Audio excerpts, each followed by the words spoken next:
Hey there, Shrine Runners! Hello, and welcome to the Fox Shrine. I'm Araxis, your host, and tonight we're playing some Star Trek Resurgence. Hey there, Ada. Hey, Sid. Hey, Kuro. Welcome. Hope you're all doing all right. I'm still doing pretty good. I was planning on doing this next week, but because I got basically told, like, hey, don't come into work tomorrow, just in case. I figured, well, you know what? I gotta do something with myself. Let's do some Star Trek. Normally, I wouldn't end up having like a whole week of streaming or anything like that, but you know what? That's just how it's working out today. Now, I don't know anything about this game except that it is Star Trek. It is set after Next Generation, and it is done by ex-Telltale developers. So let's just get into it and see how things are, alright? Hurry up and load game. There we go. Alright.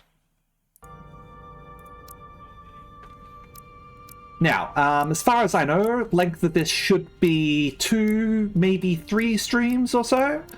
And yeah, let's get underway. Alright. Empty slot. And begin.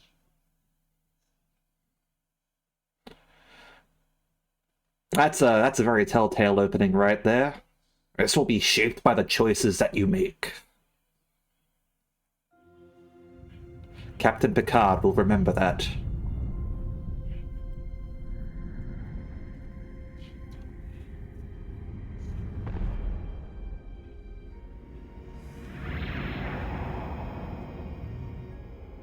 Captain's log, stardate 57931.4. The crew is restless. After spending too many months piecing our ship back together, we're finally about to venture out on a new mission. And the crew isn't letting this unprecedented ion storm slow them down. Turn it up? Yep, okay.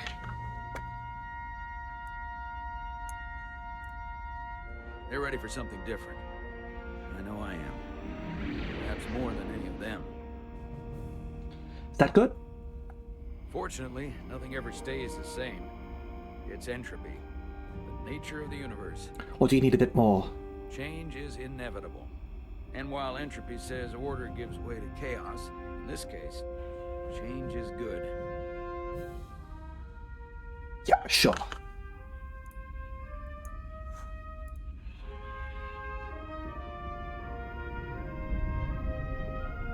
Our new first officer is en route to the Resolute. Jara Rydek. I know she'll bring a welcome dose of new blood to the crew. How's that?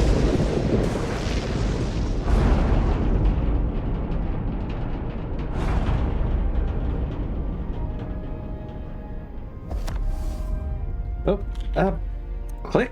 I'm using controller, aren't I? Thanks. No problem. Maybe it's because I'm not great with flying. Maybe it's because I switched out to turn up the volume. These little shuttles are the worst. Here's a tip. Don't close your eyes. You'd think that would make it easier, but it only makes it worse. Look out the window, pick a star, and just focus on that. I'll give it a try.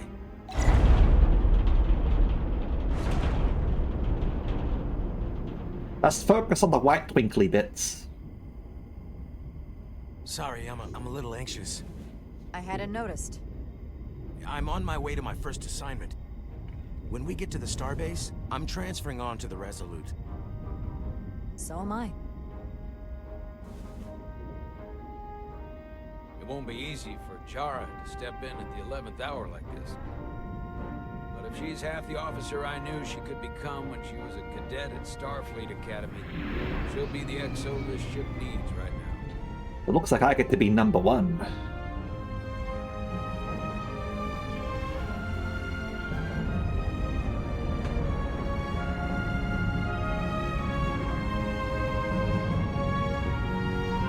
Let me know if the audio needs any more tinkering.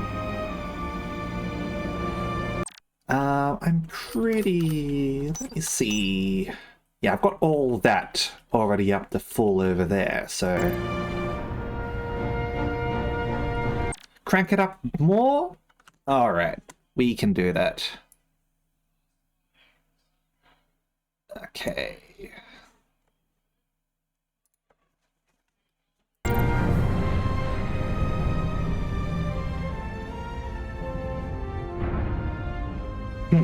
Turn it up!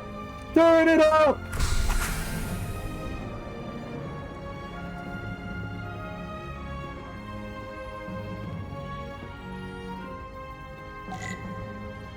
Alright, check in at security. Hold up.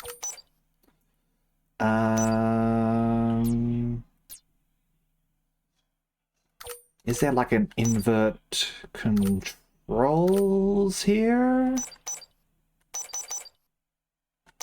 Need to frickin' invert the camera, damn it.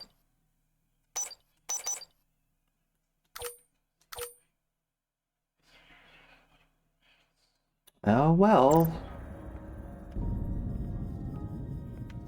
Is there a turn off motion blur option? You don't need motion blur.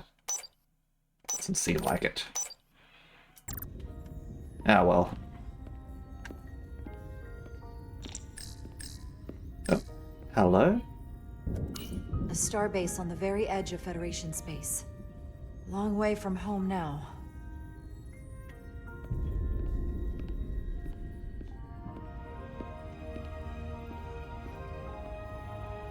Haven't explored. There's more options? Is there more options in here? I think we're a Trill, or possibly a Bajoran.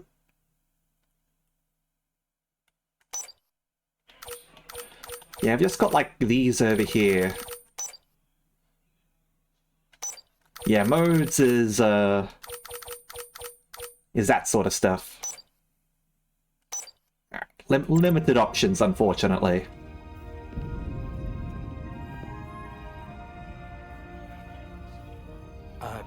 Commander? I'm not usually such a nervous wreck, by the way. I actually did well at the Academy. Oh yeah? Maybe you've heard of the Torvalin test? Sounds familiar. It's a tactical simulator that makes the Kobayashi Maru look like a picnic on Pintaris 5. Anyway, I finished in the top 20. Not just in my class. I mean, all time. In the history of the Academy. Really? That's quite impressive. Thank you. It was tough. But you know, I set my mind to it and it paid off.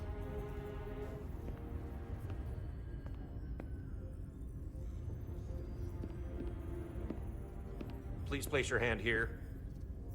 Hold it there for a few seconds.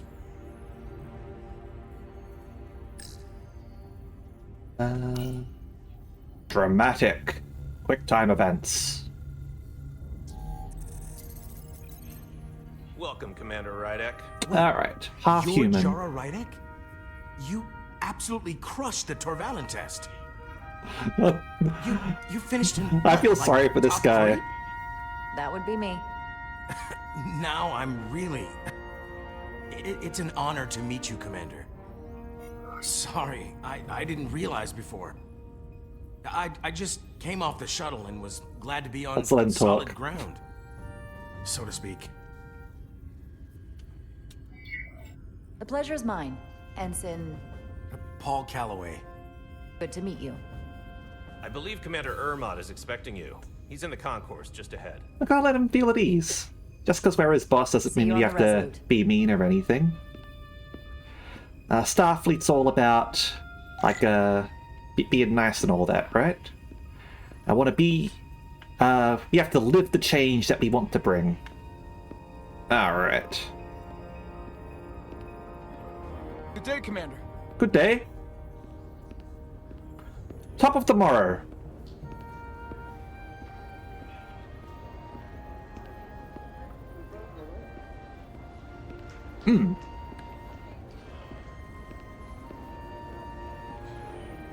If I remember my briefing, Commander Ermont is a Bolian, so I'm looking for someone with blue skin. Alright. Gone to the Resolute too? Yeah, not the ship I was hoping for. Why's that? Well, you haven't heard? Some kind of accident. Their warp core overloaded. Oh, whoa.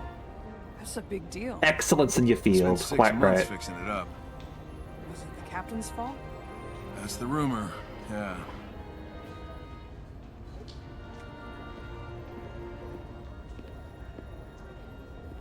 Okay. Well, there's something over there I can have a look at.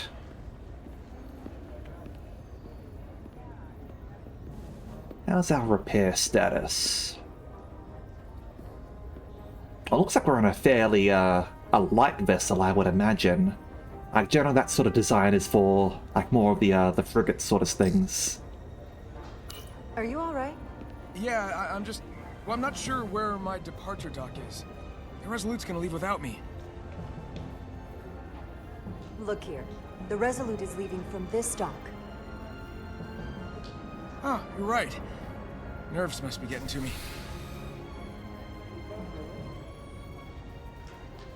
There you go, buddy. Thanks so much, Commander.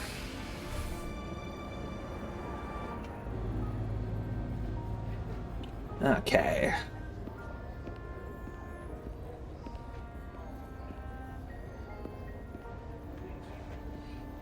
And you've got a whole bunch of stuff to interact with here. What's over here? Starbase 128 has 4 docks. 4 docks on Starbase. Ooh, free food. I'll replicate myself a meal once I'm on board. But there's a meal right here. I can take this, right?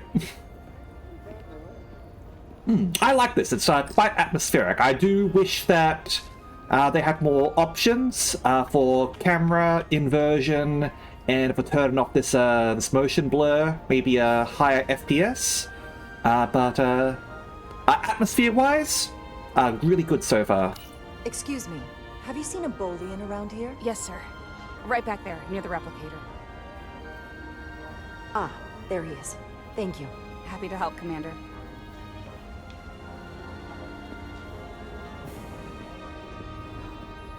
Oh, excuse me? Excuse me.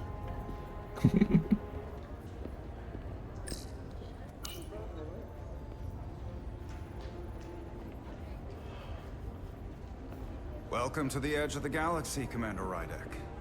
I'm Commander Jan Ermont, Operations Officer on the Resolute. Commander?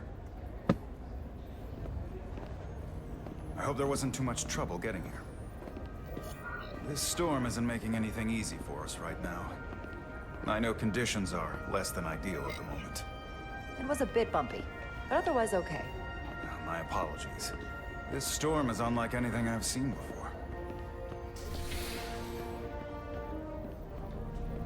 We're grateful you were able to come fill our first officer vacancy at such short notice. From everything I've read and everything I've heard, we're lucky you were available to us. Coming from a premier starship and all. To our little research vessel. What exactly have you heard about me? First in your class at the Academy. Received the Starfleet Award of Valor during the Dominion War. Most recently, Tactical Officer and Chief of Security on the USS Endeavor. You've done your homework? Like I said, we're very lucky.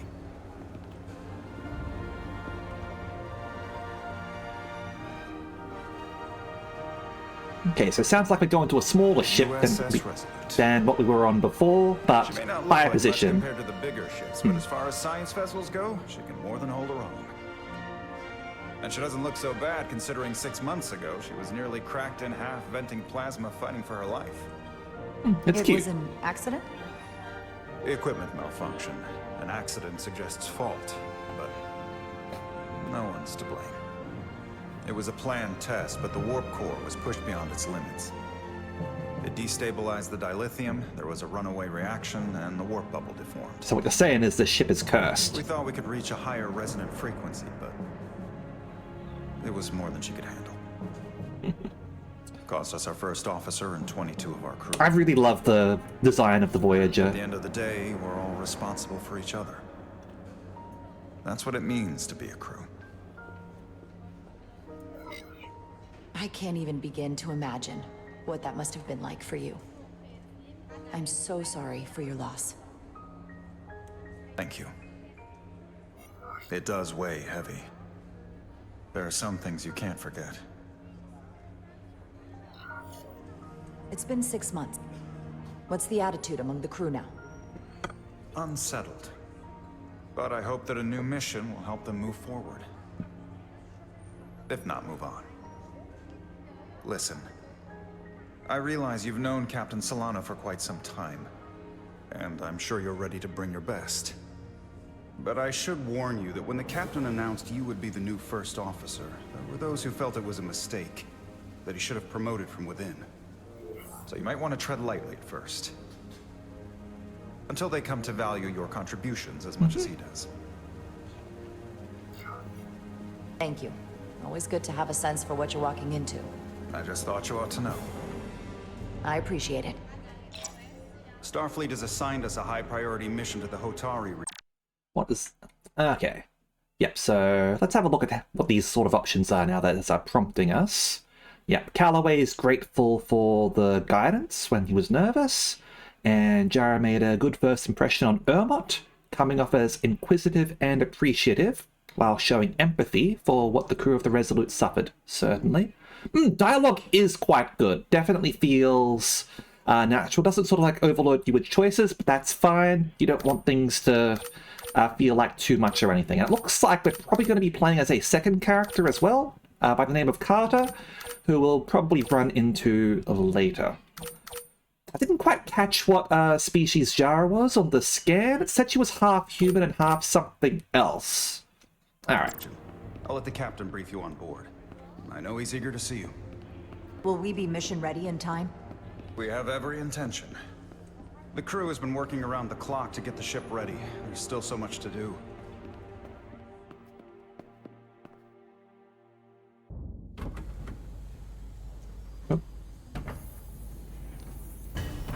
This is probably Carter then. Engineering, perhaps? Stuck. I got just the thing.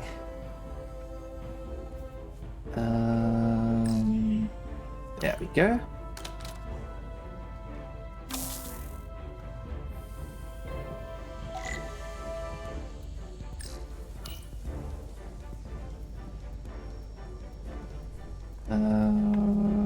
What do we got here? Like that, huh? Alright.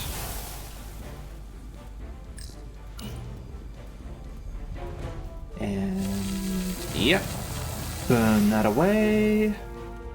And over here. Get rid of that damn rust.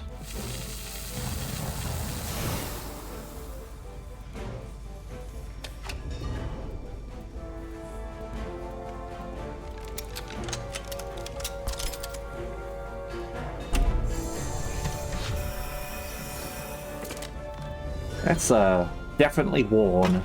Yeah, that's much better.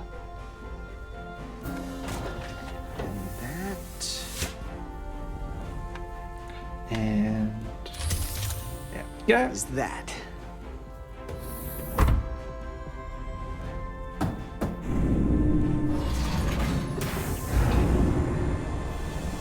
The lower decks.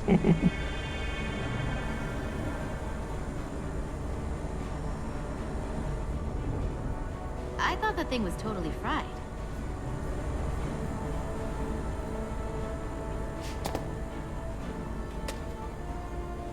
Nice work, Carter. Nothing to it, Millie. And not a moment too soon.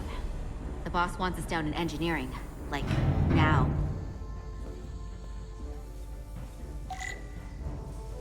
Alright, so looks like we've got a lower deck story going on, as well as a bridge crew. Oh.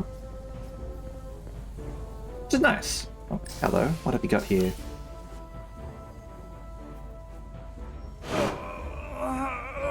Let's quickly move this out of the way.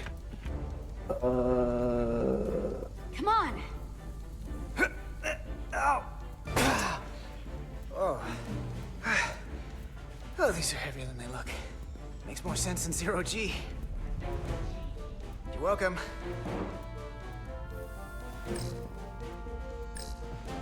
Carter I can Diaz. see myself. And you know what? Not half bad. Alright. Just helping out. Also, making sure that I look good for the chief engineer.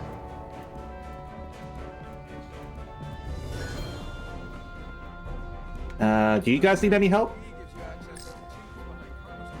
Hey, need any help? Okay, good luck.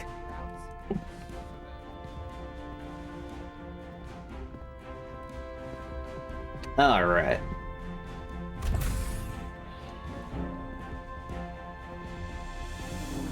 Engineering. I heard the new XO just arrived. Won't be long before we get underway. I just hope whatever Chovak called us down for, it's something good. I can never tell with him. I'd rather not end up degaussing plasma manifolds. Hanging upside down makes me queasy. Ah, what's the matter, Nilly? Afraid of a little hard work? A little hard work? Really? A little? 6 months of putting this ship back together is a lot of hard work. Yeah, and here we are. Just about ready to go.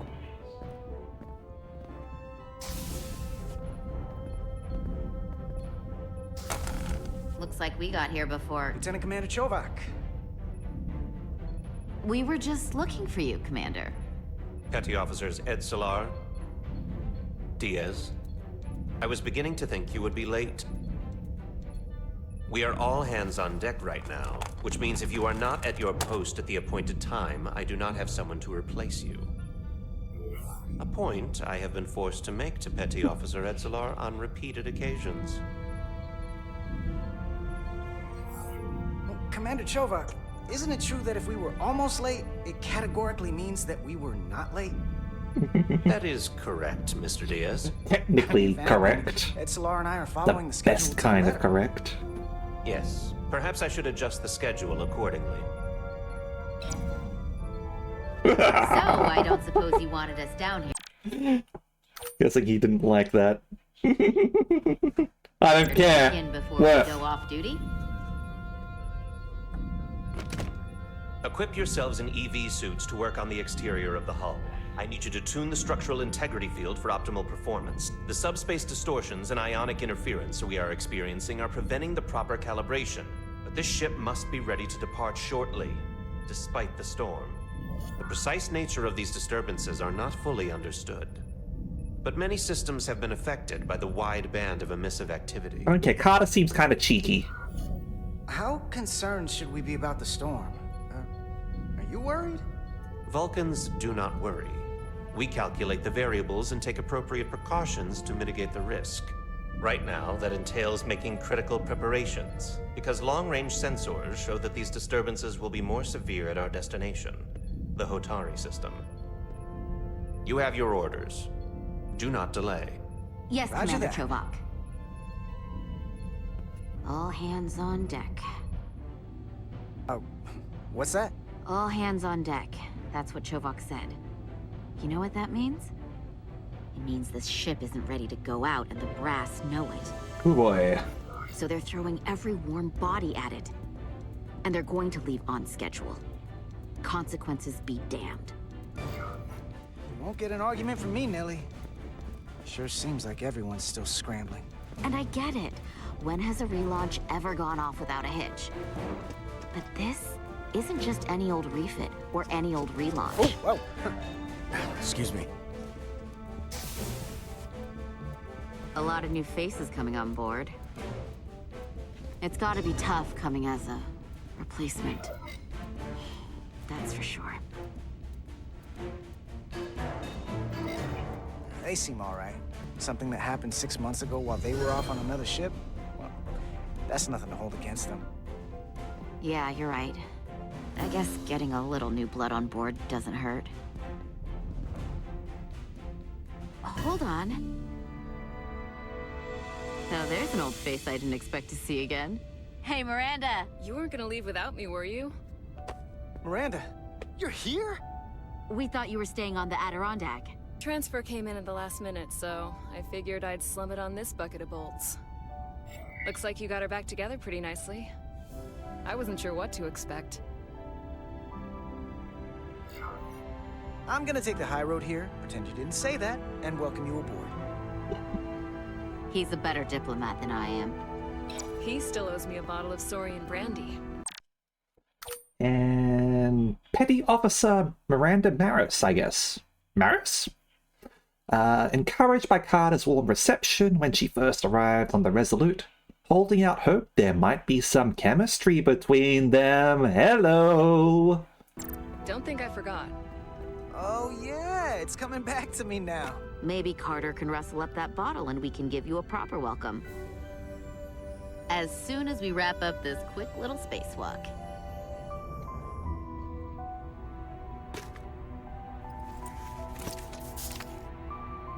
Here, let me help you. Thanks. So what's the word? Are you back in the security rotation? Yep. Still running with the usual suspects. Whoa. Does a little bit now that you mention it. Good to go. I'd go check behind the voice actor, but See you on the other side. obviously I'm a little busy. Activating magnetic souls.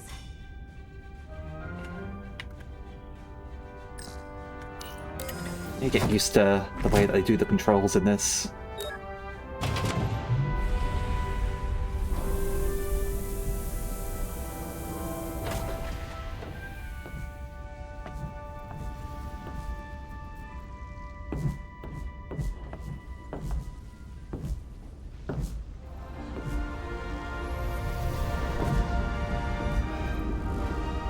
It'd be really cool if I did an Expanse game like this. Have you never gets old? Let's go.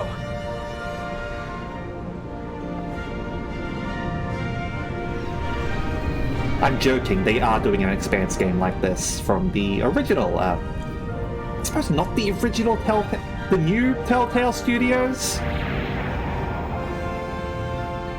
We're gonna be playing that on stream, by the way. 100%.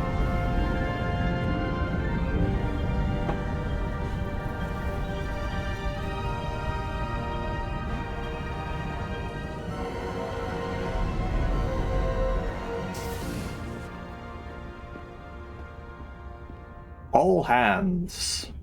Captain Solano should be here momentarily.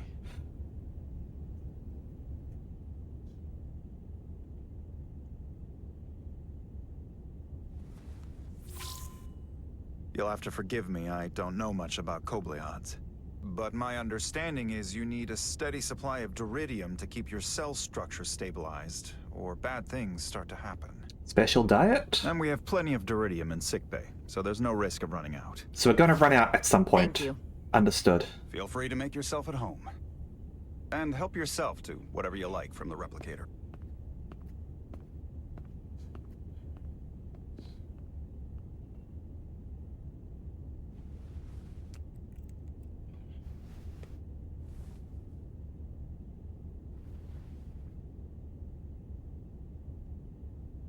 Alright. What have we got around here? Ooh, model train, huh? He's still got a thing for trains. The warp engines of their day, apparently. Got some geodes as well. What's this? I can't believe he keeps this around. Don't even know where mine is. It's probably digital anyway. Don't worry about it. Geode? Mineral. The first mineral Captain Solano ever discovered. Always was the nostalgic type. They're not rocks, they're minerals, Marie! Alright, what's your drink of choice? Just a sip of something. Yes. Ractigino.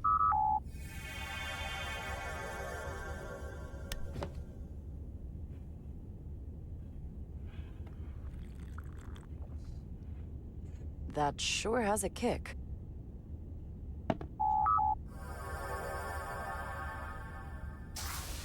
Jara Rydet. Last Omni-Man? time I saw you, it was graduation from the academy. You'd already secured one of the most prestigious assignments possible. And you were burning with enough ambition to fuel 7 trips around the Necrid Expanse. It's good to see you again, Captain. I could not be happier to have you on the Resolute. My only regret is that we couldn't provide you with a warmer welcome. The arrival of a first officer to her new ship deserves a bit of fanfare. But, unfortunately, we've had our hands full with the refit. That would be totally unnecessary. I don't need any pomp and circumstance. You've been here all of 5 minutes, and already you're trying to make us more efficient. I like it. As I'm sure you've heard, we've had a rough go of it these last 6 months. The ship suffered some damage, but not nearly as much as the crew. I heard that you had an equipment malfunction. Is that what they're calling it? No, that's just someone being generous. If anything, it was a leadership malfunction.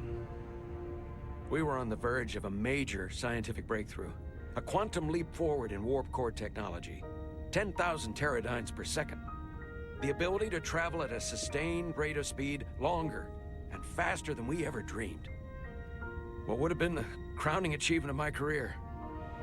Right there, within our grasp. Until it all went so horribly wrong.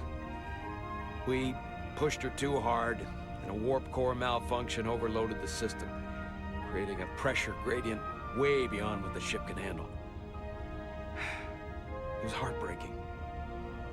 We lost some of our best people.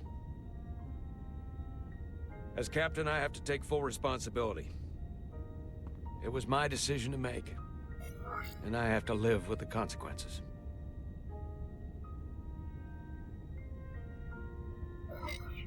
We all know the risks when we sign up. There are no guarantees.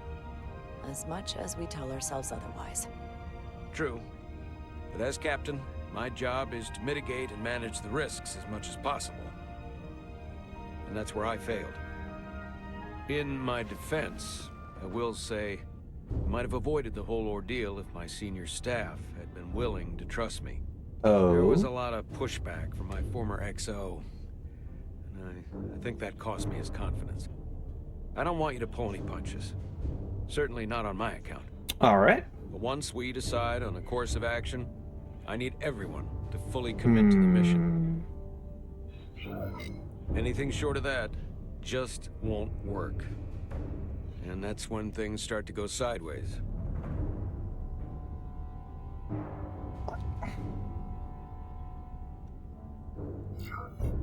And what happens if they don't? There's a chain of command for a reason. We all have our orders. That's true. Everyone on this ship should know that. Sometimes the occasional reminder doesn't hurt. Look, I'll be blunt. We can't afford another mistake. Or at least, I can't. I feel like my career is hanging in the balance here. We need a win. Something to restore the crew's confidence. I understand. On a more positive note, Starfleet has tasked us with what they're calling a mission of the highest priority. Escorting a senior diplomat to Hotari space. 2 previously peaceful and otherwise non-aggressive civilizations now find themselves on the brink of all-out war. So it's a peacekeeping mission. I see it as a golden opportunity to not only prove what the Resolute and her crew are truly capable of, but also a mission for which we're uniquely qualified. This ionic storm. Our long-range sensors suggest it's several orders of magnitude stronger than anything on record. A total anomaly like nothing we've seen before. And you'll never guess where it leads. Hotari. Exactly. Very nearly in the precise location where we're headed. Where I imagine the interference will be exponentially greater. But the diplomat will brief us on the details of the rendezvous. Who is the senior diplomat we're escorting? That I don't know. Starfleet hasn't said. but I don't want to get ahead of myself.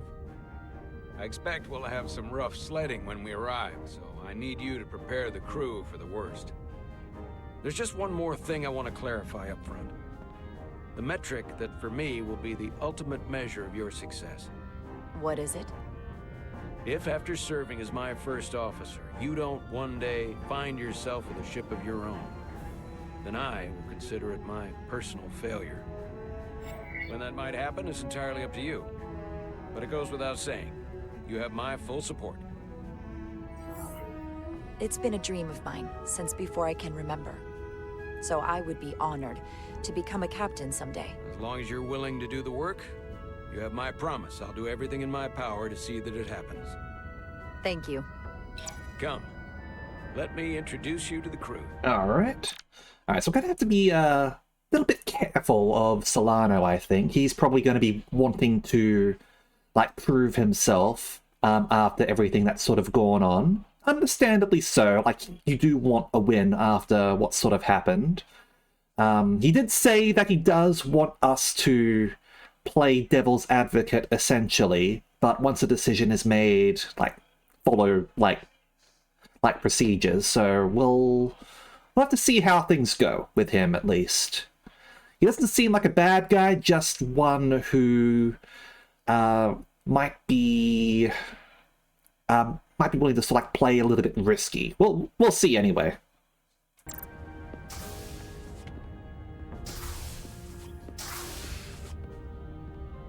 Coming around that way. All right. Excuse me. What's around here? Okay.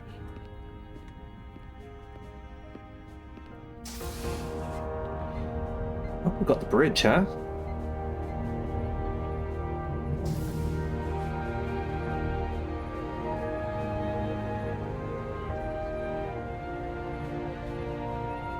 How come I don't get Everyone, like a headrest? If I could have your attention for a moment. I'd like to introduce Commander Jara Rydek, our new first officer. Some quick introductions. This is Lieutenant Handar, our helmsman, one of the best in the business. One of? Well, what he lacks in humility, he more than makes up for in ability. A pleasure to meet you, Commander. Likewise. Next, we have Commander Westbrook, our Chief Science Officer. I've come to rely on his expert counsel on a regular basis. Pleasure. Commander Rydek, it is such an honor to meet you. This is our Tactical Officer, Lieutenant Bedrosian, who's been looking forward to meeting you for about as long as I can remember. I've been following your career for quite some time, and I look forward to learning as much as I can from you. If anything, the honor is mine. Well, I have to admit, one of the reasons I've followed your career is because you're part Kobliad, because of what you've overcome. Starfleet stands up for people who can't defend themselves, and you were one of those people once. But since then, you've done so much to protect others who need it. I really admire that. So, you've been something of an inspiration to me. Not that I've done anything close to what you've done, but you definitely set a standard to strive for. You really do know a thing or two about me. I'm glad I could inspire you, but it's important to chart your own path. Thanks. You can count on it. And then, of course, you've already met Commander Ermont. Please, do everything you can to make Commander Rydek feel at home here. I'll be on the starbase. Have an urgent meeting with the starbase commander to get our authorization to get underway. If they drag their feet any longer, we won't make our rendezvous. The bridge is yours.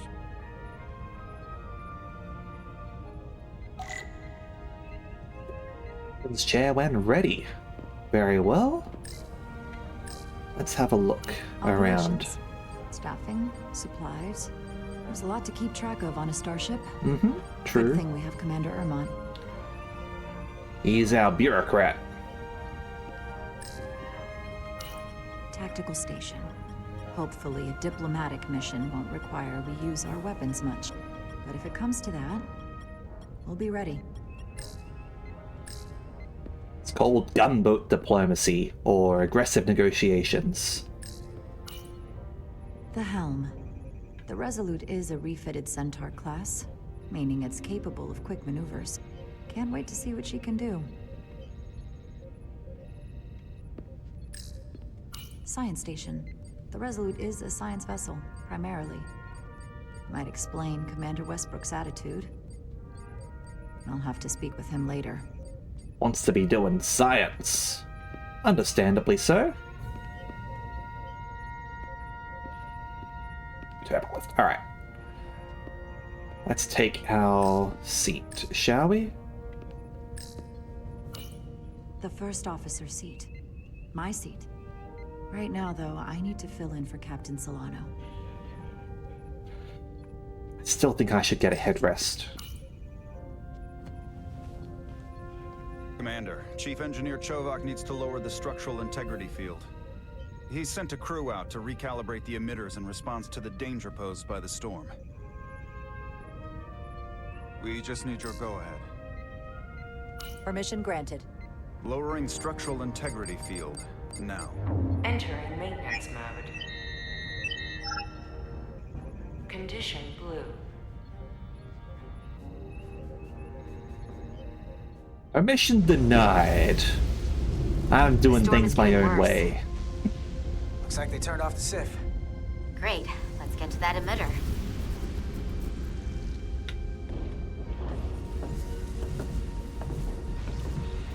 Alright. Who's taking bets on whether Nithil over here dies or not? See her in pieces again. She's still got some scars on her. It adds character. When I joined Starfleet, all I wanted was a ride out of town. But this isn't exactly how I pictured it. On the outside of the ship? No. Sometimes it feels like we're just part of the machinery. Don't you want more than that? I mean, Starfleet is noble and all, but it's still a machine. A massive, massive machine. I am more than that. And so are you. You wanted to get away. I enlisted because... Oh well, she's got a thing over here now, so she's less likely to die now. She's inspired. I didn't want to wait years just to get out and see the galaxy.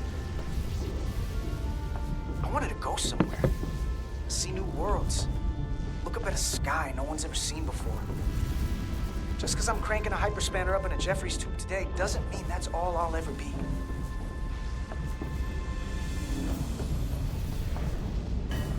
Diaz to Commander Chovak. We are at the SIF emitter. Acknowledged. You may proceed with the recalibration. Alright.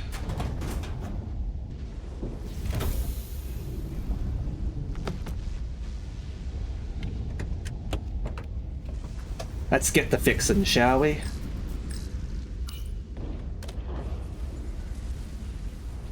Beginning recalibration.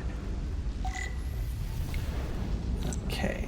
Hell, turn nodes to center the circular thing.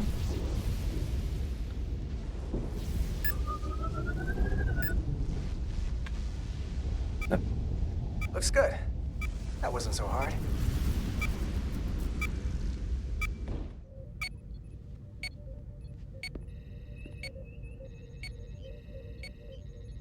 Commander Westbrook, right?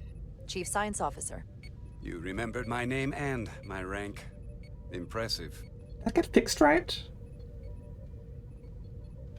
Yes, I'm the Chief Science Officer, and I have the dubious honor of being the most senior officer on this bridge.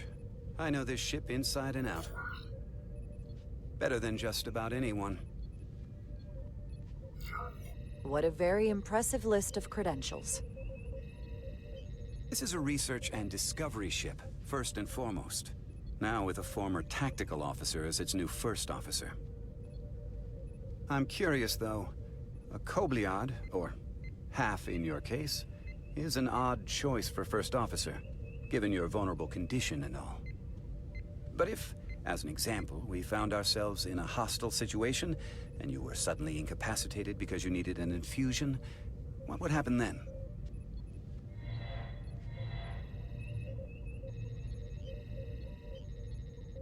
You'd leave Captain Solano without an XO. Granted, that would be a worst-case scenario, but not outside the realm of possibility. In my entire career, it's never been an issue, or caused the slightest problem. And I don't expect this to be any different. I was just curious, that's all. Being a bit discriminatory there. Can I be blunt, Commander? I see no reason to stop now. Commander Sutherland, your predecessor, was one of the best first officers in all of Starfleet. His record was impeccable and his reputation was without equal. I mean no disrespect, but the shoes you're stepping into are almost impossible to fill. He was loved by the crew. And he was one of my closest friends. So I can only hope that you'll live up to expectations. Hey, we just met. You might like me after you get to know me. They say familiarity breeds contempt, but who knows? Seeing as Captain Solano is on the starbase, let me give you an update on... What's it say about him? Mixed feelings, huh? Yeah, fair enough. The storm we're flying into. It's unusual, unlike anything I've ever seen. At the moment, I can't tell you if the Resolute will shrug it off or if we're putting ourselves at risk. However, if we learn more about its patterns, its nature, we can come up with a scientific countermeasure. Just a moment.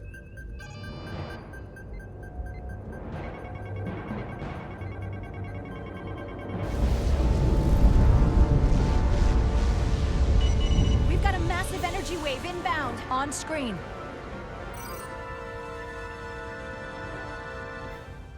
Tracing its trajectory. Starbase docking clamps are holding. The storm's emissions are fluctuating, coming in waves. And if my projections are right, we're about to get hit by a wideband burst of ionic energy. Like a tsunami. I'm reading power abnormalities all over the ship. Estimated time to Red alert! Aye. Gotta do something for the engineers on the outside. Evacuating main gangway and retracting. Putting sensor visualization on screen. With the structural integrity field shut down, we can't take a direct hit. Time to impact. 1 minute. Shield systems are severely impacted. We have limited protection. I need every available solution. What are our options? We can weaken the impact of the storm with a deflector pulse. There's a better way. I'm sending all auxiliary power to the deflector dish. Send the aux power to the shields. We can't reactivate the entire shield bubble, but it's a directional threat. So we can orient all we have towards the wave. You have to believe me. We only get one shot at this. We can't afford to get it wrong. That's right, which is why we need to send power to our shields. Bedrosian, get those shields up. Rerouting power to shields.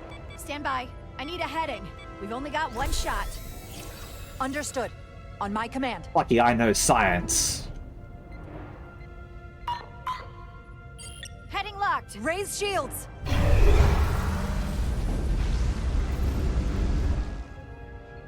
This is it! All hands, brace for impact.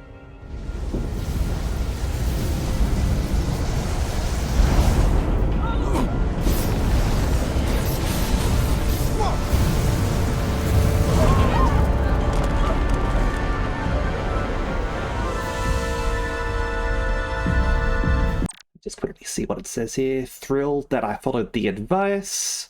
Disappointed not to heed your recommendations yet. What happened? We have experienced a surge of radiation.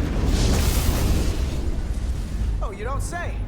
This radiation supercharged the plasma, forcing it to backflush through the system and creating a dangerous imbalance. That can blow out every primary system on the ship. Just tell us where you need us. I need you to traverse the hull to the access port to recalibrate the port nacelle plasma regulator.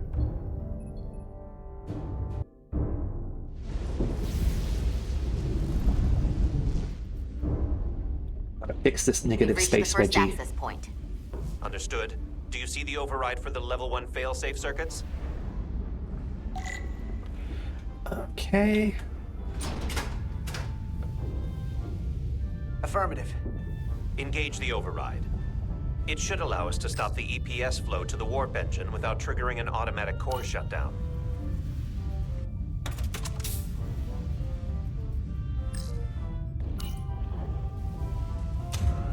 Switch. Pull the lever. Failsafe override engaged. Are you sure? I am registering some crosstalk in the bypass circuit. We need to route the signals so they don't interfere with each other. It really does, Sid.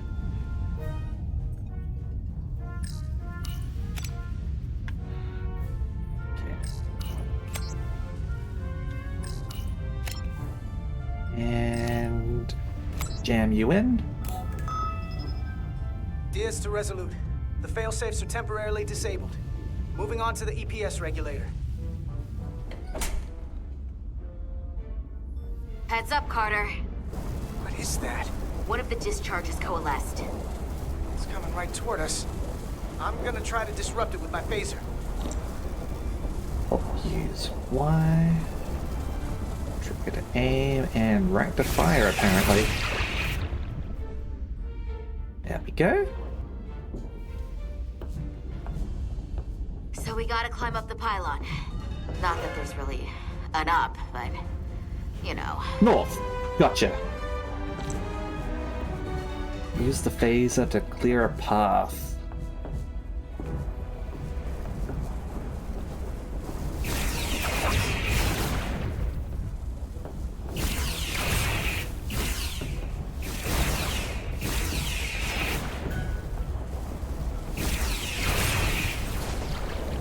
Oh shit.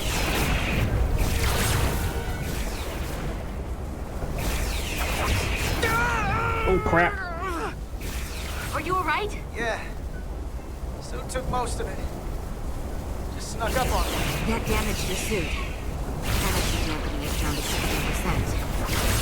60%. So damn many of them! Damn! Is there anything behind me? Okay. Oh shit. We're almost to the regulator.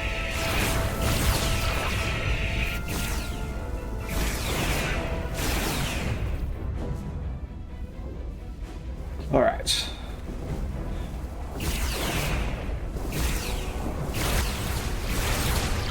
Set phaser to path! We're at the regulator. Opening the access panel. I am now halting the EPS flow to the port nacelle. We have little time before it causes an overload in the engine. You must work efficiently. I'm trying!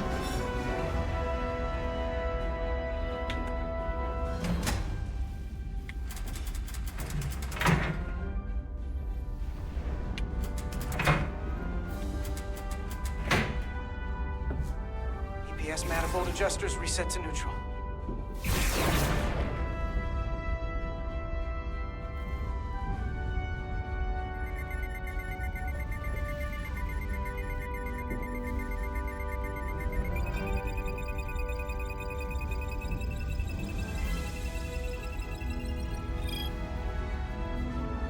EPS lines to the port warp engine are back in balance. Almost done. Once I cycle the manifold nozzles, Chobot can...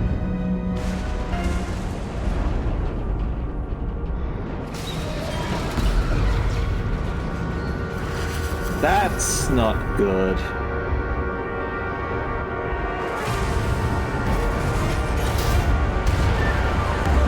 I guess we're launching early.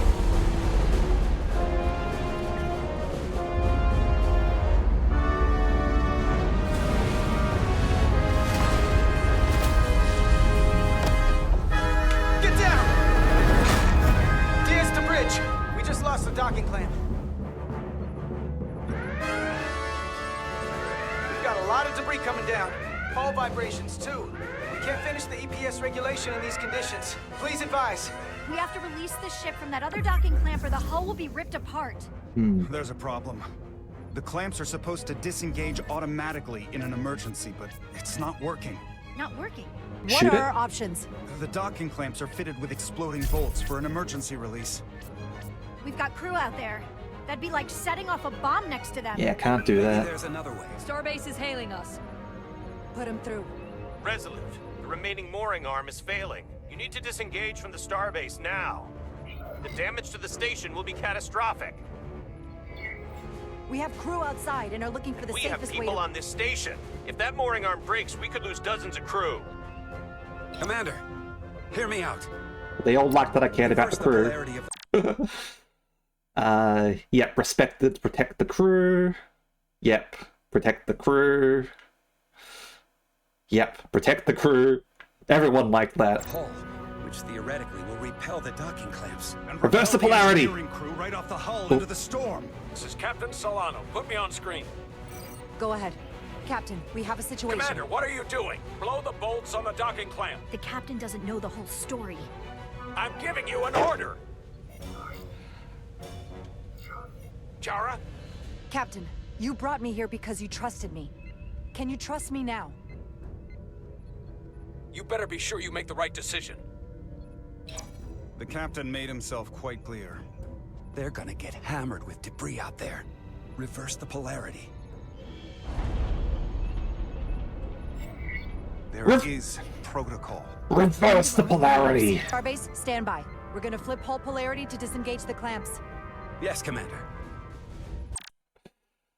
Yeah, appreciated efforts to explain the complexity.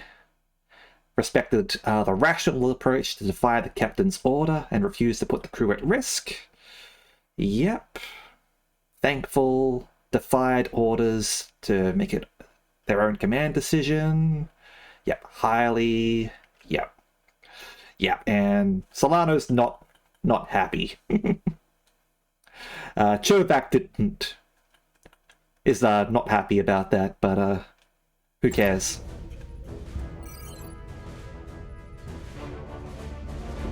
Repair crew, this is Acting Captain Jara Rydek. Be advised, we are going to reverse hull polarity to free us from the remaining docking clamp. Tether yourself and deactivate your boots on my mark. Understood.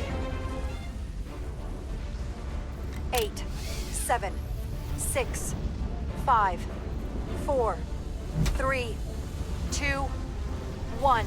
Mark! Ah!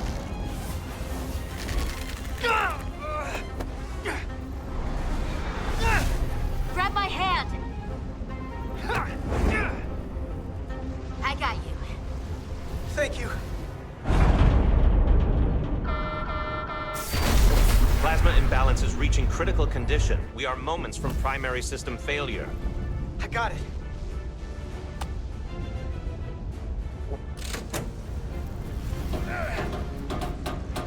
Push it. Push it.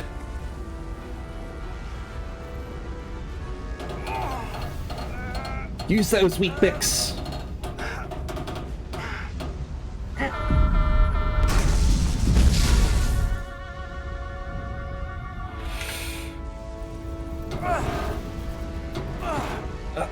There we go.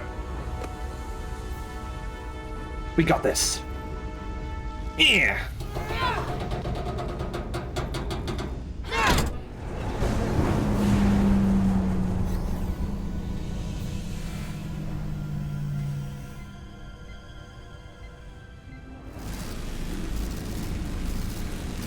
Hey, Draugr, how you going?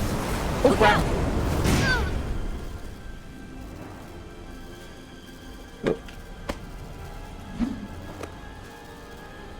I got you. Petty Officer Edselar's hurt and unconscious. I'm gonna have to tow her back to the airlock. Mr. Diaz, the situation has changed. You are at risk of triggering a substantial electromagnetic arc if you approach the main hull the way you came. But Commander, the way we came is the nearest airlock. There is an auxiliary hatch near you on the far end of the pylon. You must bring Miss Edselar there to access the interior. Roger that. Going there now.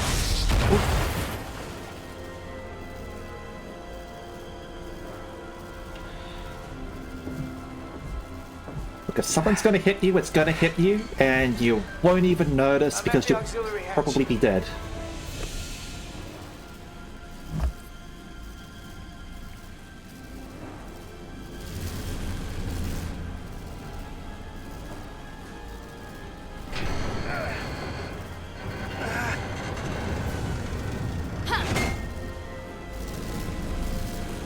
You go first.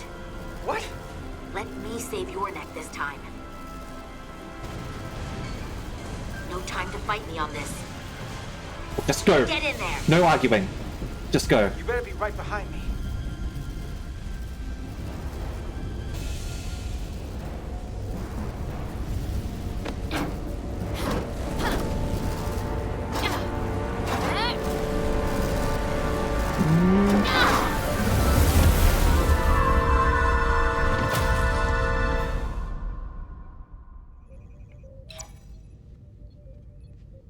I better not be dead. Hey! You said to go without you, damn it. You can't be vindictive about that.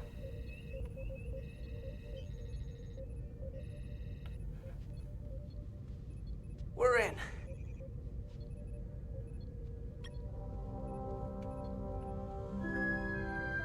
They're safe. Bringing the SIF fully online. Do it.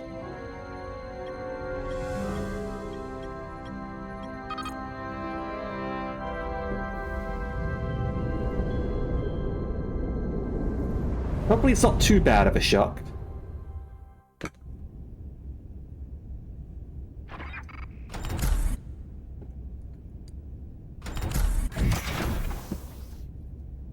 Carter! I'm okay. I'm okay. But that's a lot. Here, let me help you.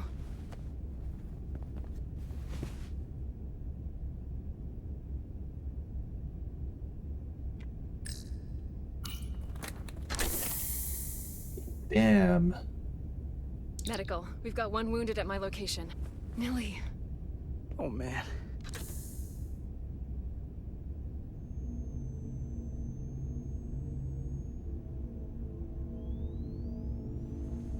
We'll see you at sickbay.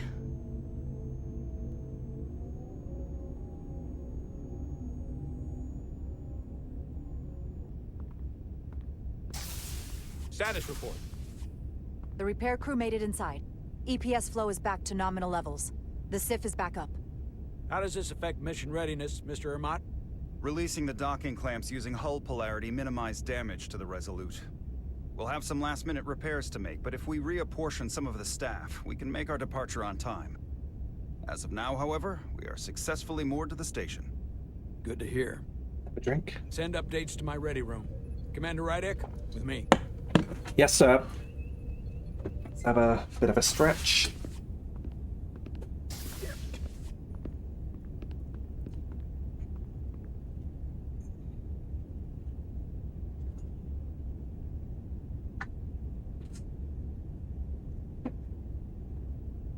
You disobeyed my orders. Well?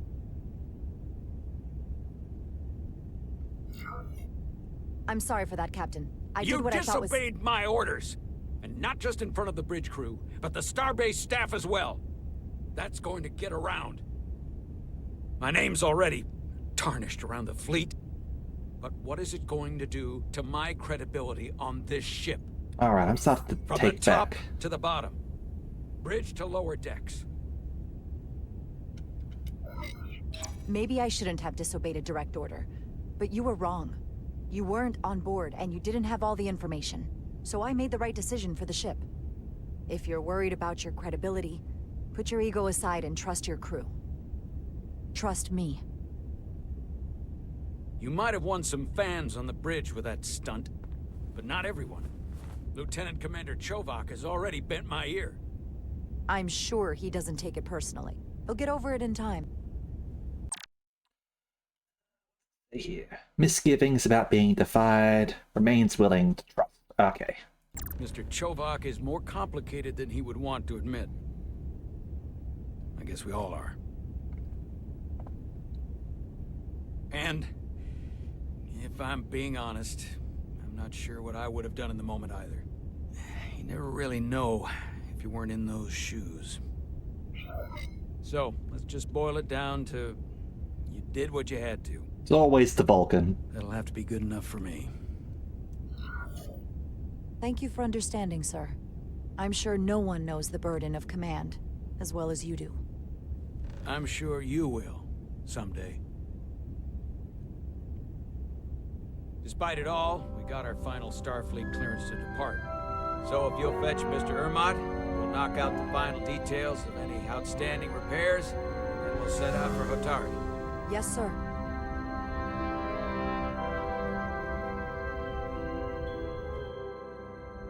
This is good stuff so far. I'm enjoying this a lot. I look forward to watch. All I ask is a tall ship. I'm looking forward to seeing like other people's playthroughs and all that, seeing how things may vary.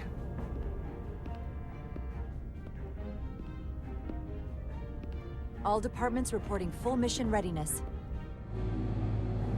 We've got our full complement on board. This is my favorite moment, right now. The start of a new mission is always full of possibility. The Orion Syndicate could sell it as a drug. Don't let the Admiralty hear you say that. You've been spending time with them Orion ladies? Captain on the bridge. Sit, everyone. You all know, I'm not big on speeches. We're embarking on the first mission since our refit. Let's make it a good one. Disengage docking clamps.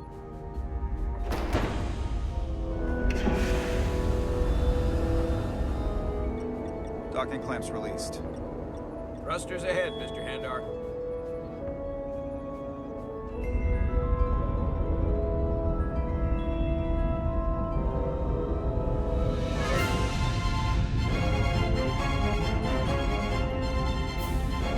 Well, Centaur class looks a little bit like an Miranda class.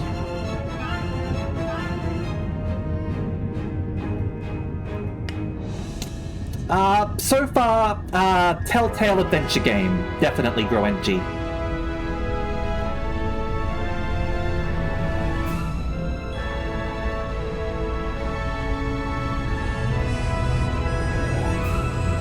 That should do it.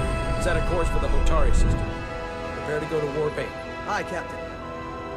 You know what? You take this one. Chicken. Engage. Engage. No idea.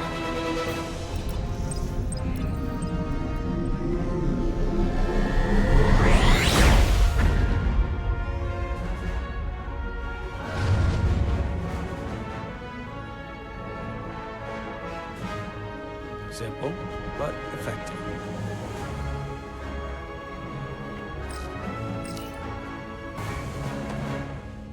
Easy. Thank you. I'm fine. Really, You don't look so good. Oh, is this the drug dependency that I've got?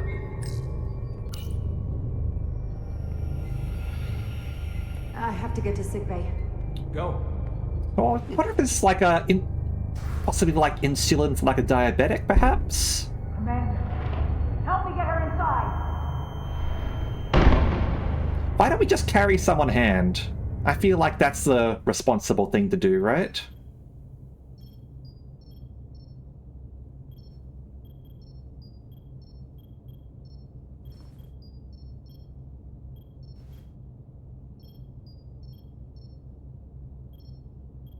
Well, that was quite a scare. A few minutes more and it would have been one of the shortest tenures on record for a first officer. Is that the engineer that was out on the hull? That storm did a real number on her, but she'll live. Just needs rest. You should worry about yourself. Your deridium levels got dangerously low and destabilized your cell structure. This is definitely one of the more memorable first days I can think of. Maybe. My name is Dr. Aram Duval, Chief Medical Officer. To be honest, I've never met a Kobliad before. You're... rare. I know. I was going to say special. Your people's numbers have dwindled, despite the Federation's efforts to find a more readily available alternative to the deridium you need to survive. Yet you joined Starfleet, and managed to thrive. I imagine the responsibility must be overwhelming. Maybe even a burden at times. I know what it means, and I know the responsibility that comes with it. But I can't be anything more than who I am. And if someone has a problem with that, or expects something else, then that's their problem, not mine. That's exactly right. And don't worry, I won't treat you like a science experiment. I just do the science and leave the experiments to Solano. You don't agree with his methods? I don't agree with his definition of acceptable risks. Not when the lives of your crew are at stake. My professional opinion is that the accident took a toll. More than he's willing to admit. He's overstressed, operating in the pressure cooker of his own mind. Which is never a good headspace when the lives of your crew are at stake. What concerns me is that now he's even further away from the thing he's been chasing his entire career. Breakthrough discovery. The major innovation. Something he can put his name on. The more the time passes and the further out of reach it gets, the more risk he'll be willing to take. People become blinded by their own ambition. I hear you. But that's my job, isn't it? To make sure that doesn't happen. And we don't lose sight of the bigger picture. Which is exactly why I'm so glad you're here. We need you now more than ever. And I have to give you credit for what happened on the bridge. Thank you. It took guts to defy a direct order. I like her. She's kind of cool. Where are you? Dr. Duval. Impressed by the sense of responsibility, encouraged to see her thinking independently when she defied Captain Solano's orders. Huh. I guess word travels fast around here. It's a small ship. And everyone's curious about the new XO. Gotta be the voice of reason. Your cell structure's almost completely stabilized. And I'll spare us both the lecture, but I do feel it's my responsibility to remind you, without regular infusions of Duridium, you will not live. It's as simple as that. So I wonder what happened to their people to need this in order to survive.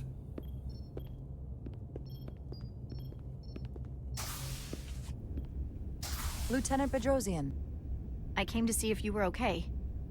We were all pretty worried on the bridge. No one knew what was happening. Oh, what's up? Nothing specific, fair enough. I'm feeling much better. Thank you. It's just part of who I am. You don't have to explain to me. I understand. I'm just glad you're okay. You trusted me earlier with the shields, and I appreciated that. I want you to know that I have your back. Thank you.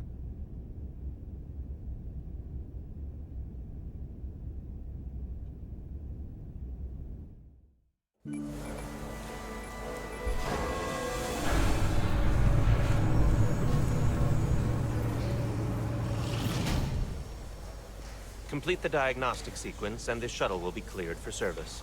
Yes, sir. The storm in the Hotari region will interfere with our transporters, so we need all available shuttlecraft in working order. Excuse me, Commander Trobach. Petty Officer Maris, I will leave you to your work. Okay. I stopped by sickbay and saw news. Doesn't seem like an evolutionary thing, though, right? You'd want to know. Did the doc get her fixed up? She's stable. But there's something about the storm's radiation that's making it hard to heal the energy burns. That doesn't sound good. She's toughing it out. Dr. Duval said she'll be back on duty soon, though. Come on. I have to run the final diagnostic. The Melville? Related to the Orville. I've got a long to-do list before we get to Hotari, and things are piling on faster than I can check them off. We're making all our last-minute checks in security, too. Tactical and security are short-staffed. Well, nothing's ever 100%, but we'll be good to go. And if you wait until you are ready, it's probably too late. Which is why I didn't want to wait for just the right time. I had a chance to think about this while I was away. Then you and Millie almost got killed out on the hull. And I thought it was important that I just come out and tell you. Instead of tiptoeing around it. Or worse. Miranda, is everything all right? Yeah, I'm fine. Maybe even better than fine. What I'm trying to say is, we've been really good friends for a long time. But I got back here and I couldn't ignore it anymore. I want to see if there's more between us than just being friends. Like best friends?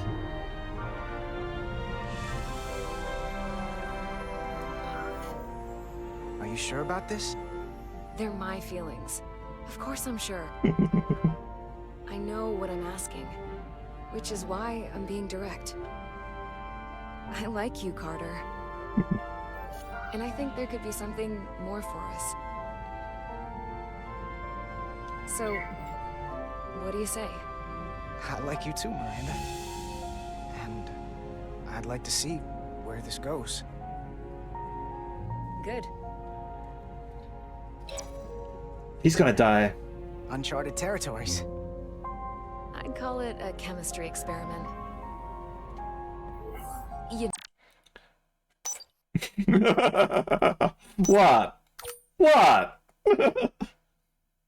Yeah, look forward to seeing where the relationship might go. With us. I'm just really glad that you said something. I've seen how you operate. I couldn't wait for you to make the first move. She is, though. So whatever happens next is great with me. Level 1 diagnostic complete. I have to get back to that to-do list. They're probably looking for me. Can't blame them.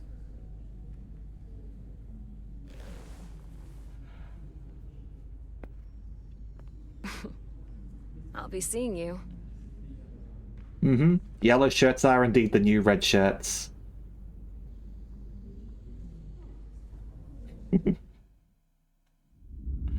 Cast adrift. Approaching the rendezvous point outside Atari space. Helm, bring us out of warp. Dropping to impulse. Oh shit. Ionic interference surging, Captain.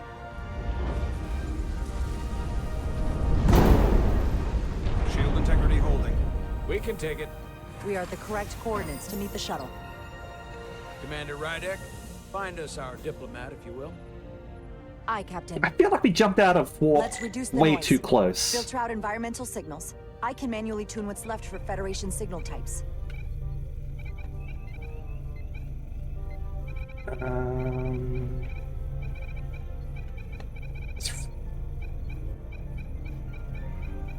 This really doesn't want to tune, does it? There we go. Come on. Do you have to do it like smoothly?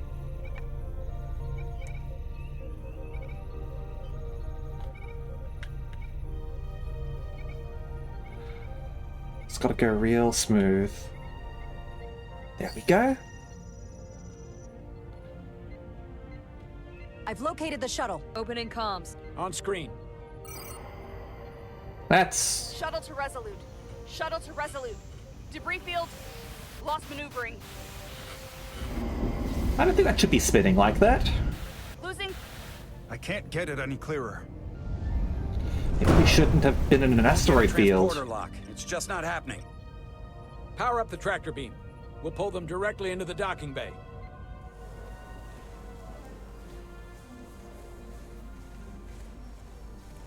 Diaz, you good to run the tractor emitter? Yes, sir. Come on, Diaz. First thing, lock onto the shuttle and stabilize the rotation. Is this my first day? Stabilize.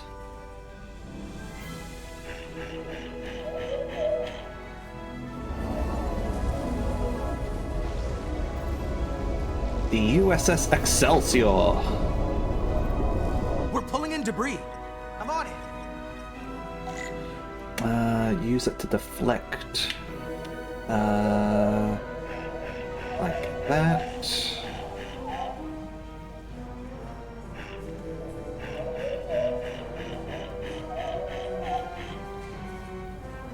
Get out of the way.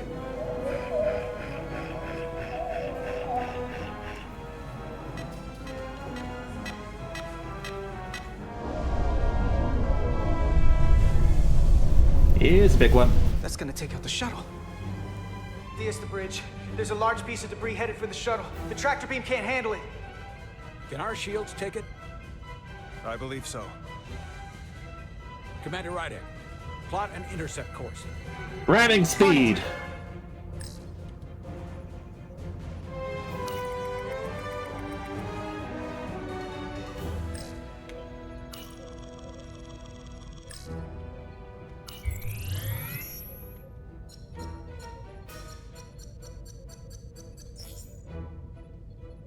Here we go. Maneuvering thrusters bearing 53 Mark 17. 200 meters on an intercept course.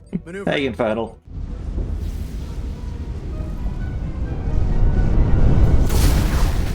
Got it. Whoa! Someone's working hard on the bridge.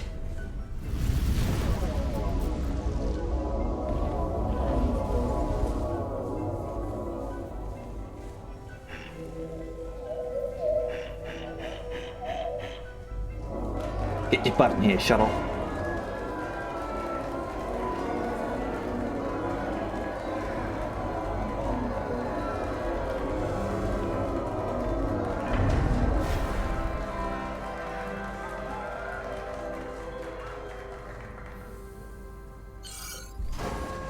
We got the shuttlecraft on board.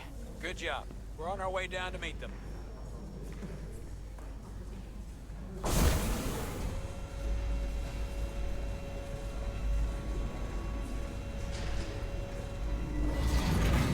Hello. Terra firma, so to speak. Ambassador Spock.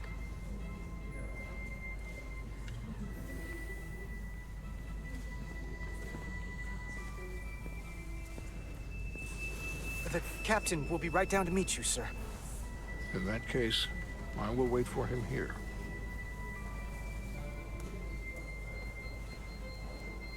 It's always Spock.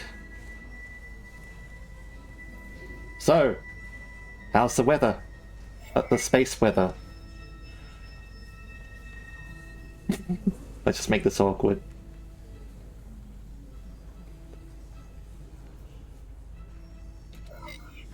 That was a bumpy ride. Are you all right, sir? There are some elements of space travel that I would prefer to have left in my youth, but I am, at present, unharmed by the ordeal. It appears I have you to thank for my safe arrival. Your assistance arrived not a moment too soon, if I may say so. Well, it wasn't all me. I got some help from upstairs. A bombastic approach to clearing debris. We thought we were prepared for our arrival in Hotari space. Impressed by Carter's skilled use of the tractor beam to rescue his shuttle, left with the distinct impression that Carter is a team player. But it is evident my craft was not sufficiently robust for such intense ionic activity. The storm has been pretty intense.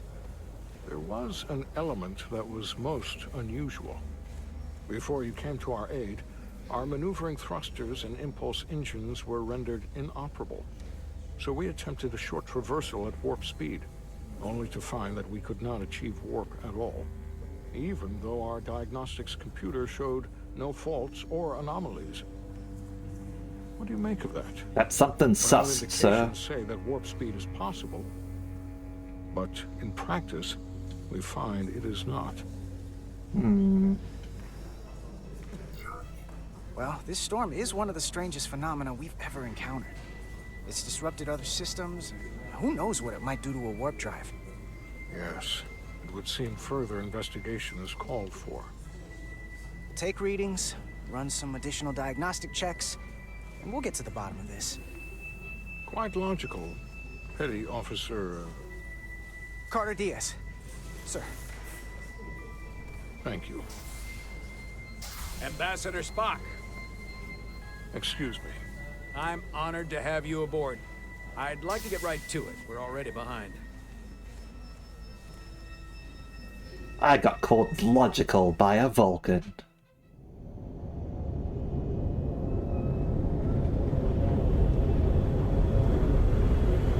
Provocation to war.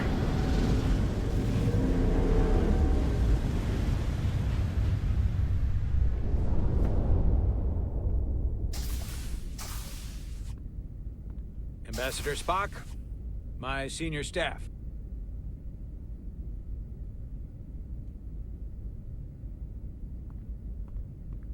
It's not every day that a captain gets to welcome a Starfleet legend aboard. You flatter me, Captain Solano. But legend implies the past tense, whereas I am very much focused on our present circumstances. I didn't mean to suggest you were stuck in the past. You're right, Ambassador. Not the most diplomatic choice of words. We're all curious about the future, Ambassador. Specifically, what exactly are we getting involved in here? We got the basics from Starfleet. Two formerly peaceful neighbors are now on the brink of war. Indeed, and the tension between them grows fiercer by the hour.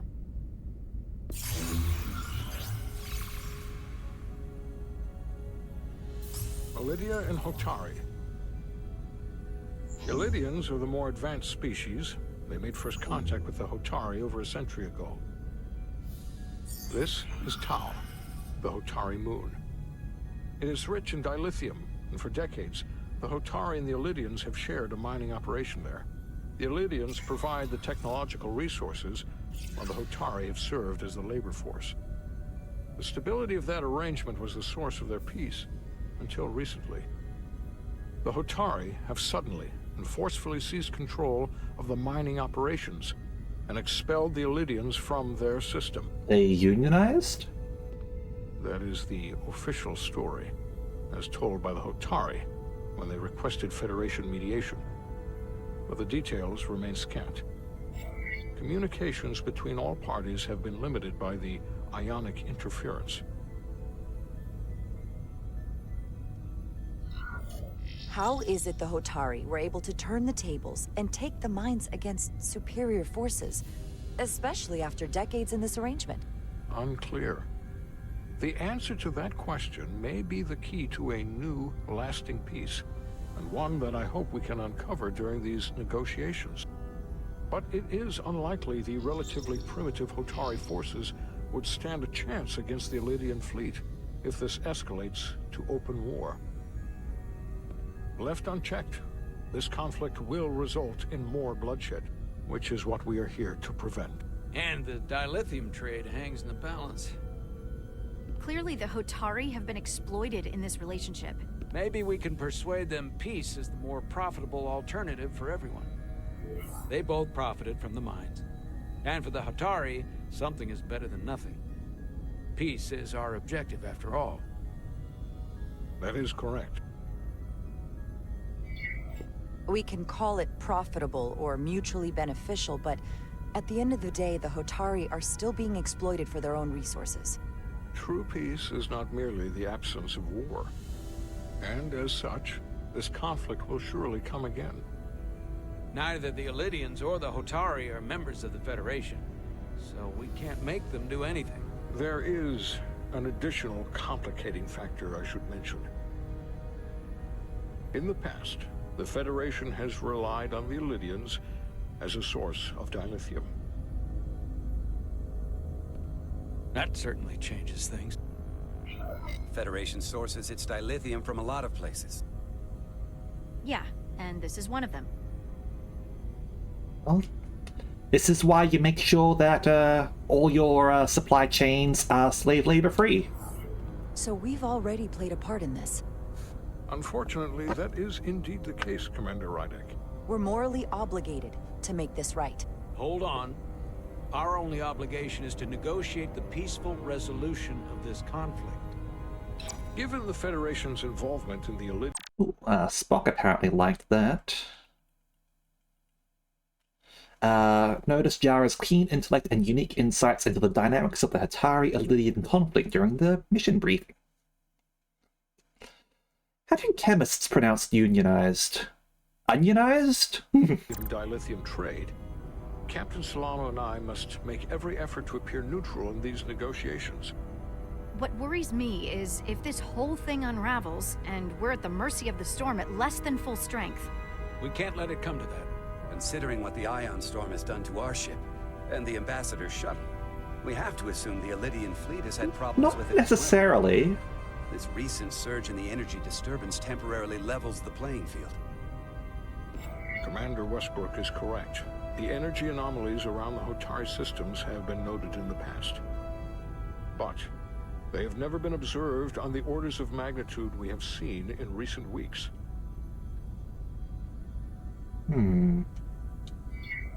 That may answer why the Hotari were able to strike back after so long. They finally had an opportunity, and they took it. That would also explain the Ilidians' restraint. And reason to learn as much about the energy anomaly as we can while we are here. We do not want to be caught at a disadvantage of our own. Unionized. Gotcha. So I trust we understand our circumstances. We're operating on a strict timetable here, and we're going to be leaving for the negotiations shortly. Commander Westbrook, I want you to leverage our systems to investigate the anomaly from here while we're gone. Aye, Captain. Thank you all. Dismissed. I want to speak to both of you privately.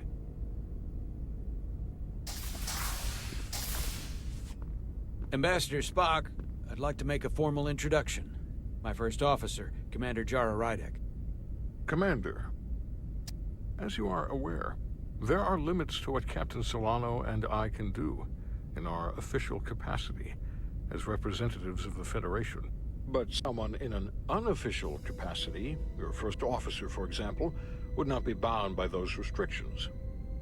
Commander Rydek could ingratiate herself to certain parties behind the scenes, where they may be more candid in revealing information that could lead to a resolution. She certainly goes her own way. Maybe that helps in this case. It would be unconventional, but I'm not opposed to it. I'm honored to be included in the negotiation process. You're not just included, you are instrumental. Well, I hope Commander Rydek... Yara's humility when presented with her back-channel mission, huh? 100% Kirk's influence. We'll have more luck finding out what really happened than we will through official diplomatic channels. The fate of the negotiations, the interests of the Federation, and the prospect for peace may very well depend on it. No pressure, huh?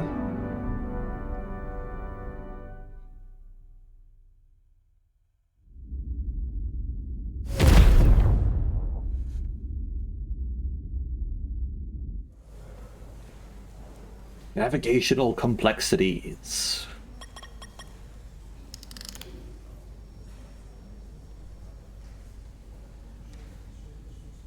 Mr. Diaz, I understand you have already discussed the warp drive failure with Ambassador Spock?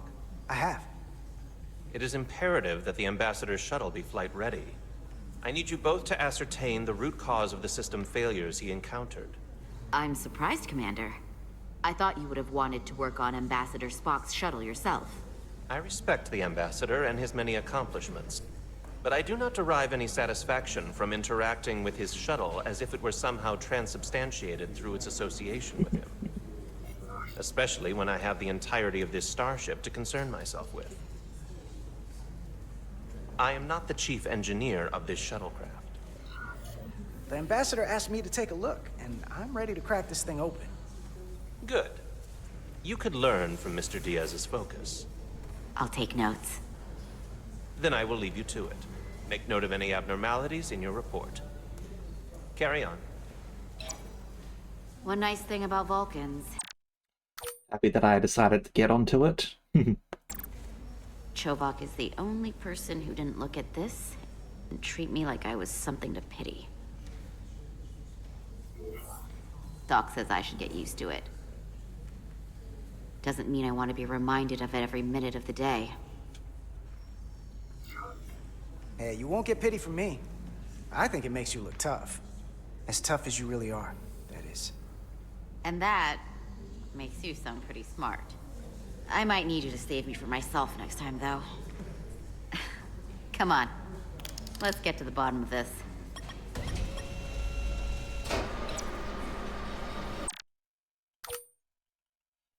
Thought Carter was clever in his approach to appeasing her anger over his going first on the hull. Okay. Ready to go? All set. Let's run the diagnostic. Magic scan everything, right. You mean a mobile phone? Okay, begin diagnostic. So...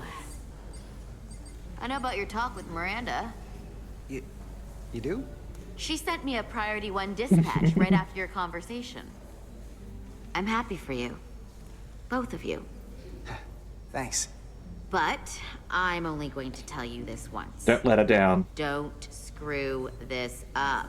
Because I would be very unhappy if you tried this out and then, I don't know, 6 weeks or 6 days later, I have to start splitting holidays between the two of you. Mm-hmm. All because things went south and you're not on speaking terms. Mm-hmm. That just isn't gonna work for me. Yeah, understandable. And I know you'll respect that. Mm-hmm. That's not gonna happen, okay? And why are you even going there? We haven't even gone on a date yet. I just want you to know where I stand. Hey, fair enough. I like my friends and I like our group. I don't want to lose that. Everyone knows Star Trek's all about the eyebrows. Has that been done yet? Yeah, it's wrapping up. Let's see. The relays along the primary EPS are blown. The backup relays are all intact. An EPS overload from the warp drive could cause that. But how did the shuttle end up dead in the water? Huh. Well, maybe the ship's data recorder can tell us something. Right. How's the ship? Here. They were only about 8 minutes from their plotted warp point. No faults, just those warnings. What are they?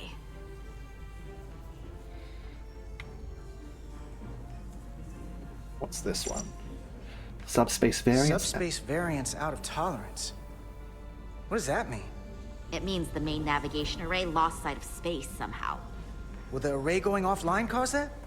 Yes, but it should have also thrown a fault code. Alright. The warp field became inverted suddenly. I've seen this happen when the center warp coil cracks. A cracked warp coil throws a fault code. Still, we should take a look. And final one. Failure. There was a complete warp cascade failure. Wow. They're lucky the shuttle didn't turn inside out. Makes me think the computer panicked on the warp field equation. Any one of these failures should have thrown a fault. If it was caused by a system failure. None of this caused the relays to blow. Roll forward to when that happened. Yes, ma'am. So here, they take a moment to get their bearings and they attempt to re-engage the warp drive. There. That's the relays blowing. And look, there's another warp system alert. They're all the same. Subspace variance out of tolerance, or warp inversions.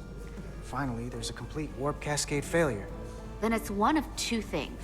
Either a warp coil is cracked, or the navigation array is offline. That makes sense. Divide and conquer. You want to check the warp coils or the navigation array? I'll check the other. Let's not overcomplicate this. One of these systems is likely broken. I'll go with the warp coils. I'll check the nacelles for a cracked coil.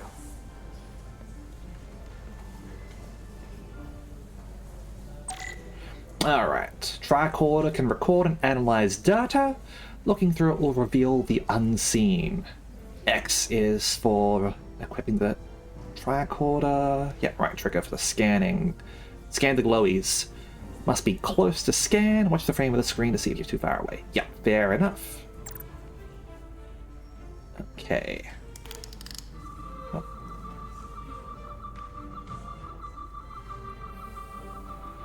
Let's have... Oh, was that a globy over there?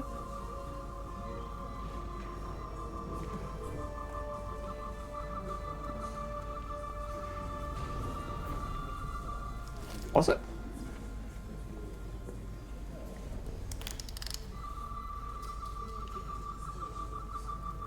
Or this is what I'm scanning. Okay. Some objects you scan will activate a deep scan. During a deep scan, yep, LB and RB to switch between different scan modes and search for glowies. Mode indicators on the tricorder will blink if there is an object defined in that mode. You've scanned all objects, frame will change color, left trigger to analyze, finish the scan. Gotcha. Okay, in their standby state, warp cores produce residual electromagnetic fields, no deviations detected. Alright. Chemical scan. Leading coils show evidence of routine maintenance to repair microabrasions from neutrino interactions. And the center coils guide the warp field through the focal event, maintaining a collimated thrust vector. No fractures detected, huh? Alright. Biological radiation. Yeah, fair enough. Nothing there. What about navigation?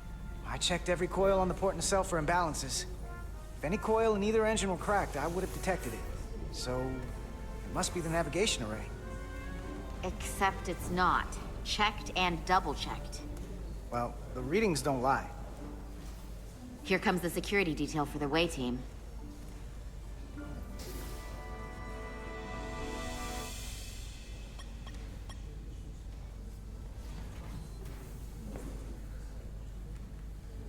Hey. I'm not here. I told you she's a red shirt. We're escorting the negotiating team to the surface as soon as they come down from the bridge. I don't want to interrupt some important work. I was just hoping to see you before I go.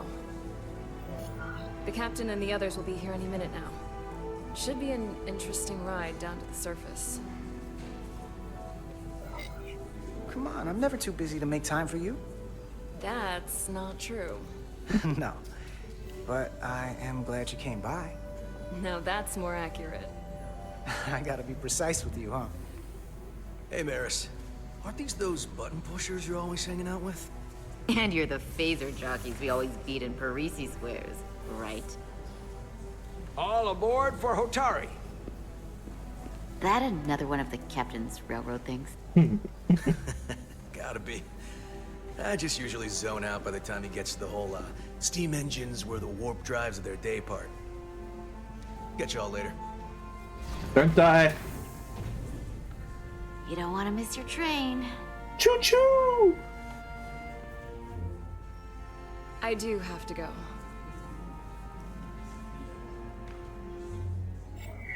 Not gonna lie, I'd rather not leave right now. More important things on my mind. Like this?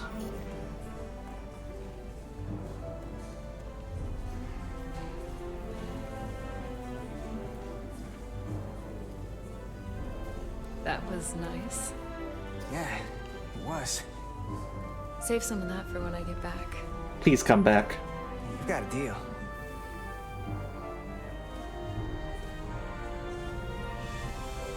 Be seeing you. Do you want a photo to look at? Won't soon forget her romantic kiss with Carter when they were saying goodbye in the docking bay. She will remember that for as long as she lives. Etzelarda Diaz. If you could float back down to reality, we still have a ways to go. I just gotta keep expectations! All right, where were we? So, the warp coils in the navigation array are fine, but the nav computer doesn't seem to think so. I'm out of ideas short of field stripping the shuttle from bow to stern. How about we field strip it then? You wanna take this out of the shuttle and throw it on the bench? Oh, real hands-on maintenance. I like it. Okay, the nav computer is patched into the ship. The ship's computer can double-check our work. If the shuttle's nav computer is putting out false data, we're gonna know. Let's run through the shuttle's logs. We're gonna break the ship by connecting it, aren't we? Running now.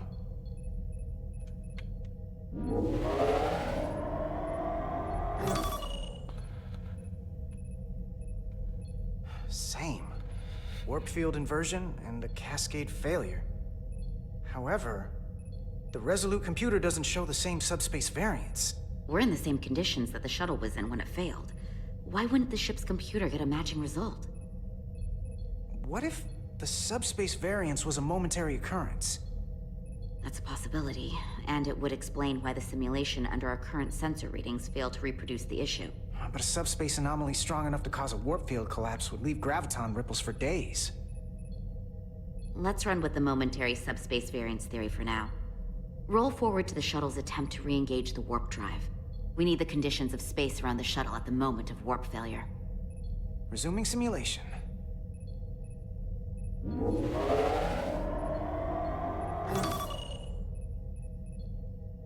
Error in warp field calculation.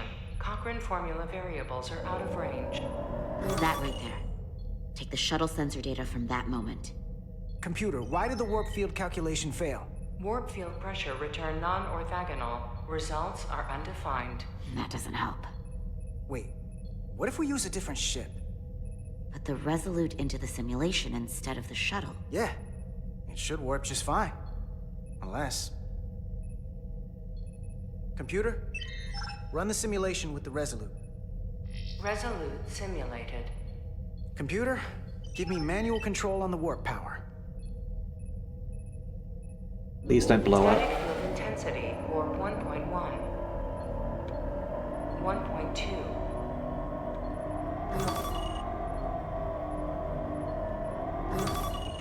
Warp pressure is destabilizing. Error in warp field calculation. The warp drive has experienced a system-wide cascade failure. Warp field collapsed. Subspace variance is out of tolerance. Well, there's a subspace. Formula results are undefined. Bingo. What-o? The same moment when the shuttle failed to warp, so did the ship. Whatever happened to the shuttle just happened to us.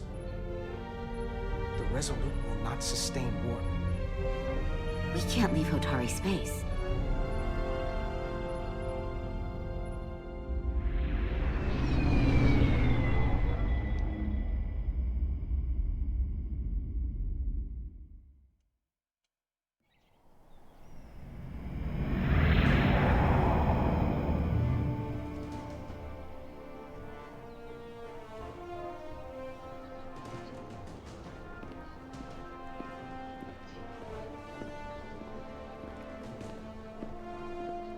Seat of power. Ambassador Spock, Captain Solana, welcome to Hotari. We are honored you have come. My name is Tylos Altaris, Minister of Diplomatic Affairs. The honor is ours, and this is Commander Jara Rydick, first officer aboard the USS Resolute. You're built like a brick, lady. You'll find she has a keen mind and unique insight into the dynamics between the Hotari and the Illydians. We are honored to be here as representatives of the Federation. I'm so glad. These must be the representatives of the mighty Federation, the reigning authority in the galaxy. Or so we've been led to believe. Whether that's true or not remains to be seen. But, either way, we're grateful you've made the time to come to our little corner of the universe. And you are? This is Galvin, and this is Citron, the heroes of the revolt in the mines. Nice.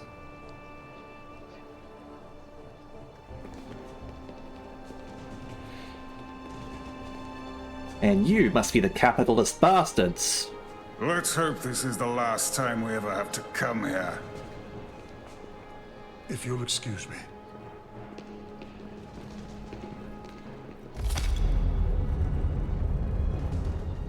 I think we're about to begin. Did you hear the arrogance from that guy? know what we're walking into here. But that guy was something. Something about his tone tells me this won't be easy. That was my sense as well. I doubt he speaks for all of Hotari, so I would urge patience until we speak with their queen.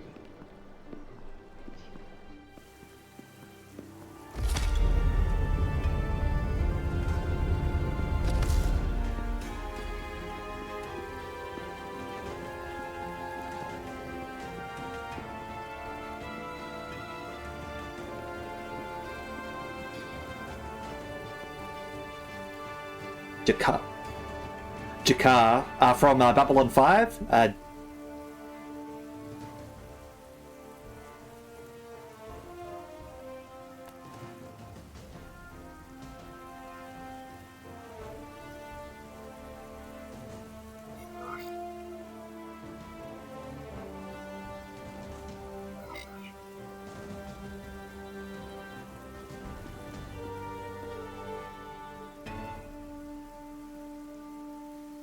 Ambassador Spock, welcome to Holtari Prime. The honor is mine, Your Majesty. That the Federation would send one of their most respected representatives is not only an honor to the Holtari people and their queen, but a recognition of our stature and importance. Let's get on with it, shall we? With all due respect to the Federation and their ambassador, they have no authority here. We are not members of their alliance. We are not subject to their rule, nor yours.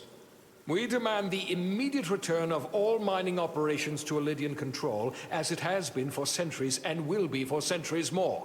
That has always been our understanding. That understanding has changed. Then you invite war! And if you cannot remain silent, you will be silenced. But his point is well taken. What is the Federation's interest in this matter? Perhaps you would have us trade one oppressor for another? The Federation remains neutral. Our only interest is the peaceful resolution of this conflict. We are here at your request, Your Majesty. For now. Saying this wouldn't be easy was an understatement. I thought they wanted us here. Was there something you wanted to say, Captain? Oh, no. My apologies. And what about the Kobliad? She's not part She of... can speak for herself, can't she? Then let her.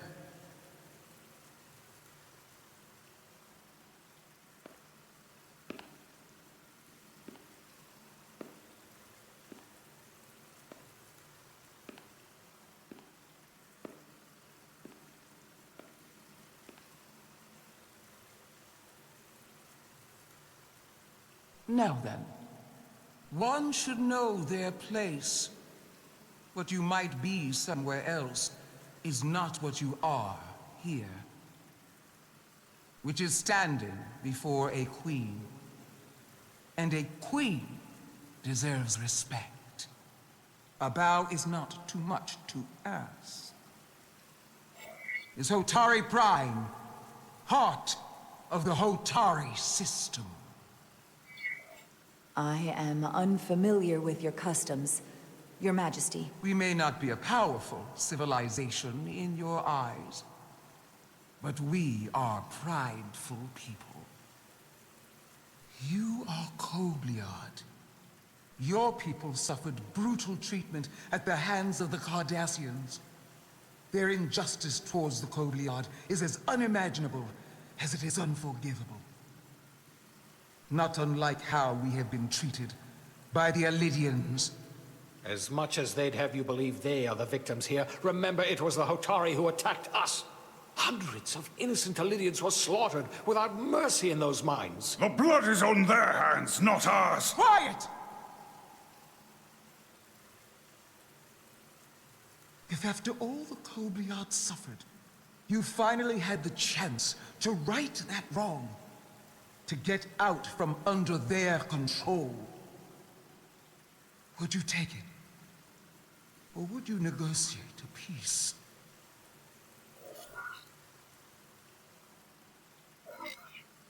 If the opportunity presented itself, and I wish that it had, more than you can know, then I would right the wrong, without hesitation. For the sake of the Kobliad, we suffered enough. Of course you would. It would be foolish to do otherwise. The Federation is the most powerful, most advanced alliance in the galaxy. It's widely known we have an abundance of dilithium in our mines. And it's in your interest to secure a steady supply. Your Majesty, if I may. Ambassador Spock would have us believe you're here as a neutral party in the interest of peace. So why are you really here? I want the truth, not your Federation rhetoric. It's possible the Federation has an interest in both peace and securing a steady source of dilithium. One does not preclude or prevent the other. But that's just my personal opinion. Given the Federation has done business with the Elidians for decades, I would agree. It's entirely possible, if not highly likely. What they haven't said, but cannot deny. What are they thinking here? Formed well under pressure when questioned. Handle a complex situation as well as could be expected. Yep, certainly. It's a simple truth. The dilithium trade would not and will no longer exist without a Lydian involvement.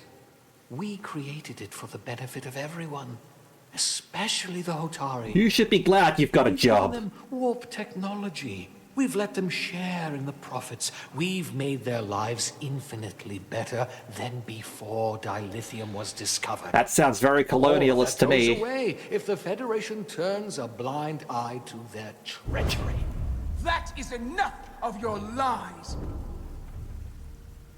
The Hotari are quite capable of running the mines. We've done so for centuries. So tell me, who deserves control of the dilithium trade and the mines on Tau? Who should the Federation recognize? The Hotari or the Elidians? The Hotari. Can only be one or the other, not both. If I have to choose only one, then it would have to be the Hotari. Well said. How could the just and wise Federation make any other choice? This is an outrage. The Federation has lost all credibility. The mines are ours. Lydia will not be deterred. We will take back our mines by any means necessary. Then you will see more blood spilled. I am more than willing to address your concerns, Your Majesty. Yours as well, Representative. But I suggest we could have a more productive conversation with a smaller group. Perhaps only the most essential representatives.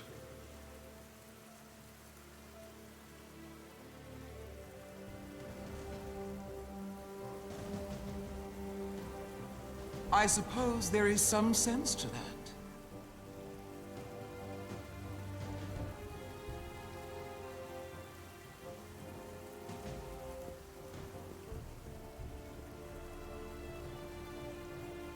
I hope we meet again. Commander Jara Rydek, Your Majesty. It's been a pleasure, Commander Rydek.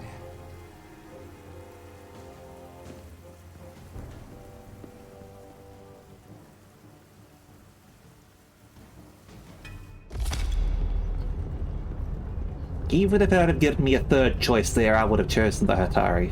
Spock and I will cover everything on the diplomatic front. You make nice with the locals and see if you can get some answers. We need to find out why the Hotari are so willing to risk war. What happened in those mines?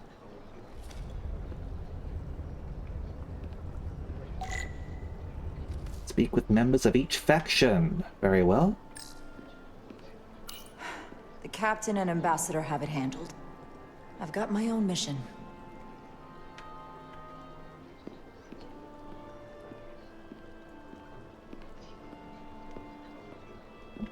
We got over here. Water. Soothing.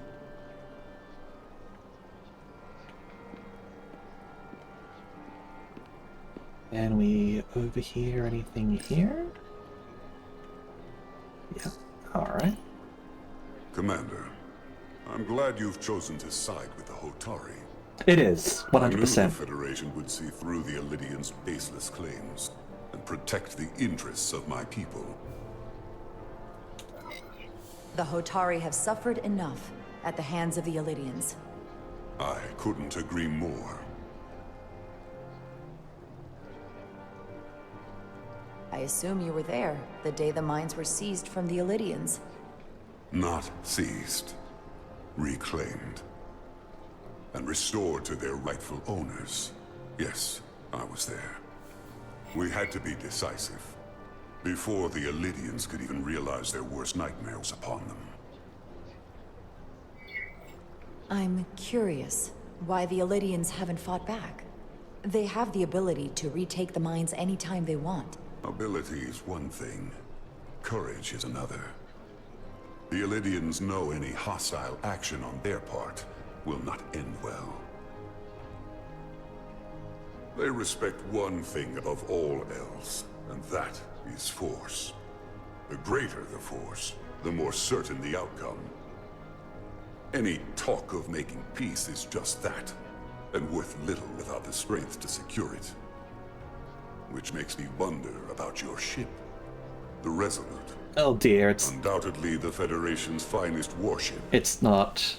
Ready to contend with anything the Elidians might have in store. It's a tiny ship. Or is that not true? Maybe I've misjudged it. No need to worry. Even in a worst-case scenario, the fleet is always within reach. But it would probably take them quite some time to get here. Maybe.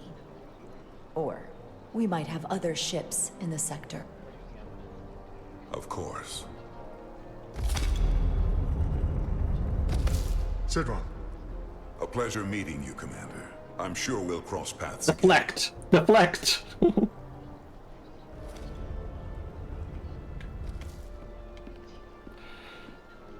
Do you have anything to say over here, buddy? But yeah, Drago, this is, while it's not made by Telltale Studios, it is made by ex-Telltale developers. So, if anything, it's probably more Telltale than what Telltale is currently, because Telltale, fell apart, due to, running out of money, and then, the name got bought, if I'm remembering correctly. Commander Rydek, I'm encouraged to see the Federation supporting my people. I'm afraid of what might happen without your help. The Elidians have no right to your land. It was clear which side was more deserving of our recognition. It's so different to have someone on our side. These are unusual times, to say the least. Much is changing. I saw you speaking with Sidron, our national hero. I'm curious, what did he say? He seems to be of the opinion that negotiating for peace is a waste of time. Because force is the only blunt instrument he understands. He's a miner, not a diplomat. There is more than one weapon, certainly. For the first time in our history, the Hotari have the upper hand. We see ourselves as strong instead of downtrodden. New voices have risen up. Old voices shouted down. Calvin and Sidron have become national heroes. Now, they have the Queen's ear. Better or worse, depending on your perspective. I get the sense you don't exactly trust them. I don't trust their instincts, which are leading us to war. My fear has been that the Elidians will launch an attack and crush us. You've seen their starship, no doubt.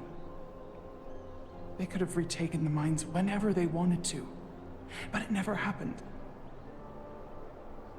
And as strange as this may sound, I'd almost say they're afraid. I just don't know what they're afraid of. It's still the same bluster and bravado you would expect from them. But it has no teeth, like they're afraid of what might happen. Do you think it has something to do with the ion storm? Right now, it's stronger than ever, isn't it? It's entirely possible.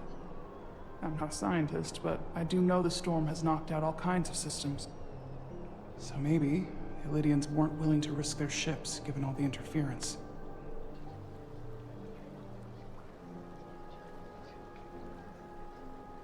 Since the day of the revolt, Galvin has seized control of the mines and restricted all access.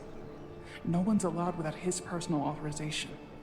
And they've taken over a section of the palace with just as much secrecy and security. I'm told it could be something they brought back from the mines. I've made inquiries, but everyone pretends it doesn't exist. They strongly suspect they're hiding something. Are you sure of this? It's been the talk of the palace since the day of the revolt. How can we know?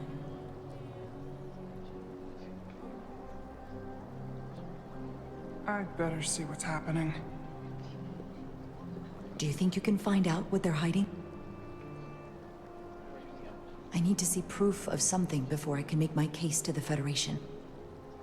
I can try, but even if I found it, I might not know what to make of it. Take this. You can use it to capture whatever you find, and then send it to me.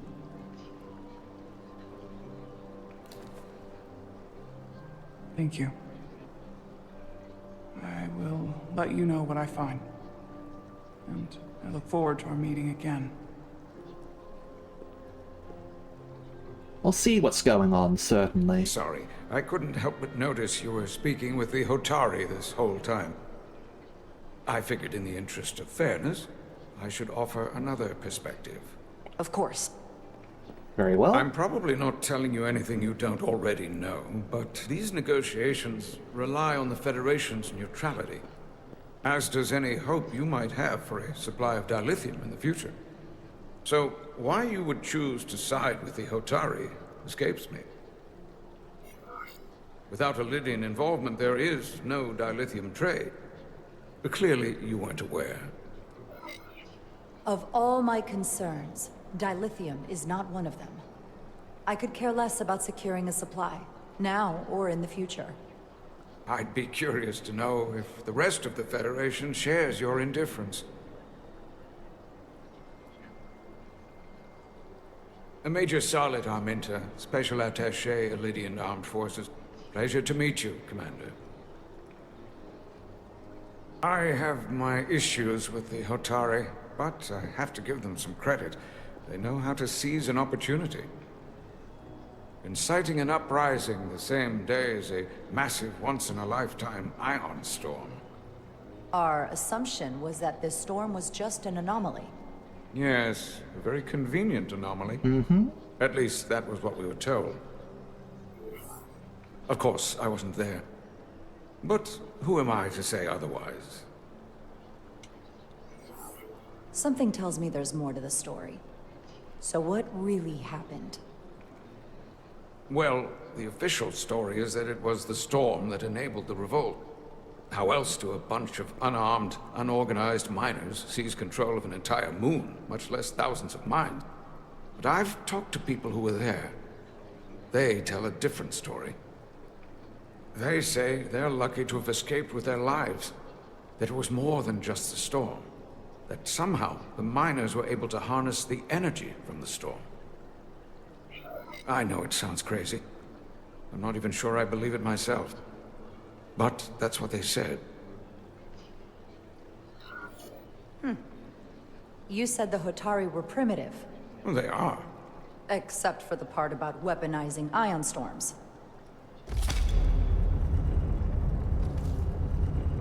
If you'll excuse me, Commander Ryder. Alright. Well, we found a few interesting things there, certainly. Hold on, where did it want us to go? I mean, I assume it wants us to go back up that way, right? It seems like there's like ancient tech in the mines. That that makes sense to me. Like some sort of like ion storm generator, perhaps? Or something related to that that's also usable on a personal scale? That makes sense to me, 100%.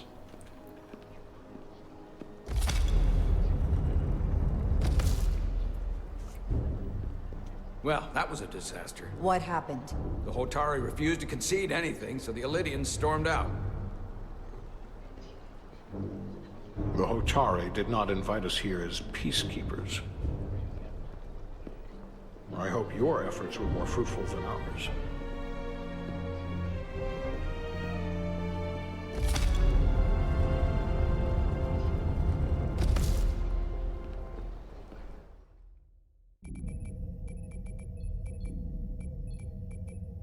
Gravitational harmonics failing to resolve. Warp bubble stability degrading. Increase output to maximum. Increasing warp output to maximum. It's happening again.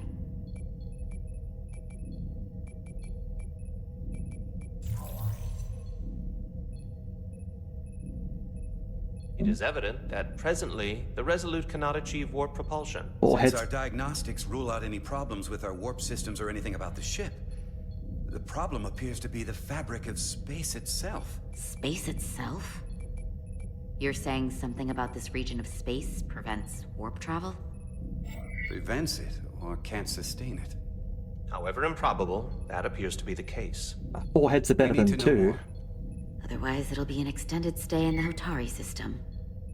The storm didn't stop us from leaving space dock and traveling here. But could it still be causing this interference with warp travel?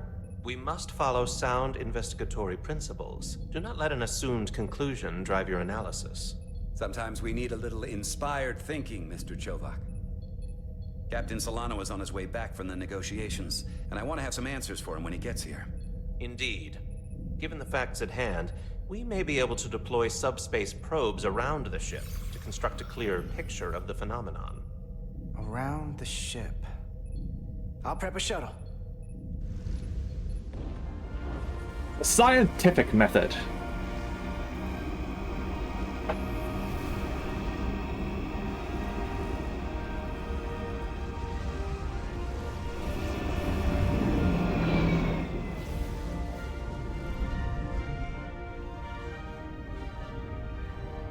I'm setting up a waypoint at a distance roughly corresponding to the edge of our warp field. When we get there, I'll deploy the first probe. Oh hey, fly forwards, fly backwards, right to turn, L to strafe, huh? Onyx Storm will fill your path with dangerous hazards. Green Lightning will damage the shuttle. Taking damage 3 times will fail the mission. Fly through the rings created by the storm if you pilot carefully. Gotcha. Yeah, that's exactly what it's supposed to be like, Drago. Follow the lit path to reach the next waypoint. Navigation computer displays information about the area in front of you. Exclamation is a storm hazard. Brackets are an asteroid. Alright.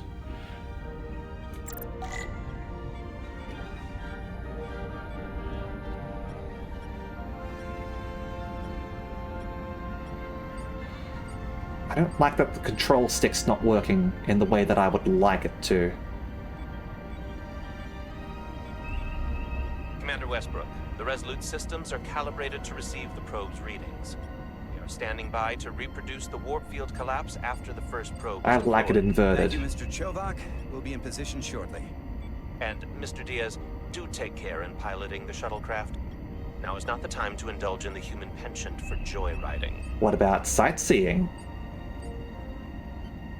Chovak probably isn't such a fun guy to work for, huh?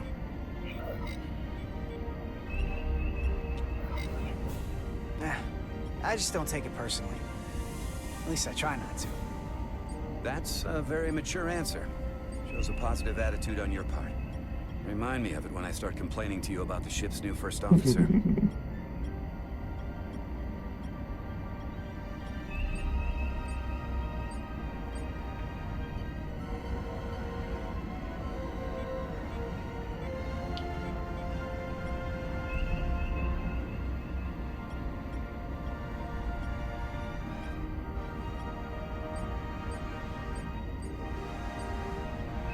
Go. This is far enough.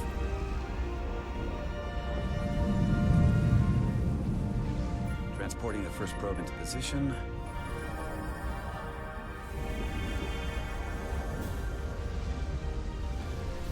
Tasty probe. Westbrook here. The first probe is deployed. Understood. We are reading it. We are about to replay the simulation.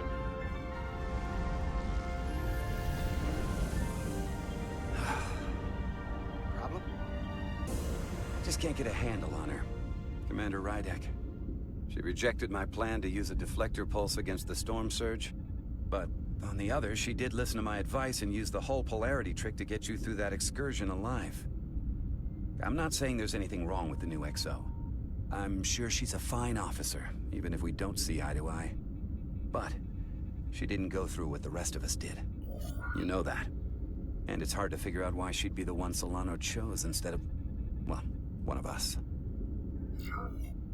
I've heard some good things. You should at least give her a chance. I'll take that under advisement. Test is running. Warp field I'm not collapse biased. in 3, 2, 1, mark. Ah, nice. Hello, what was that? Whoa. All right, that is definitely a problem with the fabric of space. We need to get another probe out there. Going on with the trains, I see, Infernal. The Resolute and the probe. We've managed to get an interference pattern. I'm setting a waypoint to a particularly strong area of interference. We'll deploy the second probe there.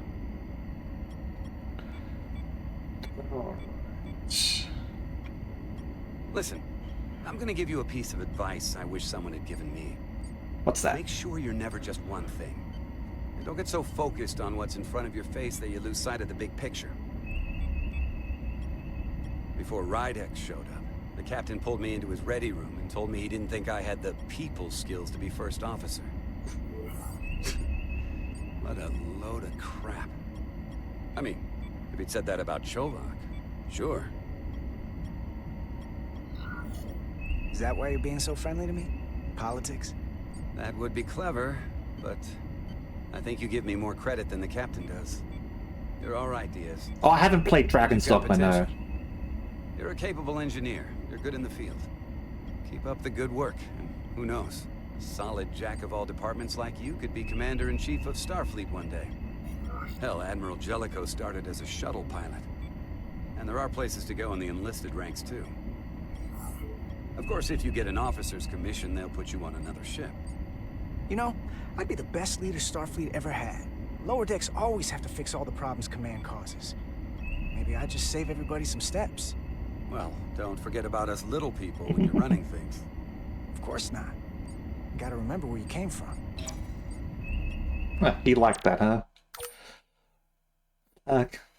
Nice to see a different side of Westbrook, which is nice. Westbrook enjoyed his conversation with Carter, coming away with the impression he's smart, pragmatic, and confident in his knowledge of the ship.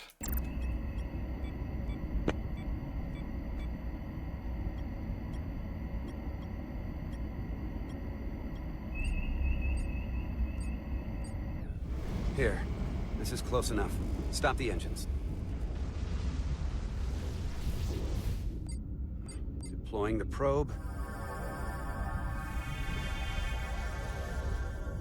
Westbrook to Commander Chovak. We're ready for another sampling of data. Very good. Running the simulation again. Warp field collapse in 3, 2. Please don't break the shuttle. There it is again. I saw it. It seems to be directional. Is it coming from the What moon? about the scans? Anything?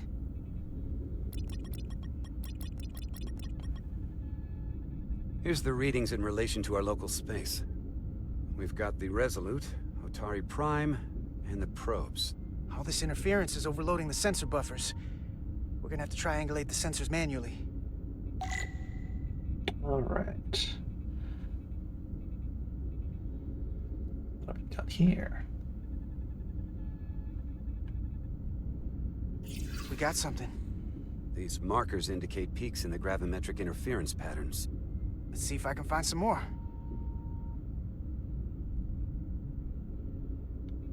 Any others?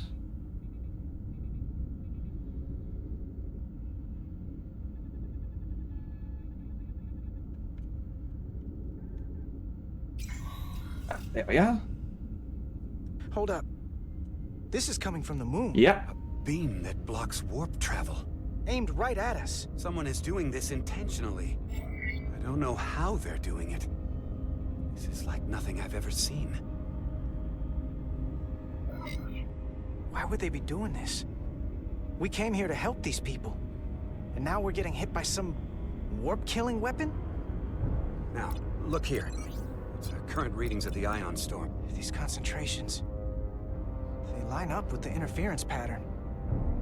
The storm and this beam, they're coming from the same place. Carter, whatever petty local conflict brought us here, it's just a small part of something much bigger. And roll credits. Presently, we don't have an explanation for how they're doing this. One thing is clear. This is no fluke. Thank you, Mr. Westbrook. I want a full briefing when I'm back on That board. was a bit of a Star Wars track there, wasn't it? A targeted weapon that inhibits warp travel. Coming from the moon Tau. That would explain the difficulties my shuttle encountered. More importantly, the tenor of the Hotari during the negotiations. And here I thought the Elydians would be the problem. Coming to peace talks in a warship. Gunboat diplomacy. This wasn't supposed to be so complicated. For all their posturing, every indication is that the Elydians are afraid of the Hotari. They didn't bring their warship as a threat. They brought it because they're scared. From everything we witnessed, I would say that is highly likely. But what are they afraid of? Tylus, the Hotari representative, said she thought they found something in the mines. Galvin and Sidron brought it back to the palace, but they're keeping it under tight security. She's going to investigate it. I gave her my tricorder. I expect she'll contact us soon. You found an ally. Why would Tylus help us? Go behind her people's back? It's a fair question, considering. Make us whole? She doesn't like the way Galvin and Sidron have been manipulating the situation. And the Queen. Working with us to go around them isn't the same as betraying her people. That may be true. I haven't She's played Dead certainly more likely Space. to help than the other Hotari we've met. That raises another question. Specifically, what do the other Hotari have to gain in bringing us here, only to make this hostile maneuver? I'd be need to give it a go. There must be some motivation. Unless they changed their minds between when they asked and when we got here. Sidron was very curious when we spoke outside the Queen's chamber. He wanted to know all about us, our ship, the Federation. He wasn't giving any answers. He was looking for them. Well, I'm sure you didn't tell him too much. I don't think the Elydians know what's really down on that moon either. Major Armintas said the revolt defied explanation. That the Hotari miners somehow harnessed the energy of the storm. Harness the energy of the storm? Doing that is beyond even our capabilities. So is a weapon that disrupts warp travel. There have been civilizations and entities, both past and present, far more technologically advanced than the Federation. The Elydians and Hotari don't fall into that category. But that is all the more reason to investigate further. Commander Rydek, sorry to interrupt. We've received an urgent call from Hotari. The Queen's advisor, Tylus, has asked to speak with you. Put her through.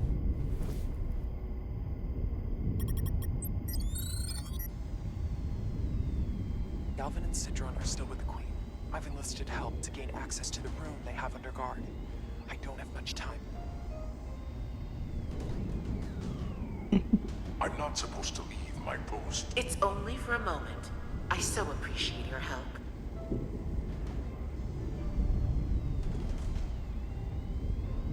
Really, I found something. I'm sending you a scan. really looking forward to when the TTRPG Torch ship comes out. That one sounds really interesting with how it's treating like a alternative Star Trek. Got it. Tylus, if we needed to gain access to the mines on Tau, is that something you could help us with? I suppose It wouldn't be easy, but I have to go. Tylus. Can we reconnect?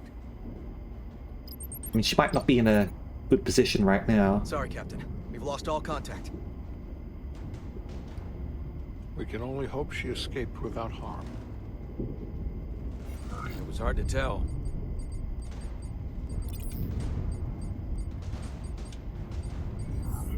Tylus wouldn't have offered to help if she didn't know what she was doing. That's a lot of faith in someone we barely know. Let's see the scan of whatever the hell that was. You like that, huh? Pragmatic approach to any danger Tylus might encounter by helping the Federation. Tylus suspects this came from the mines on Tau. You can't just jump into it without knowing what's going on. Ancient origin, but the markings are unfamiliar. We can run a full analysis when we get back to the Resolute. But if this came from the mines, then it might be the key to how they got the upper hand against the Illydians. Then we have to go into the mines. The Federation would not allow that. We were, after all, sent here to be a neutral party in a peace negotiation. However, we could demonstrate that the Hotari have acted in bad faith, which would enable us to investigate the mines on Tau with full justification. But of course, we would need conclusive proof before taking action. Otherwise, it could put us in a difficult position. Quite right about the I have to go thing. Whatever this artifact is may be proof enough. At least to satisfy the Federation. Especially if we can show the Hotari are controlling the warp disruption. And targeting the Resolute. We may have a better understanding once we analyze the device. The mission to the mines, covert or otherwise, is not out of the question. And I will handle the Federation.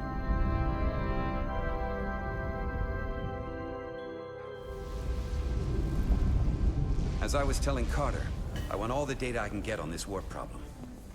And the negotiating team's shuttle has been recording data all the way back from Hotari. Even better than our probes. So pull the sensor and engine ISOs from the Melville when it sets down. Will do. I'll join you and Chovak down in engineering to run another analysis after the briefing.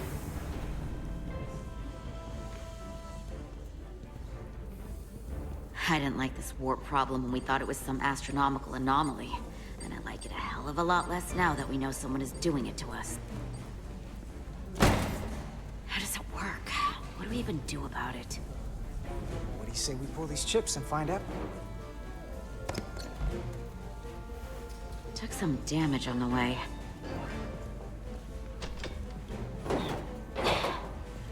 That ionic interference scored the hull plating. Might be some micro welds.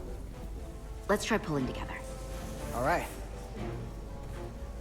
3, 2, 1.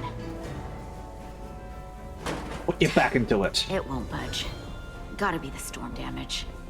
We need to... Welcome back. Any excitement down on the surface? Excitement? No. Nothing like that. Hey, can you hand me the EJ7 interlock?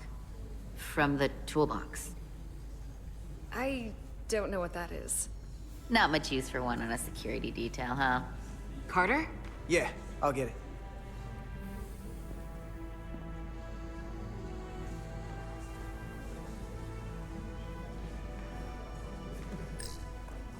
Yeah.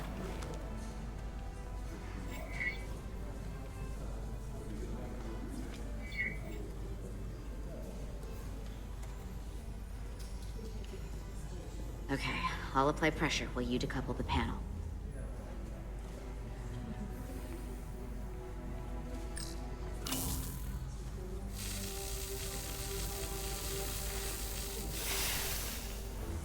Here, I'll help.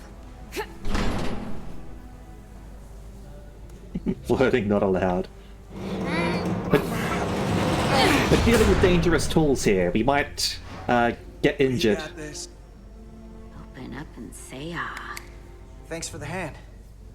We have to get these isolinear chips down to engineering. No problem. You really know everything about these ships, don't you? The tools, the systems. Like a walking Starfleet technical manual. Well, I wouldn't say everything, but I know my stuff. I can see that. Come on. What, did you want me to show off a bit more or something?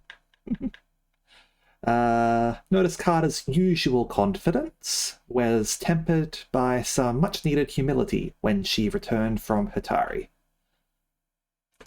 Start pulling chips.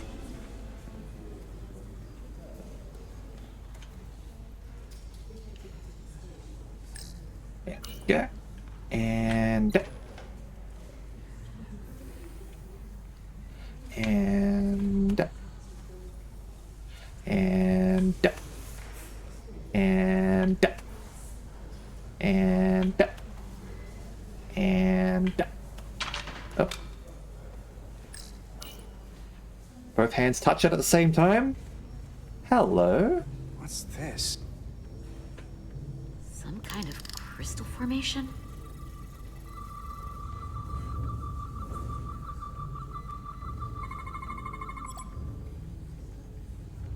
Whoa. This substance is a quantized spin crystallization of hydrogen, carbon, and lithium.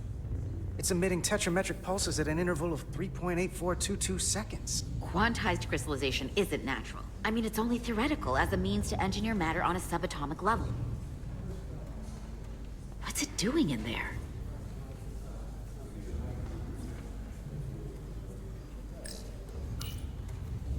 Maybe we should put on gloves for this. Wait. Regulation 364, subsection 9. What? Regulation 364, subsection 9 orders that in the case of an unknown foreign substance infiltrating a sealed system, it will be placed in secure confinement before further examination. Retrieve a containment module. Don't you think we're more equipped to deal with whatever this is? No. Before anything else, this is a security issue.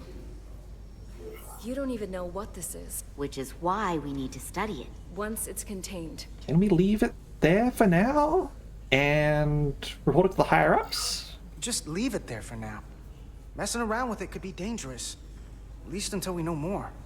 That's exactly why we need to get it to the containment lab.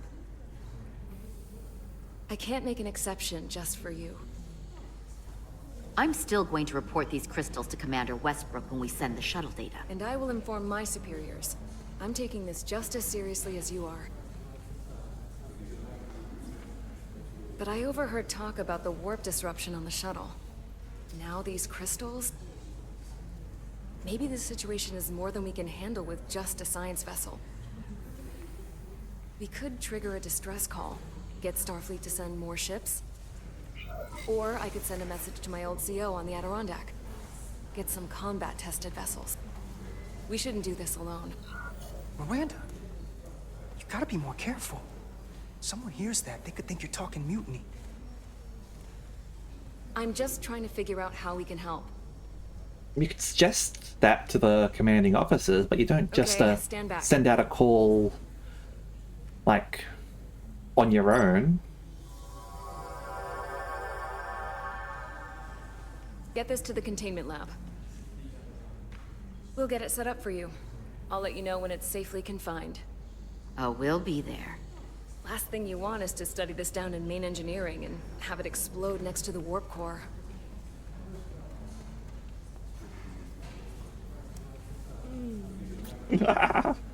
Almost forgot. Can't have that. For a second, I thought she'd gone cold on you. Like she might have changed her mind. But I guess this whole situation has her spooked. Maybe she knows more than us? Or it's because this is all happening so fast? But she usually doesn't scare easy. Well, of course she's taking it seriously, but that's her job. When she's on duty, she's gotta be on the lookout for danger. Yeah, but talking about sending a distress call on her own? That's going too far. She was probably just thinking out loud. I'm sure she'll come to her senses. This mission has enough complications stacking up.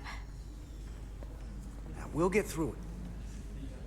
You, me, and Miranda too. BDA indeed, Ada. Symbols of Rydick legends. was able to work behind the scenes during the negotiations and made contact with a representative from the Hotari delegation named Tylus. She mentioned an unusual artifact of unknown origin being held under tight security within the Hotari Palace, which she believes came from the mines on Tau.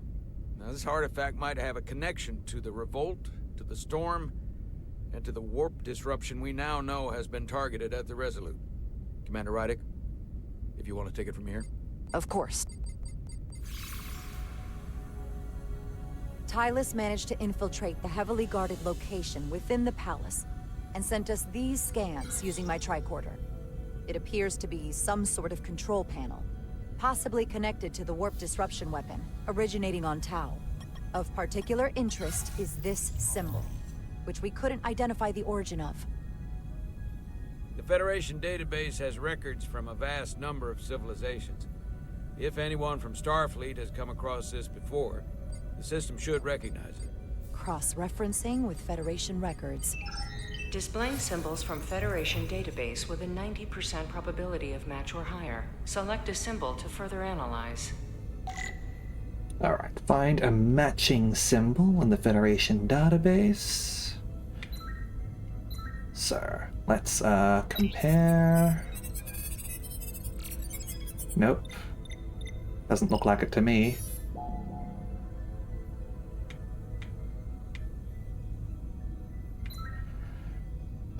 This doesn't look like it to me either.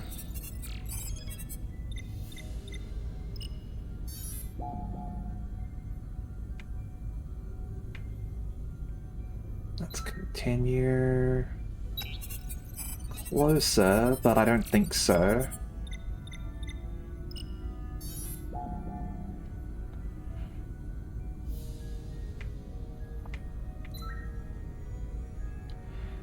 This could be it. No.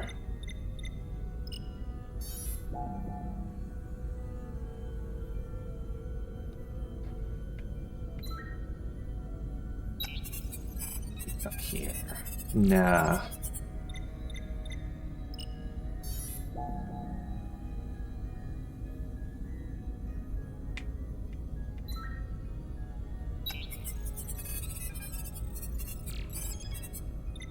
What's this? No.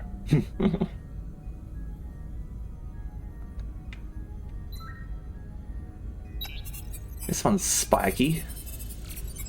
Nah, not this one.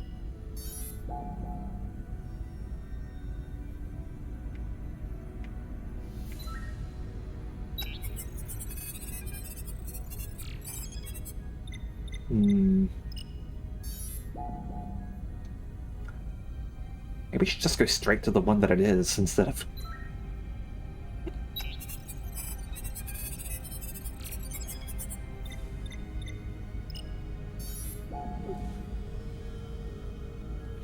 We're just going through them all, apparently. Oh, hello. This is looking better.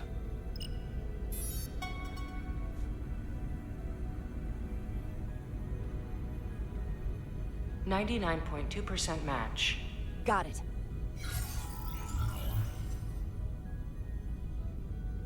The Takan Empire. So, what are we looking at? The design and composition indicate this is a glyph associated with the ancient Takan Empire. Their civilization collapsed over 600,000 years ago, but once spanned millions of systems with a population numbering in the trillions. Fascinating. The Takan were once the most advanced, most powerful civilization in the galaxy. Is it possible the Hotari found Takan technology? I wonder if they even know what they have. Our knowledge of the Takan is limited. I have only encountered passing references to them. Actually, I've heard of the Takan. You have? Quite impressive, Commander. Computer, summarize the Enterprise D's discovery of a Takan outpost. On stardate 41386.4, The USS Enterprise D, under the command of Captain Jean-Luc Picard, discovered a Tkon outpost in the Delphi Ardu system. According to the mission summary, an unbreakable energy-draining field was deployed against the Enterprise and a Ferengi ship.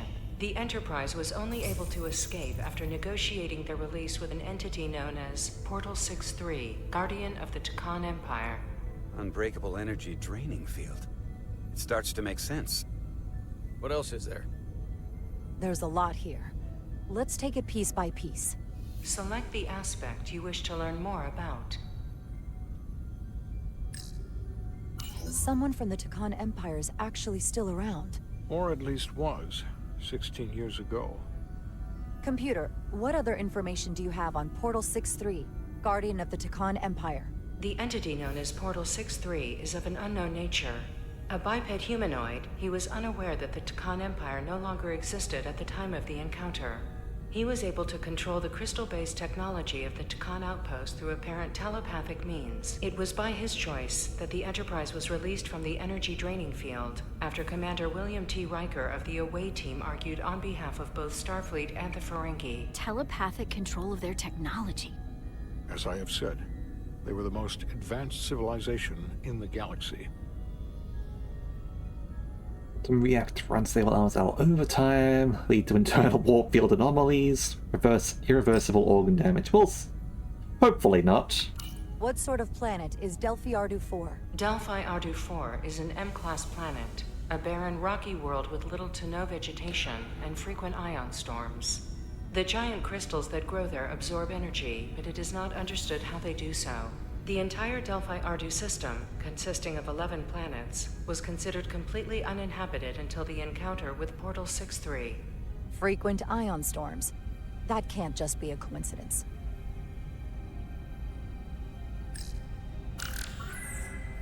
There appears to be some sort of restriction order from Starfleet. Computer, explain this restriction. A Starfleet directive similar to General Order 7 forbids entering the Delphi Ardu system or attempting to make contact with Portal 6-3. Starfleet doesn't throw up a no trespassing sign for just anybody. I suppose it makes sense considering what happened to the Enterprise D. No, right? What's with these frickin' single biome planets? I wonder if it's like on a more realistic sort of like level, it's just saying what the main terrain feature is. So like if they say that it's an ocean planet, it doesn't mean that it's 100% ocean.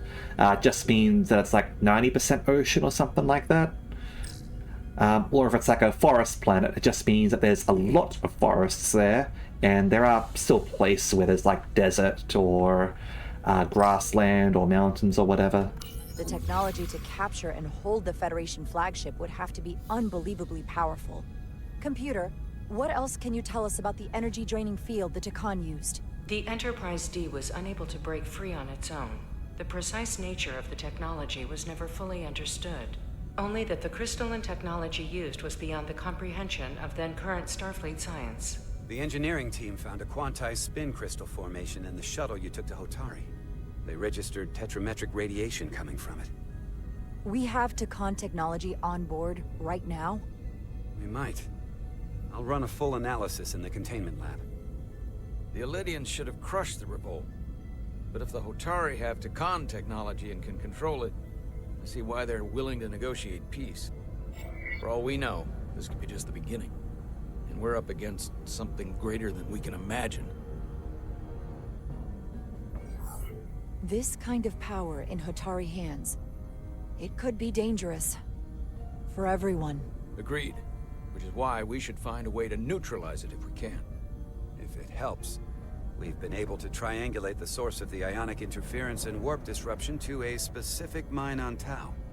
Engineering used the latest data from your shuttle to pinpoint its origin. There. So we know where to look. We need to know what's down there. What the Hotari are hiding, to better understand what we're up against. And to neutralize it if we can. Captain, embarking on a mission to the Hotari moon would not be viewed favorably by either side. However, given the circumstances, we are entirely within our rights to defend ourselves. I just want to make sure this doesn't blow up in our faces. why I'm thinking of sending Commander Rydek on a covert mission to Tau. Assuming you're up to the task. It would require absolute secrecy. And obviously, it's not without risk. I'll get the away team in and out. They're in safe hands with me. Under normal circumstances, that would be the case. Given the sensitive nature of this incursion, I'm afraid you'll have to go it alone. I'm hoping Tylus can accompany you. The priority is to avoid detection. It's a calculated risk. The last thing we need is to get caught and then blamed for violating our neutrality and aggravating an already tense situation. We can't afford any mistakes, which is why I've chosen you. Tylus will be essential to my success. Not only her knowledge of the mines, but her ability to gain access, particularly now that we know which mine we need to get into. Make sure she understands the need to keep this covert. She's not going to want her people to know about this. Get in touch with Tylus and make the necessary arrangements. Solano couldn't help but be impressed by Jara's intelligent approach to the mission to Tau despite the evident risks. And Bedrosian was inspired by Jara's boldness when discussing how to address the threat during the senior staff meeting. As discreetly as possible. Bridge to Captain Solano. The Illydians have moved additional ships to the edge of the Hotari system. Current heading is straight for the homeworld. Oh boy. Understood. It would seem we no longer have the luxury of waiting. In that case, may I suggest you and I return to Hotari Prime? Doing so will provide Commander Rydek as much time as possible to complete her mission. Agreed. We'll hail the Queen's delegation from my ready room. We all know what we need to do. Dismissed.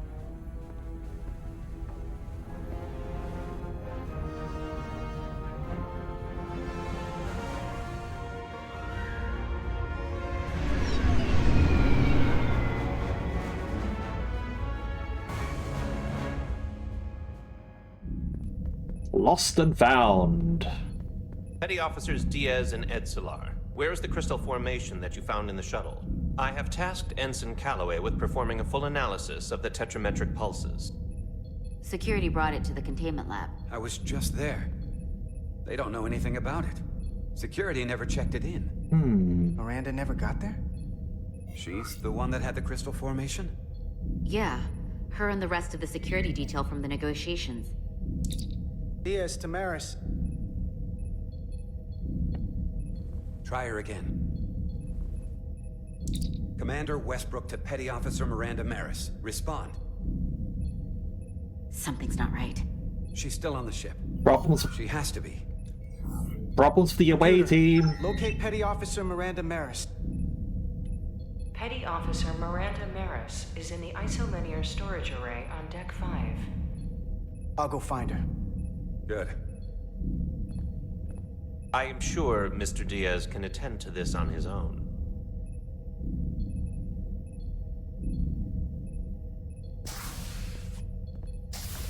I'm sure this is fine. Yeah, you're right, Ada.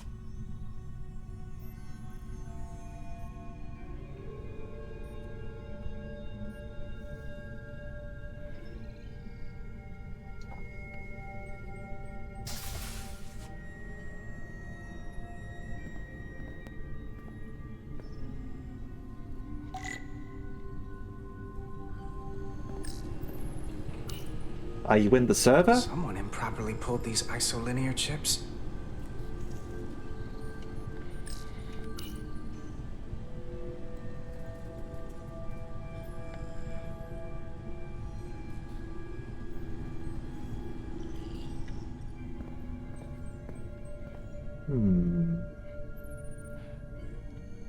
Let's check around at this door here.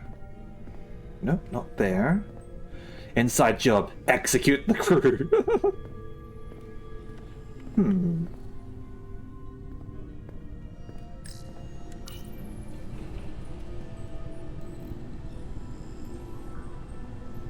Did this?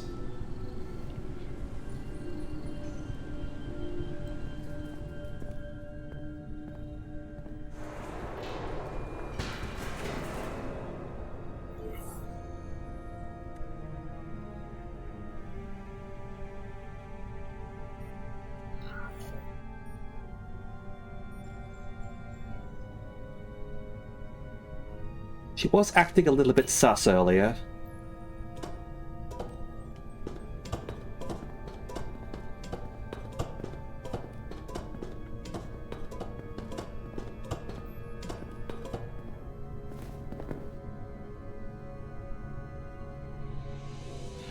Quieter than calling out, certainly.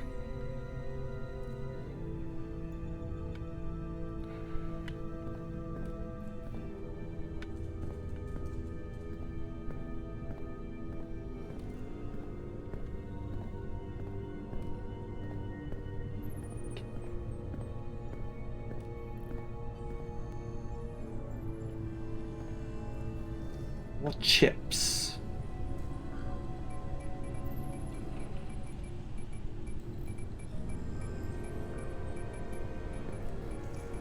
What the?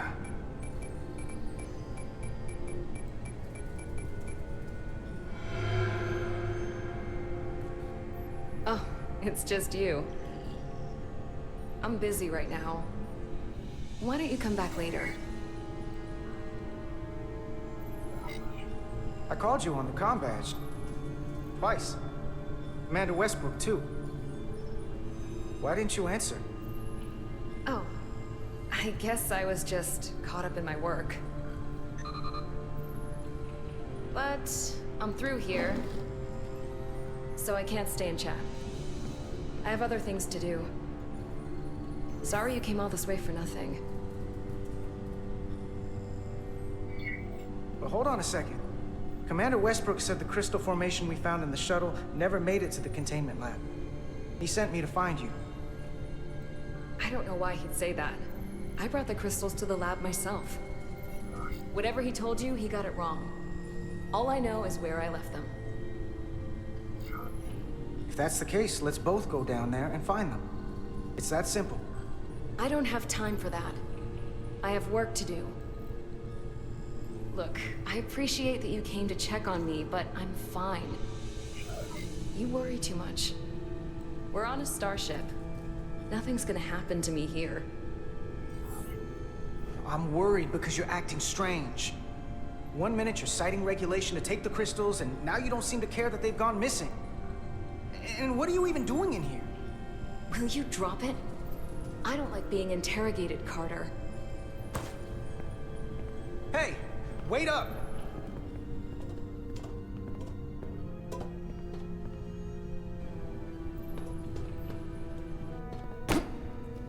I'm getting some very mixed signals from you right now. I'm sorry. I'm under a lot of stress right now. This is more than stress, lady. Just tell Chovak or whoever I don't know where the crystals are, and let me go about my business. Yeah, not gonna I happen. know we have some things to figure out. I don't have time to stand around and debate with you. Not right now. Let me help you.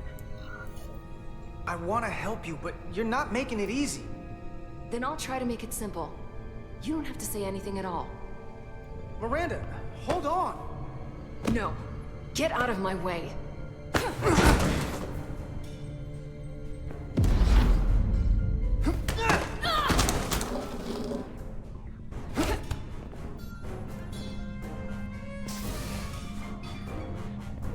Goons! So I see you found each other. Hired goons.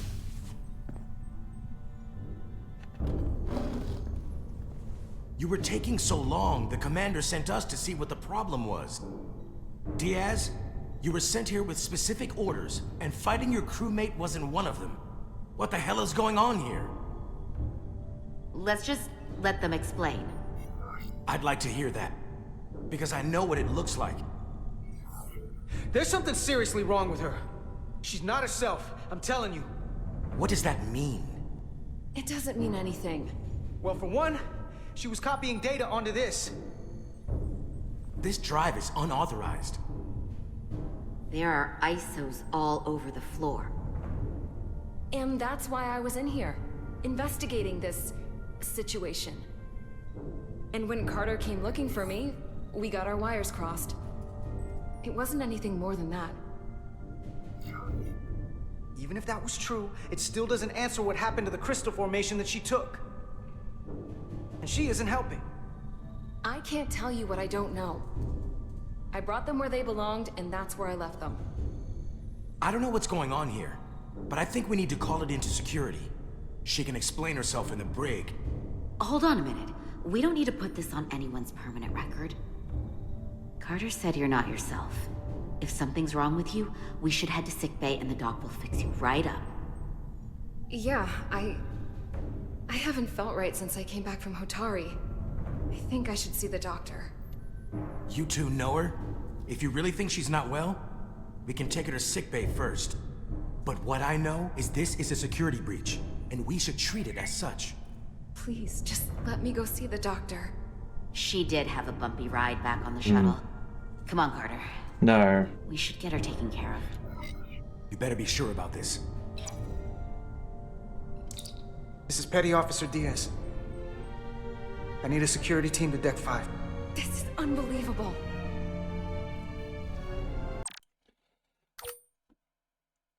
Damn straight I'm suspicious, lady.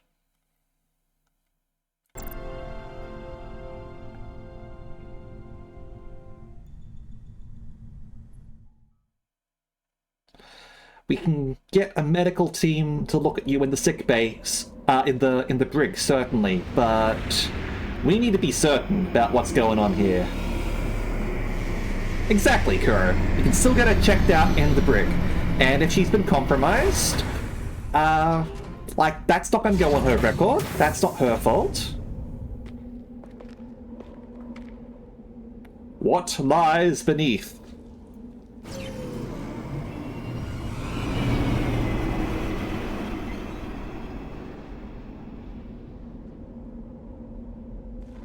Plants. Foliage on Tau resembles underwater plant life on Earth. The universe is full of mysteries.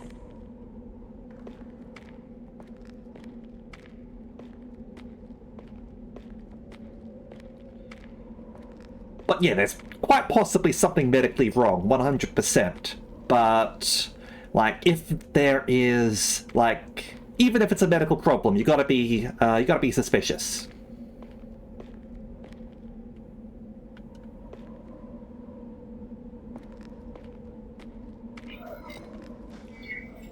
Rydick here.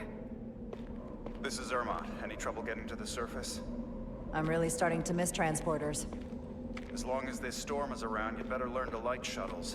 But if you can find the cause of the interference, we might be able to get back to transporting. As if I needed another incentive. We both know there's a lot more than that riding on this. Fair enough. You'll need to get in and out of the mine undetected, so I hope Minister Tylus can help in that regard. So do I. And to keep this covert, we'll refrain from contact unless absolutely necessary. Makes sense. Understood. Rydick out. Octarine, Infernal. Octarine.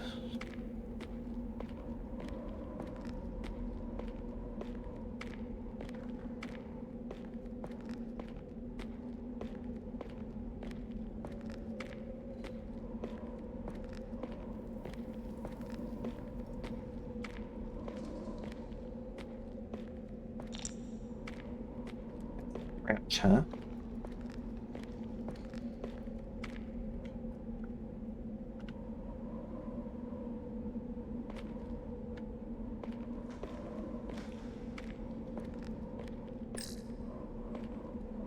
The ionic interference is coming from underground. I should find a safer way down there. I'm gonna look over here. Alright.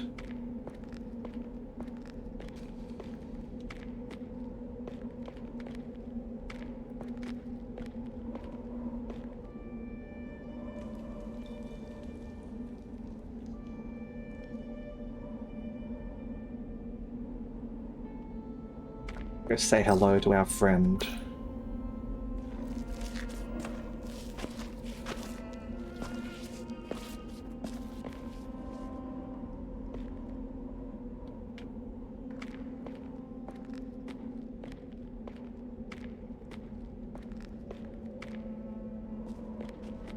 I saw your shuttle take off. Hopefully no one else did. It's good to see you. even under these unfortunate circumstances. Thank you for agreeing to this. You've already taken risks on our behalf. It means a great deal that you would do so again. If it's for my people, no risk is too great. Lead the way. I'll fill you in on what we've learned about the situation. Follow me.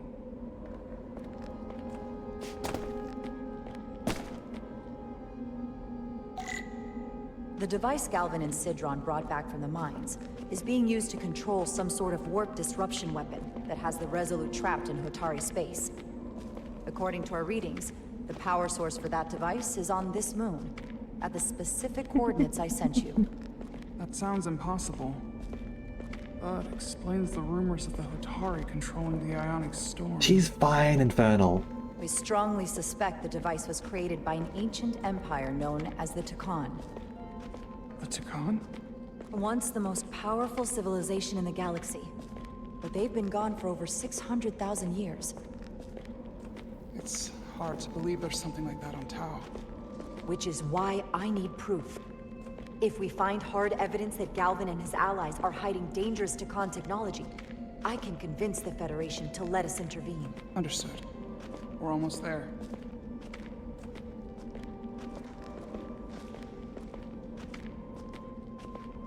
Dangerous. Hazardous to health.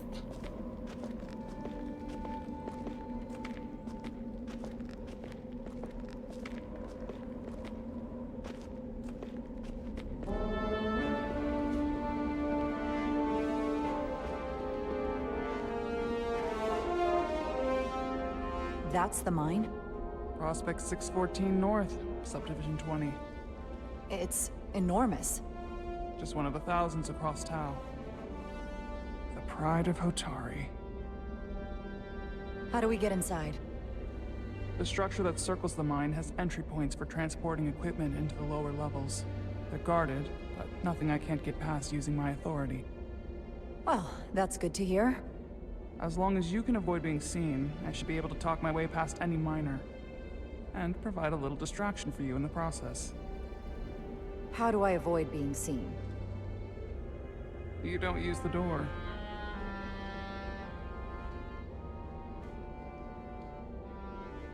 How dare you! Don't you know who I am? I am Tylus Altaris, Minister of Diplomatic Affairs. That's not... The Queen would be furious to hear you tried to deny me entry. The Queen? But I just... You just what? Just now realize the trouble you've made for yourself? And who exactly do you think you're going to report this to? Because I'll be reporting it as well, to someone much further in the ladder. You have no authority here. Do you understand who pays your wage? I can inform the Queen directly in this instance. There's no You'll need. regret everything you've said here today. You should have opened the doors the second I appeared before you. That's not the protocol. I didn't know Each second you delay my entry will be recorded, processed, and permanently marked on your record. Can't believe this. Does your brain function? Do you speak our tongue? Minister, I have orders. How should a fellow Hotari not understand this? Yeah. Digging the road. I've reached the end of my allegiance. The Scorpions. Not going that way. I can't just... Now. Gotta go Super Karen. A wise choice. Lead the way. Okay. Let's get a look inside you. Prevent solid matter from passing through.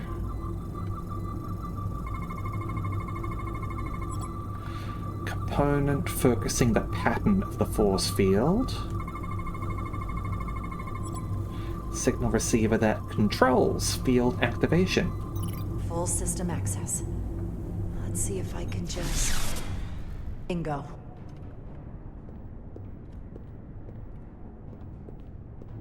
Go.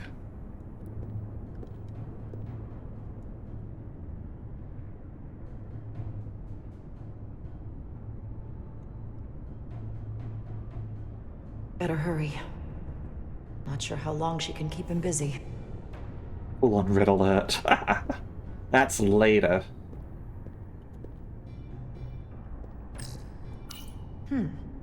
Might be rigged to only open for registered users.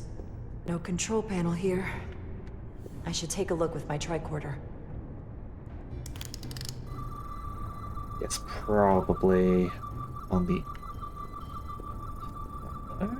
Let's follow this, shall we?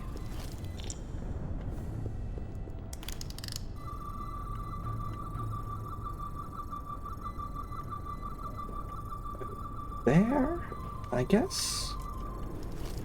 Alright, let's crouch under that.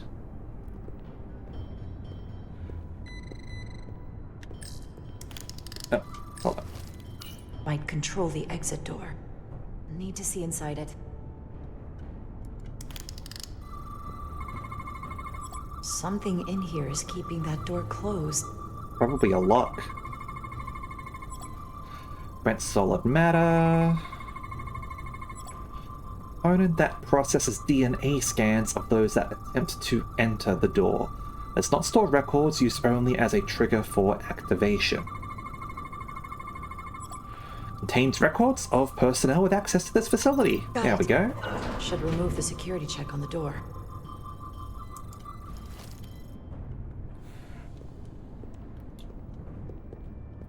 Alright.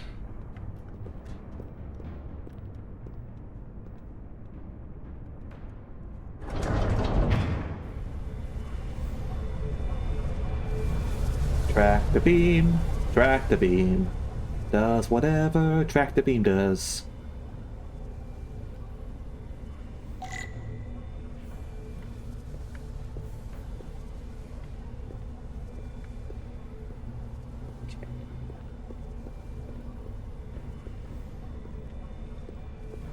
Let's head on down and see what's up.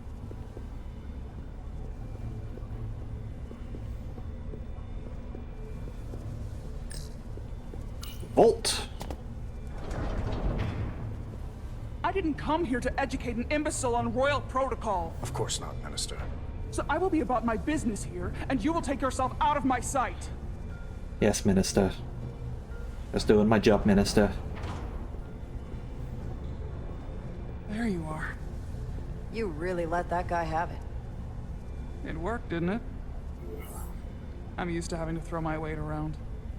Hard to get anyone to listen to you otherwise. I'm impressed. I didn't know you had it in you. There's a lot you don't know about me. Underestimate me at your peril. Ooh. The catwalks were booby-trapped. Felt proud after Jara supported the way that she handled the guard in the mines. Galvin and Sidron have gone to great lengths to keep out the uninvited. Well, we're inside. Where do you want to start? The reason why we are flirting is we're the first officer. We are taking on the role of Commander Vraka. Okay? That is what's going on, Infernal. The ionic interference is coming from below us. We need to go deeper. That lift goes down, at least to the changeover station. But we can't use it without DNA authorization from one of the guards. I have an idea, but we need a few samples of DNA from the miners who work here. Samples? Fingerprints, sweat, blood. Which will trick the machine and get us control of the lift. That's the theory. Let's test it. All right. Use them. No luck. Unless this console thinks I'm a Hotari guard, it won't work. Yeah. The guards work out of that building back there.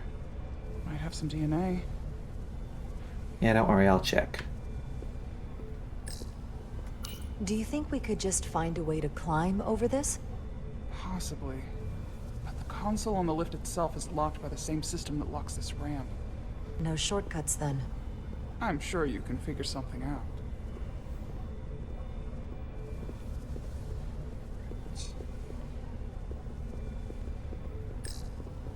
This facility doesn't seem well maintained.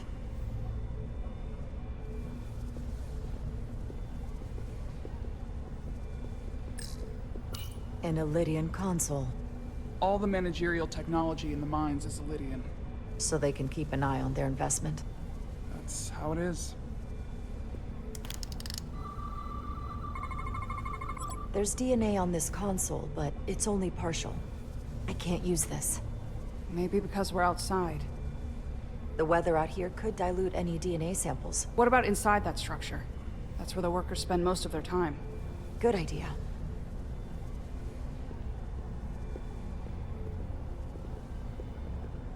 Alright. Hello? Wow, that is a lot of DNA. I should look for the most concentrated spots. Okay. Where are the most glowy thingies?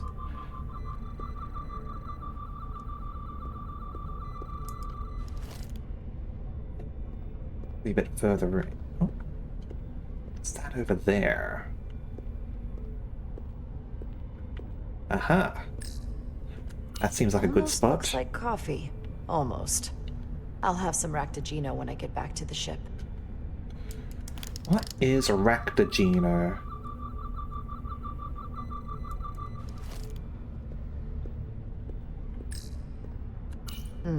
Leftovers. I should give this a scan. Sushi. There's gotta be stable DNA here.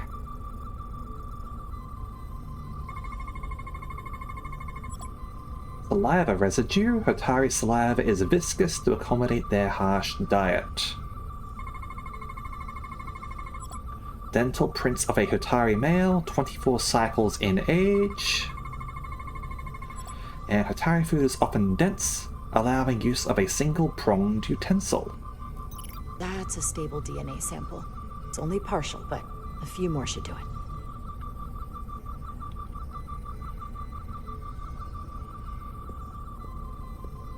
Something over here, do we? What are you? Primitive by Starfleet standards tool for excavating dilithium. Atari take advantage of their naturally high strength to break apart solid rock.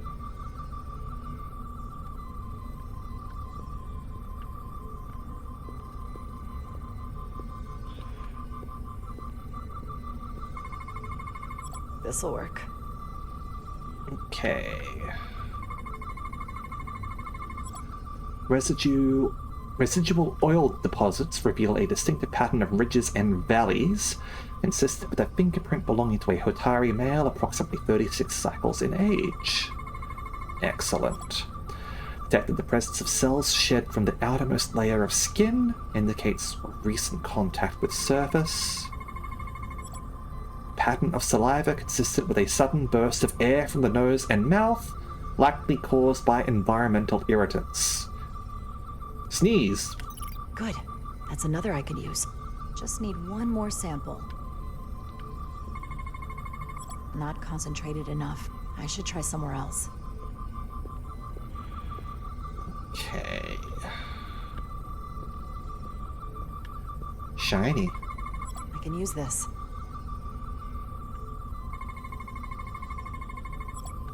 Residual oil print deposits reveal a yeah. That the same guy? Perfect. That's enough to make the DNA profile. Time to go back to the lift.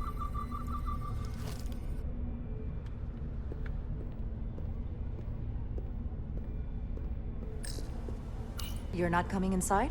There are some things I'd rather not smell. Ah.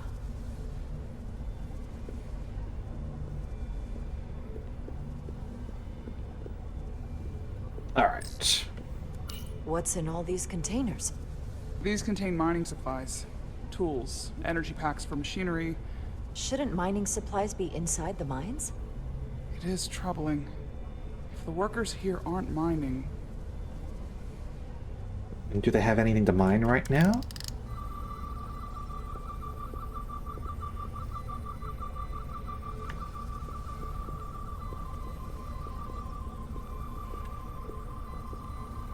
Alright. Let's go activate our thing.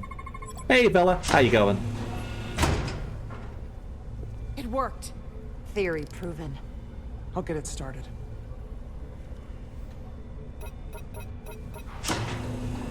Ready?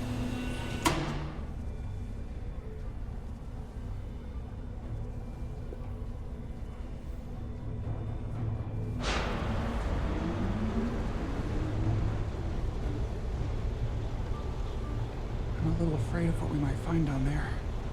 We'll be okay. I've survived worse than this. Well, I haven't. But I'll put my faith in you. For now.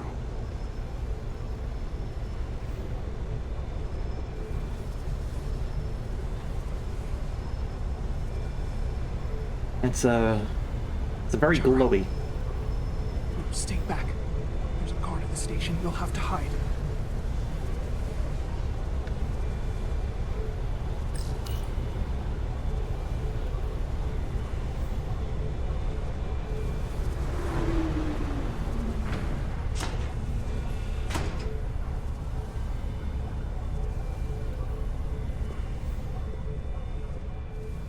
Who are you?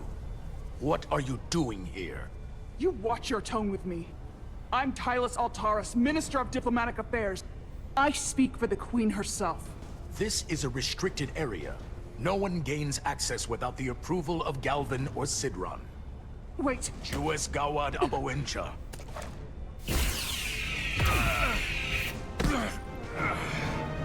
Are you all right? I don't know. Are you injured? No, I thought if I could talk my way through like always, I'd be fine, but... I'm a diplomat. This isn't what I do. I've never even fired a weapon. This is just... It's real now. I wasn't ready for this. Hey, I'll keep you safe. Can you? I was a tactical officer before I was posted to the Resolute.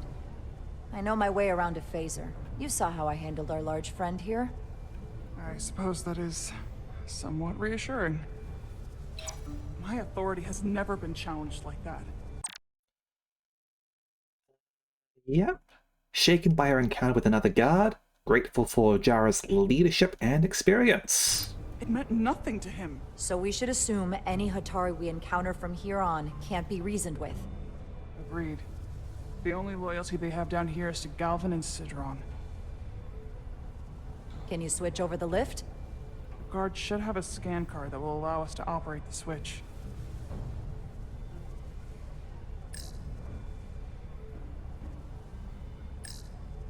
That's some serious armor. Conditions in the mines are harsh, even for Hotari.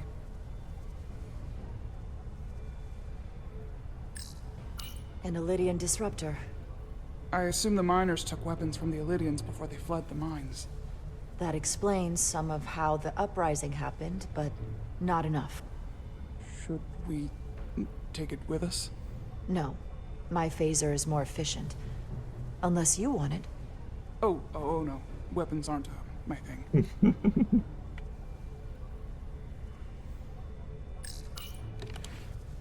Got it.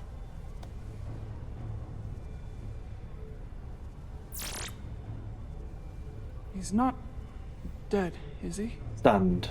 He's still one of my people, and I didn't come here to take Hotari lives. My phaser's set to stun. He'll be perfectly fine, just unconscious for a while. I see.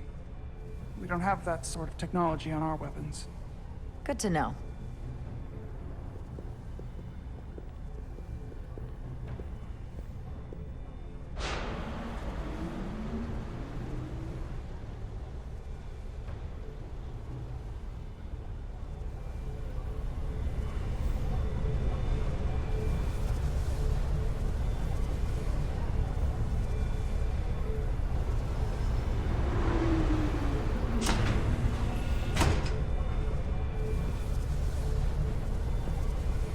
Safe to say, they will be shooting to kill.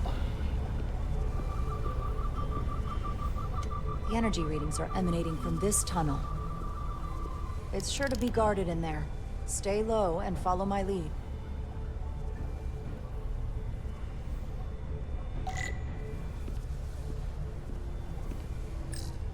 Is that all dilithium? Not all of it. We excavate large chunks of rock that contain varying amounts of dilithium ore. It's sorted and processed at the collector ship above.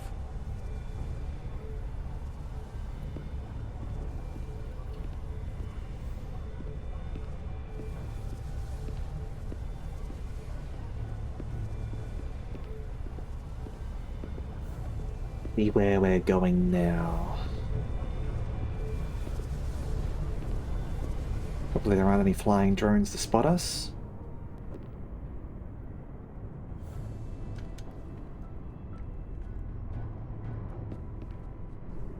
More guards. I take that as a sign we're getting close. I'll get a closer look. Barricade. Looks like they've improvised a barrier. Yes, we must be getting closer.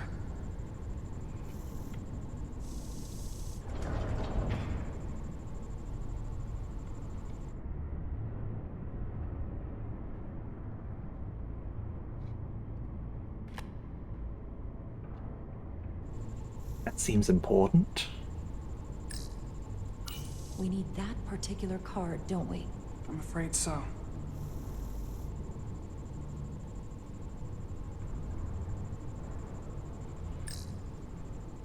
We don't have time to wait for them to finish whatever they're doing. We'll have to try to keep low and sneak past them. Stealth missions. See the utility of a phaser. I wouldn't stand a chance against all three of them. Up to the next time it flashes an episode title.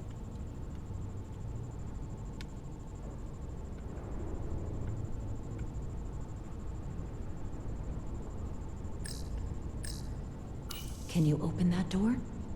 Not without that scan card. I don't like our options here. I have to get us that card so we can open the door. How?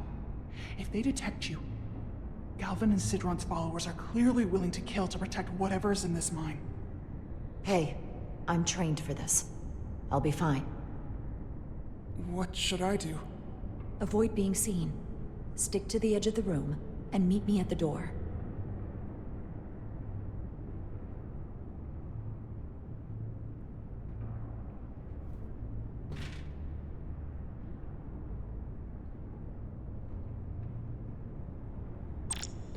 Alright. Stealth sequences. Enemies that have alerted will hunt for you and try to catch you. If you're caught, mission has failed. And you can see if they're looking at you, stay crouched to avoid their line of sight. Or you can sneak faster while crouched, apparently. Enemy sees you, they'll get a tag. If it feels up all the way, you will get caught. So get out of their line of sight. Enemies are predictable. And in certain locations there'll be interaction points to distract the guards. Use to draw the guards to that location, and it may open up a path. Gotcha.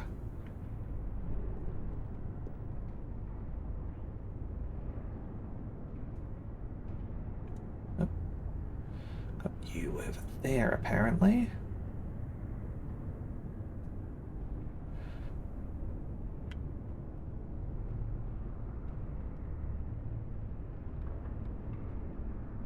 Analysis in progress.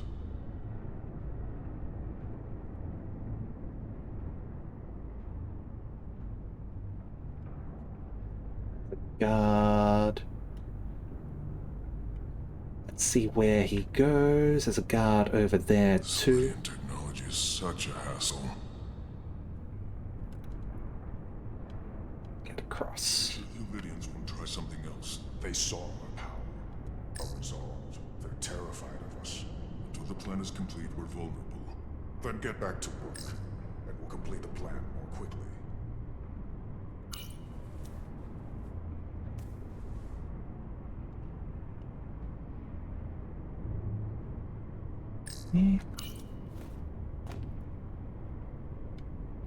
Here. Alright. 2 more guards. Processing. Processing!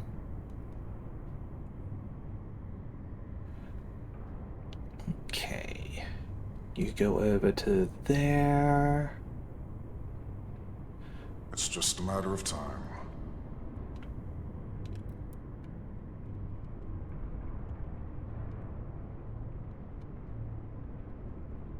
That's something. Good. Good.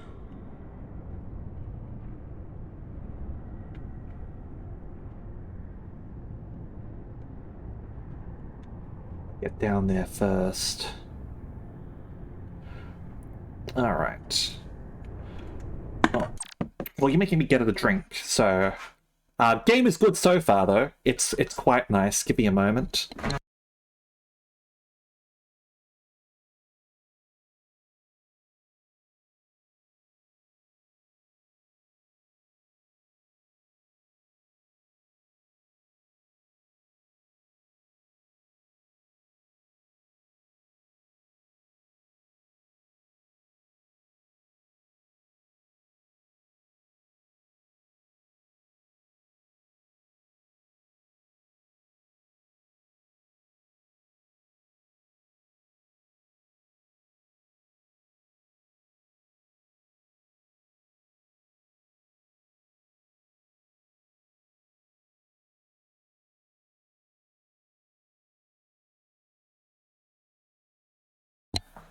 Alright.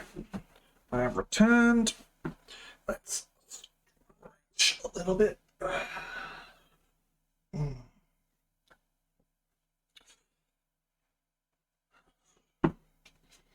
Okay.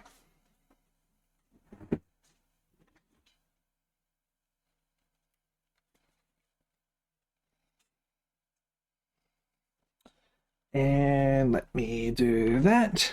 Hey Ahmed, how you going? Okay, where do we go from here? Down. Oh shit.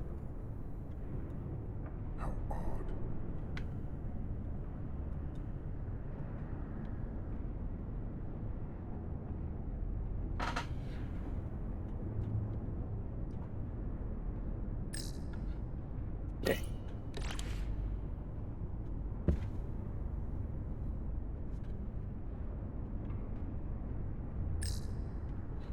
Who's that? Get down there. How long is Galvin going to make us wait?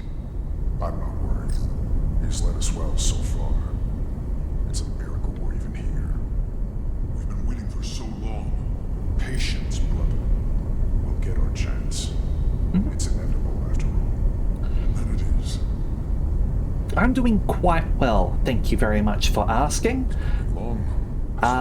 Just enjoying this game. I haven't played a Star Trek game in a while, and this one's like been really like it definitely feels like an episode of Star Trek. I'd melt if I went through there. Yeah, let's not go through there.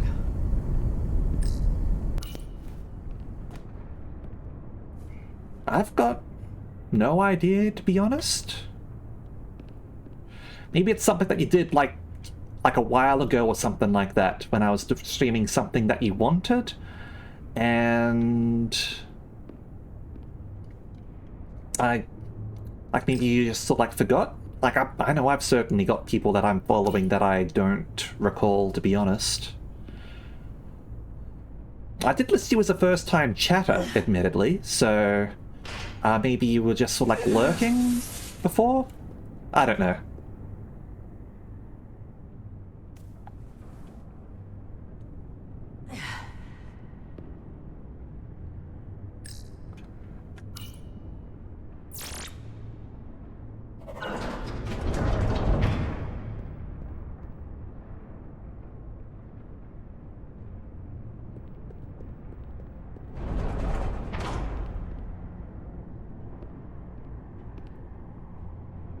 Stay close.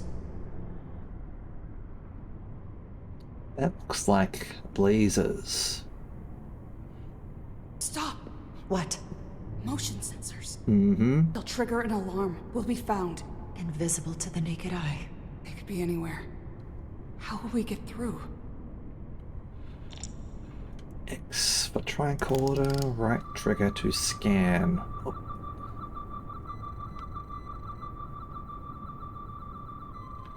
Sort of more than I thought there would be.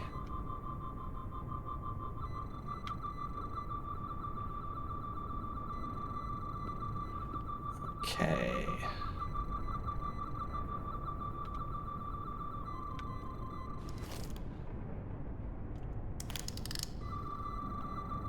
Okay, so don't go that way, probably. This is a bit disorienting, I have to say.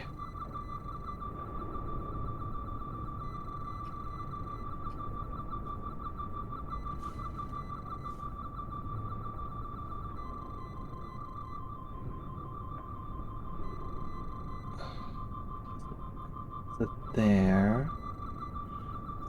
Probably...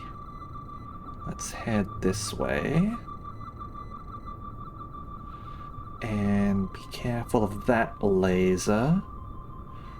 Entirely story, Senpai.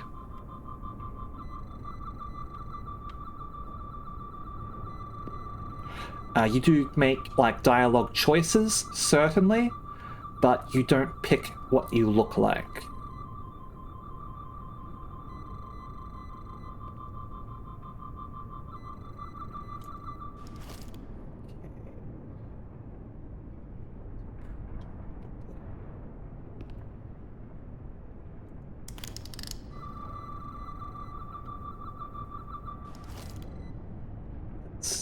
Up, down.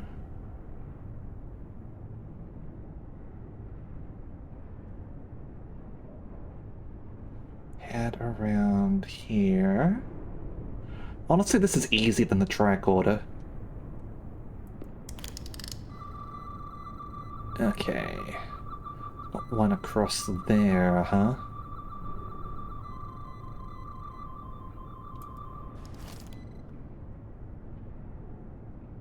Yeah, that's definitely from a while back.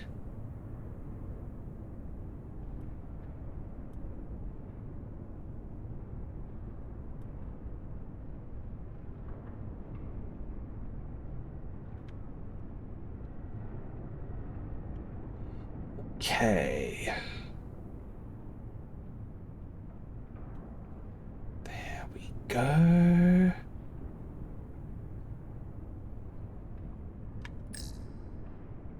Okay.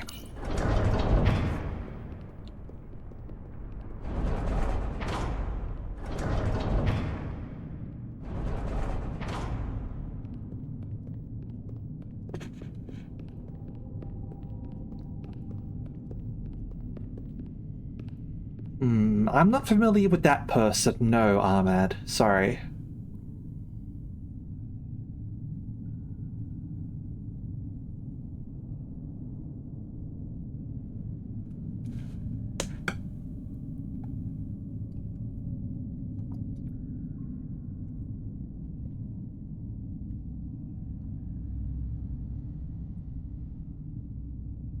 This... It's where the uprising started. Eat the rich.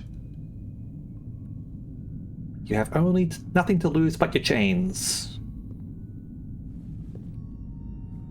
Yeah, sorry. Sorry, don't do this. We defend ourselves, but we don't kill on this scale, this level of savagery. There's no such thing as a bloodless rebellion. Yeah, there's nothing wrong with this. It's a rebellion. I don't know if we should keep going. So much death. I don't want to end up like them. We'll make sure they didn't die for nothing. What we learn here could save the rest of your people. Okay. Okay. Wish I could answer the question for you, but Whatever happened here, it made the Illydians abandon the mines. Let's find out what they're so scared of. Okay. Hotari and Illydian. Both sides took a beating.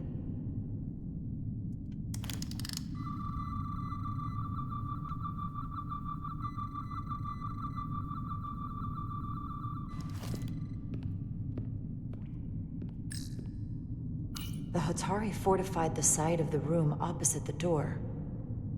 It's a good tactic, but a few crates aren't going to stop fully armed Illydian soldiers. All right. How did they win? Well, if you were following me from 2020, it's possible I wasn't VTubing at that point. I think I only started mid... Or it could have been. Might have been. Might have been when I just started?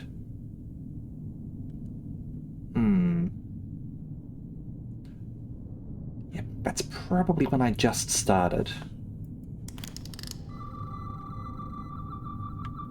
A few months after. If I'm remembering right anyway. Is this the effects of an Elydian disruptor? Yes. Disruptors are cruel weapons. Effective. These crystalline particles, they're not dilithium. Are they common in the mines? Not that I've ever seen.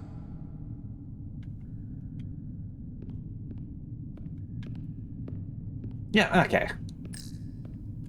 From the blast marks, it looks like the Elydians had far greater firepower.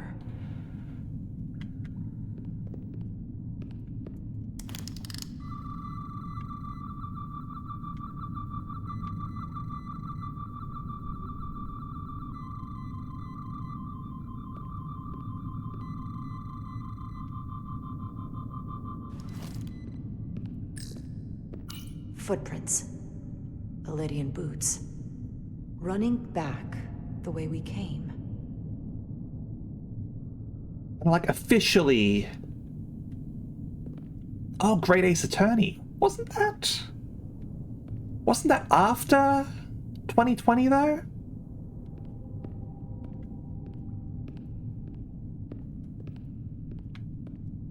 Tylus. What? What kind of weapon did this? This is like nothing I've ever seen or heard of. My people don't have a weapon that does this. What else can you tell me?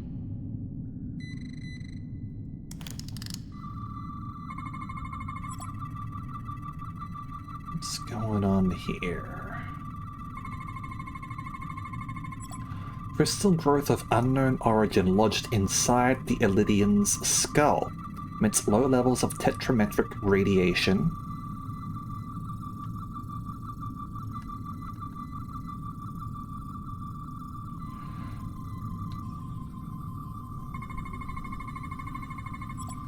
Elydians have 4 hearts. Oh, hang on. All are stopped, and the veins that feed them are clogged with quantized spin crystallization. Crystals appear to have grown from inside the flesh after an initial penetration. Process ruptured several internal organs randomly. The process may not have been fatal instantaneously. That sounds nasty. What an awful way to die. This must be why the Elydians are so afraid. Maybe. Technology that surpasses their own, in the hands of the Hotari that they've lorded over for centuries. Where did this weapon come from? Well, the crystals are giving off tetrametric pulses.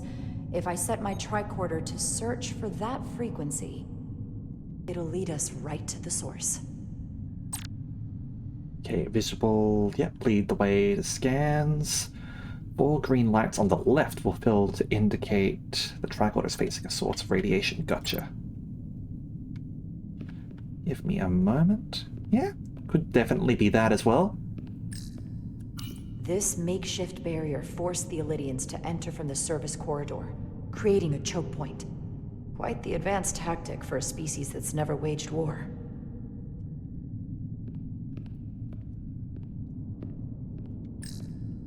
This Elydian tried to run.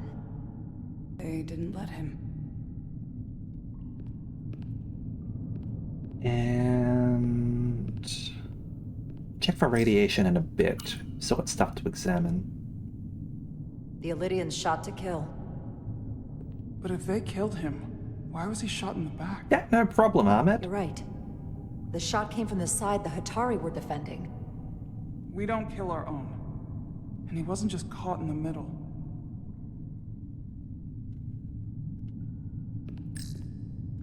Killed by the same crystallization as the Elydian. Let's Whose set side straight. was the killer on? Where's this radiation going anyway?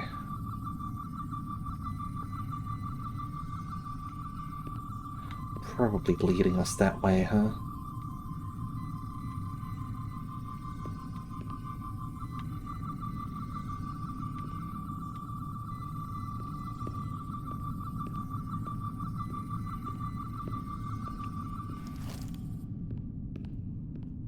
quite right, Ahmed. And you definitely don't want to be hurting your back. That's for sure. Go around like that.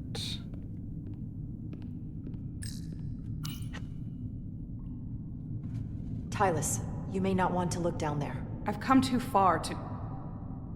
What is this? See ya! They've been dumping bodies down here.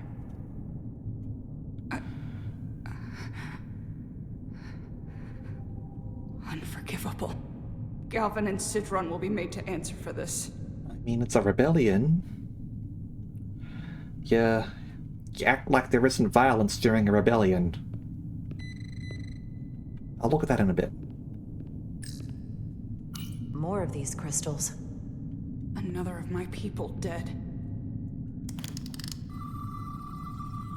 Oh, let's have a drink.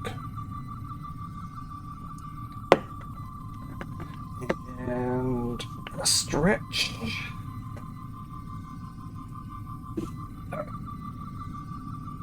go.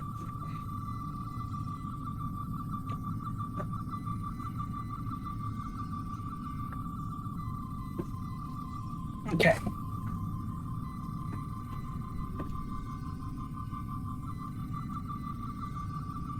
Section's lasting longer than I thought it would.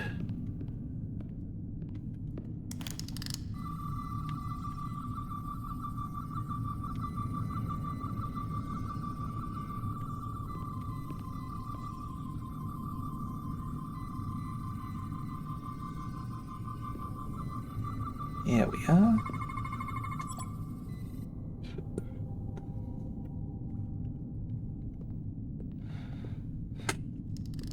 Think they parked this here on purpose? One way to find out. Need any help? I've got it.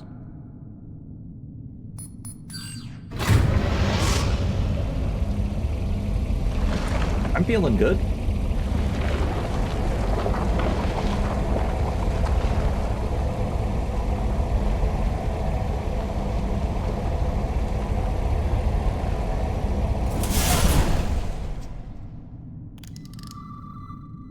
This concentration of tetrametric radiation has never been recorded. Whatever they're hiding, it's right through here. Is that harmful to people? I feel like we should be concerned about radiation, right?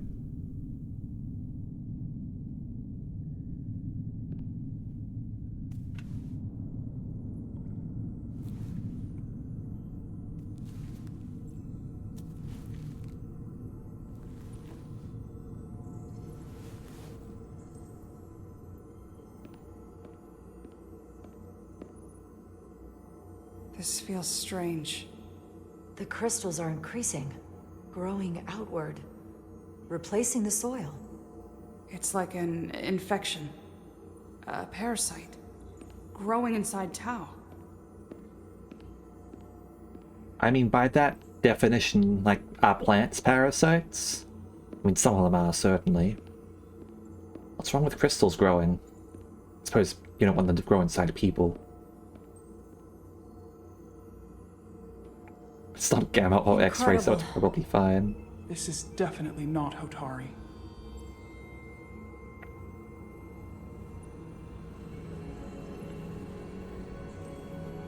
It's the remnants of the Takan Empire.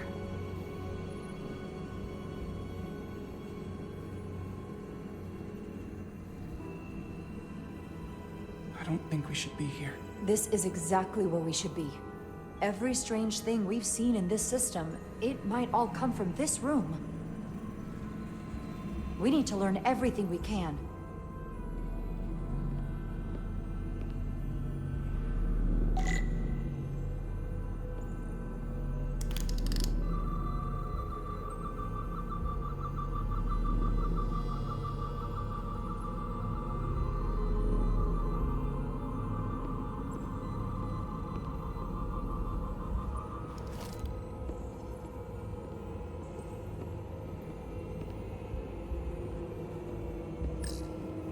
Somewhat resembles a transporter pad. Does a bit. Let me scan it. No.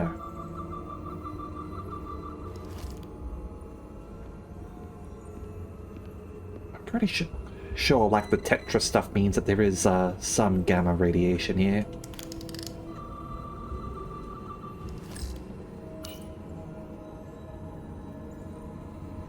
Look familiar? It's almost identical to the console Galvin has hidden in the palace. It looks like a control surface. Well, Star Trek technology is actually behind what we've currently got. What are we looking at? It's made of the same crystalline material as the rest of this place, but I can't tell much else. Might be some kind of sleep mode. I can't analyze this further unless it starts working normally.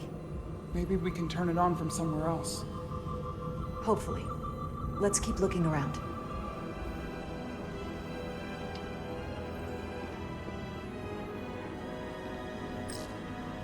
How are you holding up? I knew Galvin and Sidron were dangerous. Now I know they're more powerful than I could have imagined. But the worst of it is knowing they got there by turning our people against their own. This place feels wrong.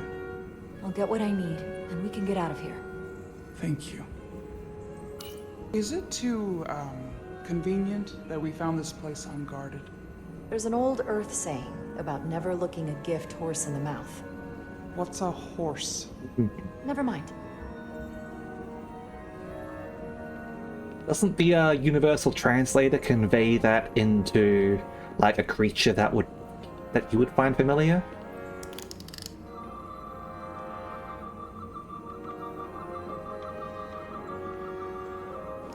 Alright, is this where we step out here and then get discovered?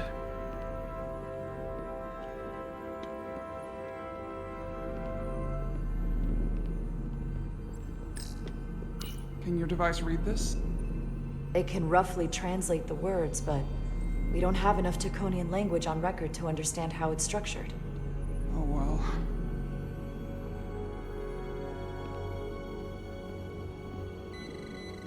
Alright, there's something to scan here.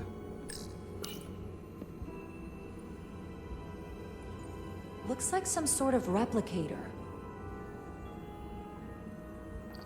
I can't get it to work. It has power. Must be looking for some other kind of authorization.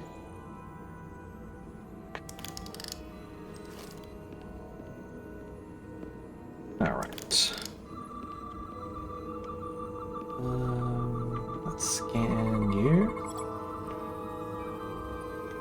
What have we got? Nothing biological. Apparent control surface, unknown how to interface with the device.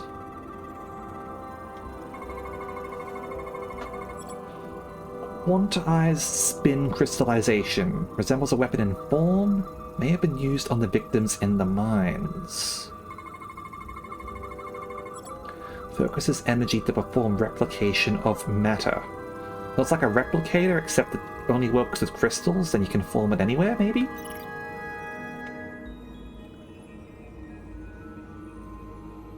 What is it? The device's primary function is to transmute lithium into this quantized crystalline compound. Possibly for the creation of weapons. Do you think one of these was used on that Iridian in the tunnels? Such a cruel weapon.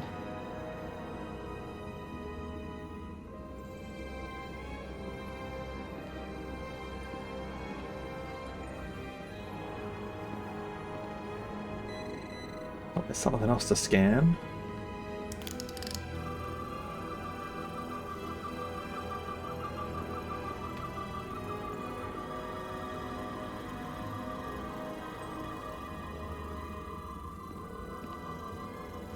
We scanned here.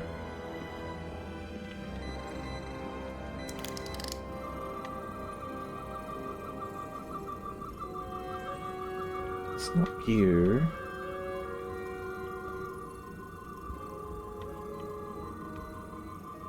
Not here.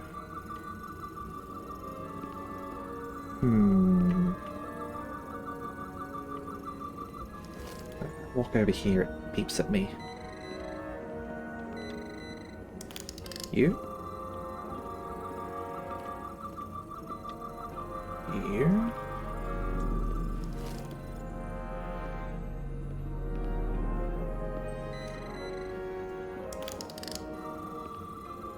We scanned you, scanned you.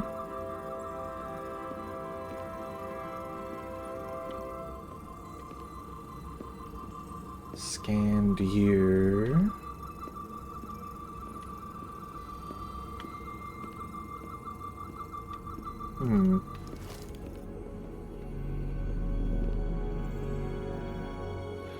It's not a matter of swapping scans.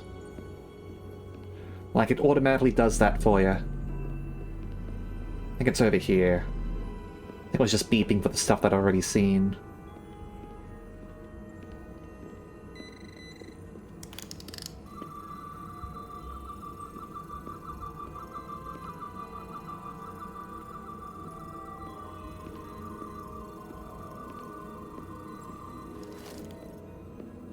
This.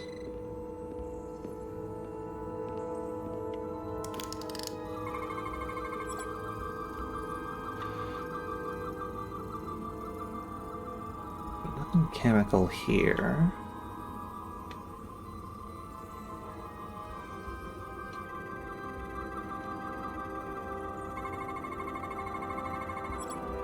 Tetrametric radiation consistent with other devices.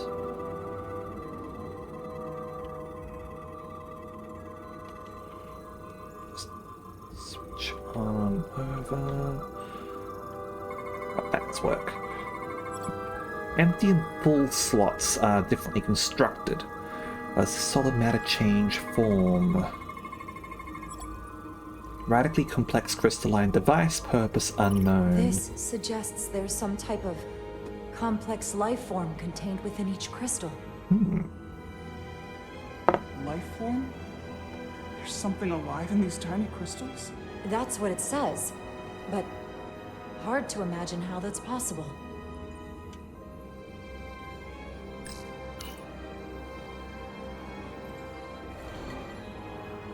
Our science division will have a field day with this.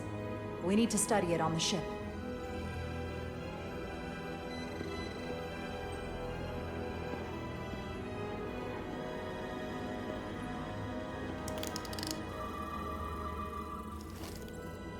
Okay. Nothing with these ones.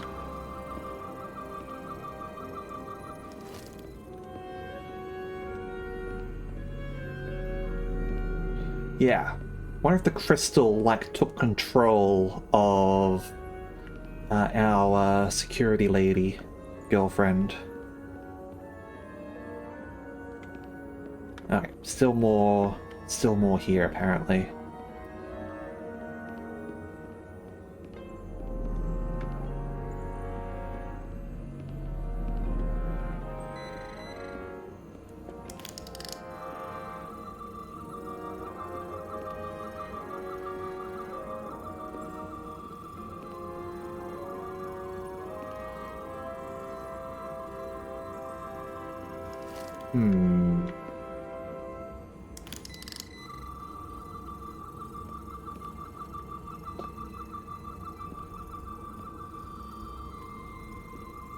What else am I looking for? Up here.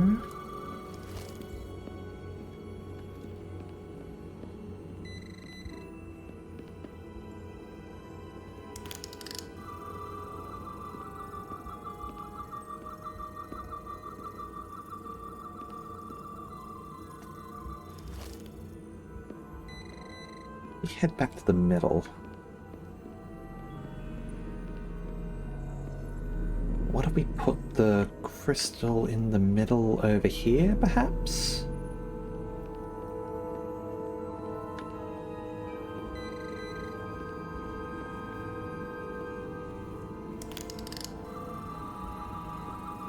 No?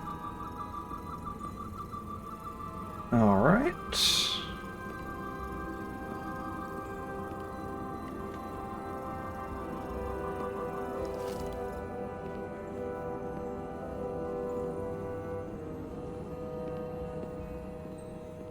Hmm.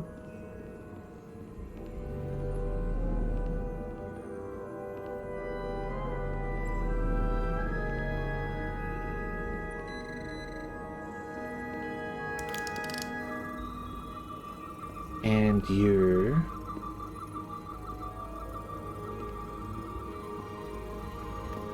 I'm not sure. What am I looking for now?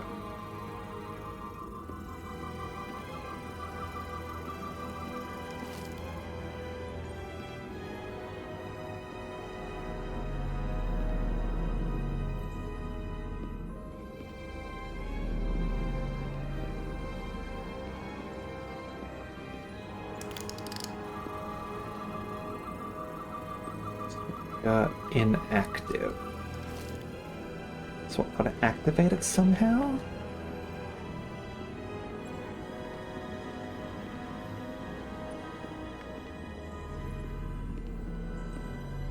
Alright, so we grabbed the crystal thing from over here.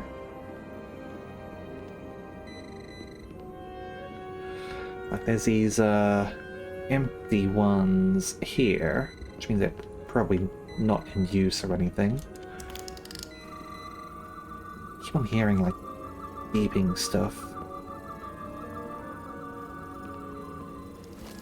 That's not anything.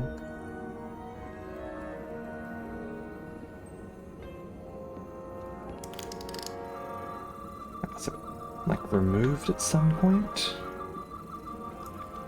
Okay.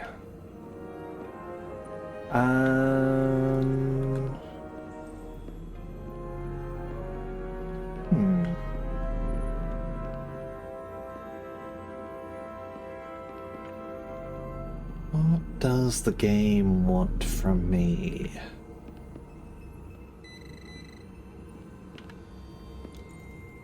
Can't sort of do anything here.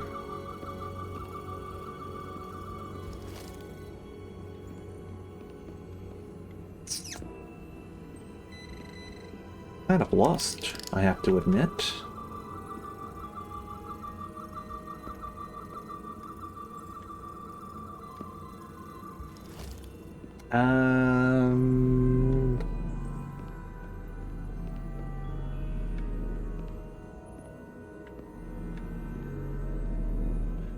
Is there some place that I haven't gone yet?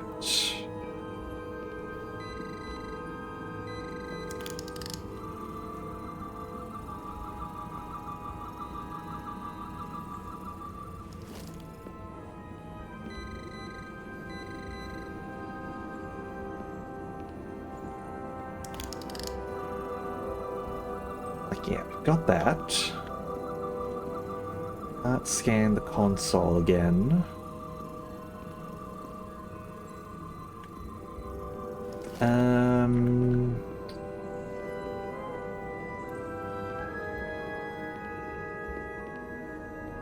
And trying to leave is not allowed.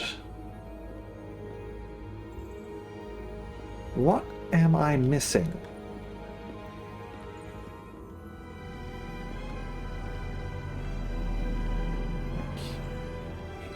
You're just sort of standing over here, so is there meant to be something here I'm meant to do then?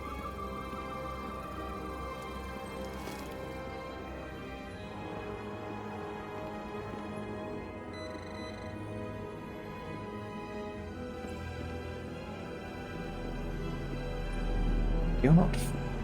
Yeah, you don't follow me. Alright, let's focus around here then.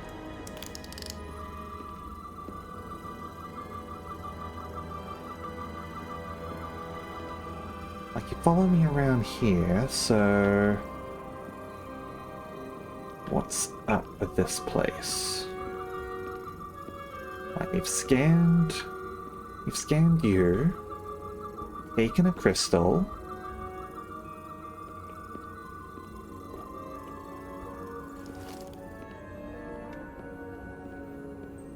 Can't sort of Press buttons on this. Here.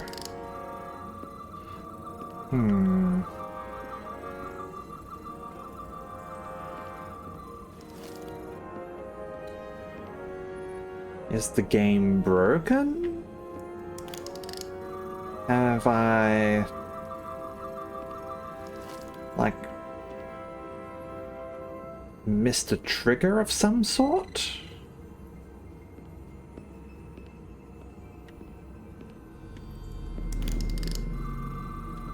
I've been walking around here for a while now,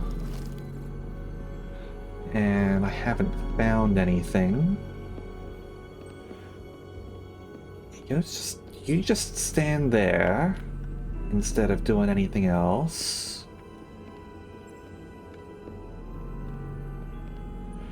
But you do move a little bit when I'm around here, right? Yeah, you do that. And then you go and stand over there. Need a scan. There's all these crystals on the ground. That's just the, it's just this one here.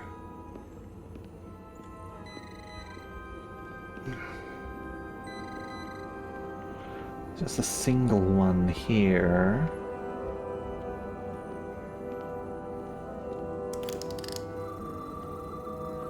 It doesn't...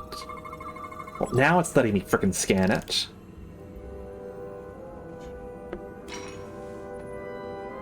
I tried scanning Crystallized you. lithium compound. Its internal structure is extremely ordered. In fact, the states of these crystals on a subatomic level suggests a storage device of some kind. Energy levels are both stable and ordered, like information. Some of them appear to be depleted. What kind of information would you deplete?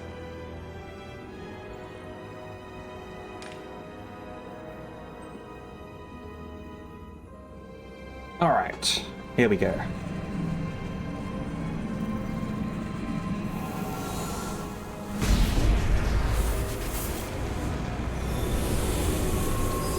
It's lucky that waited for us to scan that one thing. I see it. What's happening?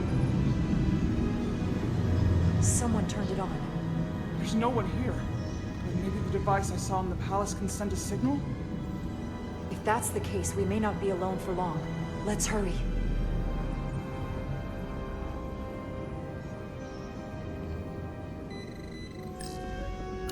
I can feel the power coming off it. I've never seen this kind of energy before. I'll need to record this with my tricorder. Very well.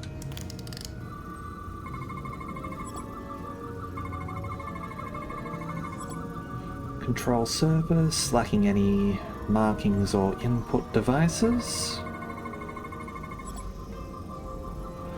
Yep.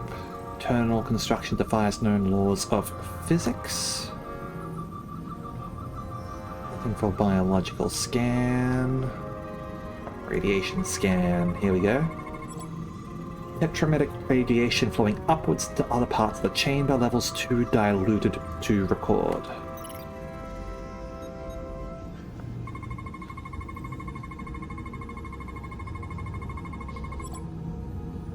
This can't be right. It's putting out almost 50 zettajoules of energy. I assume that's a lot? Enough to power this entire quadrant. Damn. This amount of power, the kind of radiation it's putting out, it's the cause of the storm.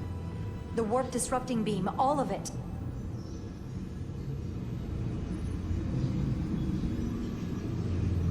What do we do now? We get back to the Resolute.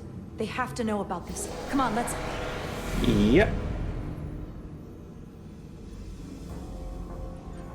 Quickly. We have to hide.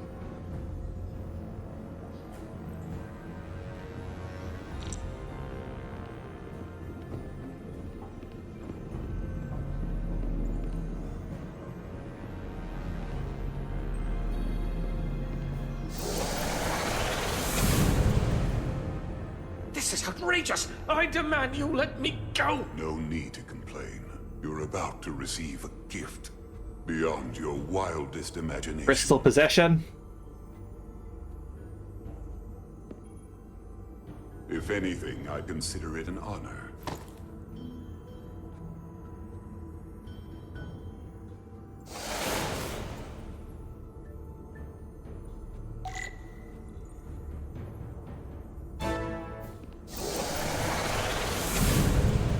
How lazy.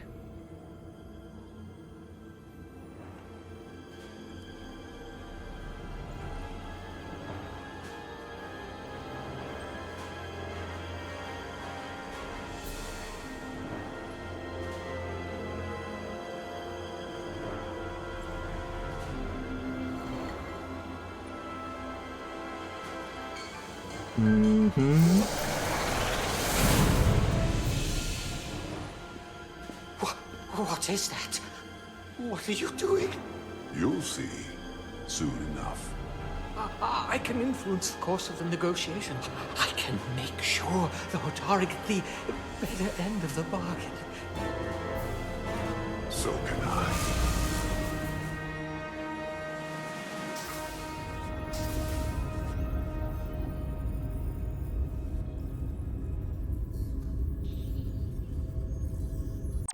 All right. I think with that, it is time for us to wrap things up for the night, but we will be continuing this tomorrow. Yeah, there we go. It's not necessarily betrayal. I would call it being influenced by an alien species, certainly. But yeah, that's interesting to leave off on, I think. Honestly, that works as a good sort of like if you were doing like a two-parter of Star Trek, right? That ends as a good point there. So yeah, we will be continuing this tomorrow. With any luck, we'll finish it tomorrow. If not, I will see when would be the best place to do that, certainly. Yeah. Let's see who we can raid now, shall we? I think let us go and raid Carnelia, who's doing some Fall Guys, shall we? So yeah, tomorrow will be some more Star Trek. That's something to look forward to. Weekend will be Super Robot Wars. And should be standard stuff throughout the week, though it's possible there might be new Limbus story coming out. If so, we will be doing some more Limbus streams as well, which should be on Thursday, assuming that's when they release the story for that. Okay? So, thank you very much, and hope to see you all next time, okay? See ya!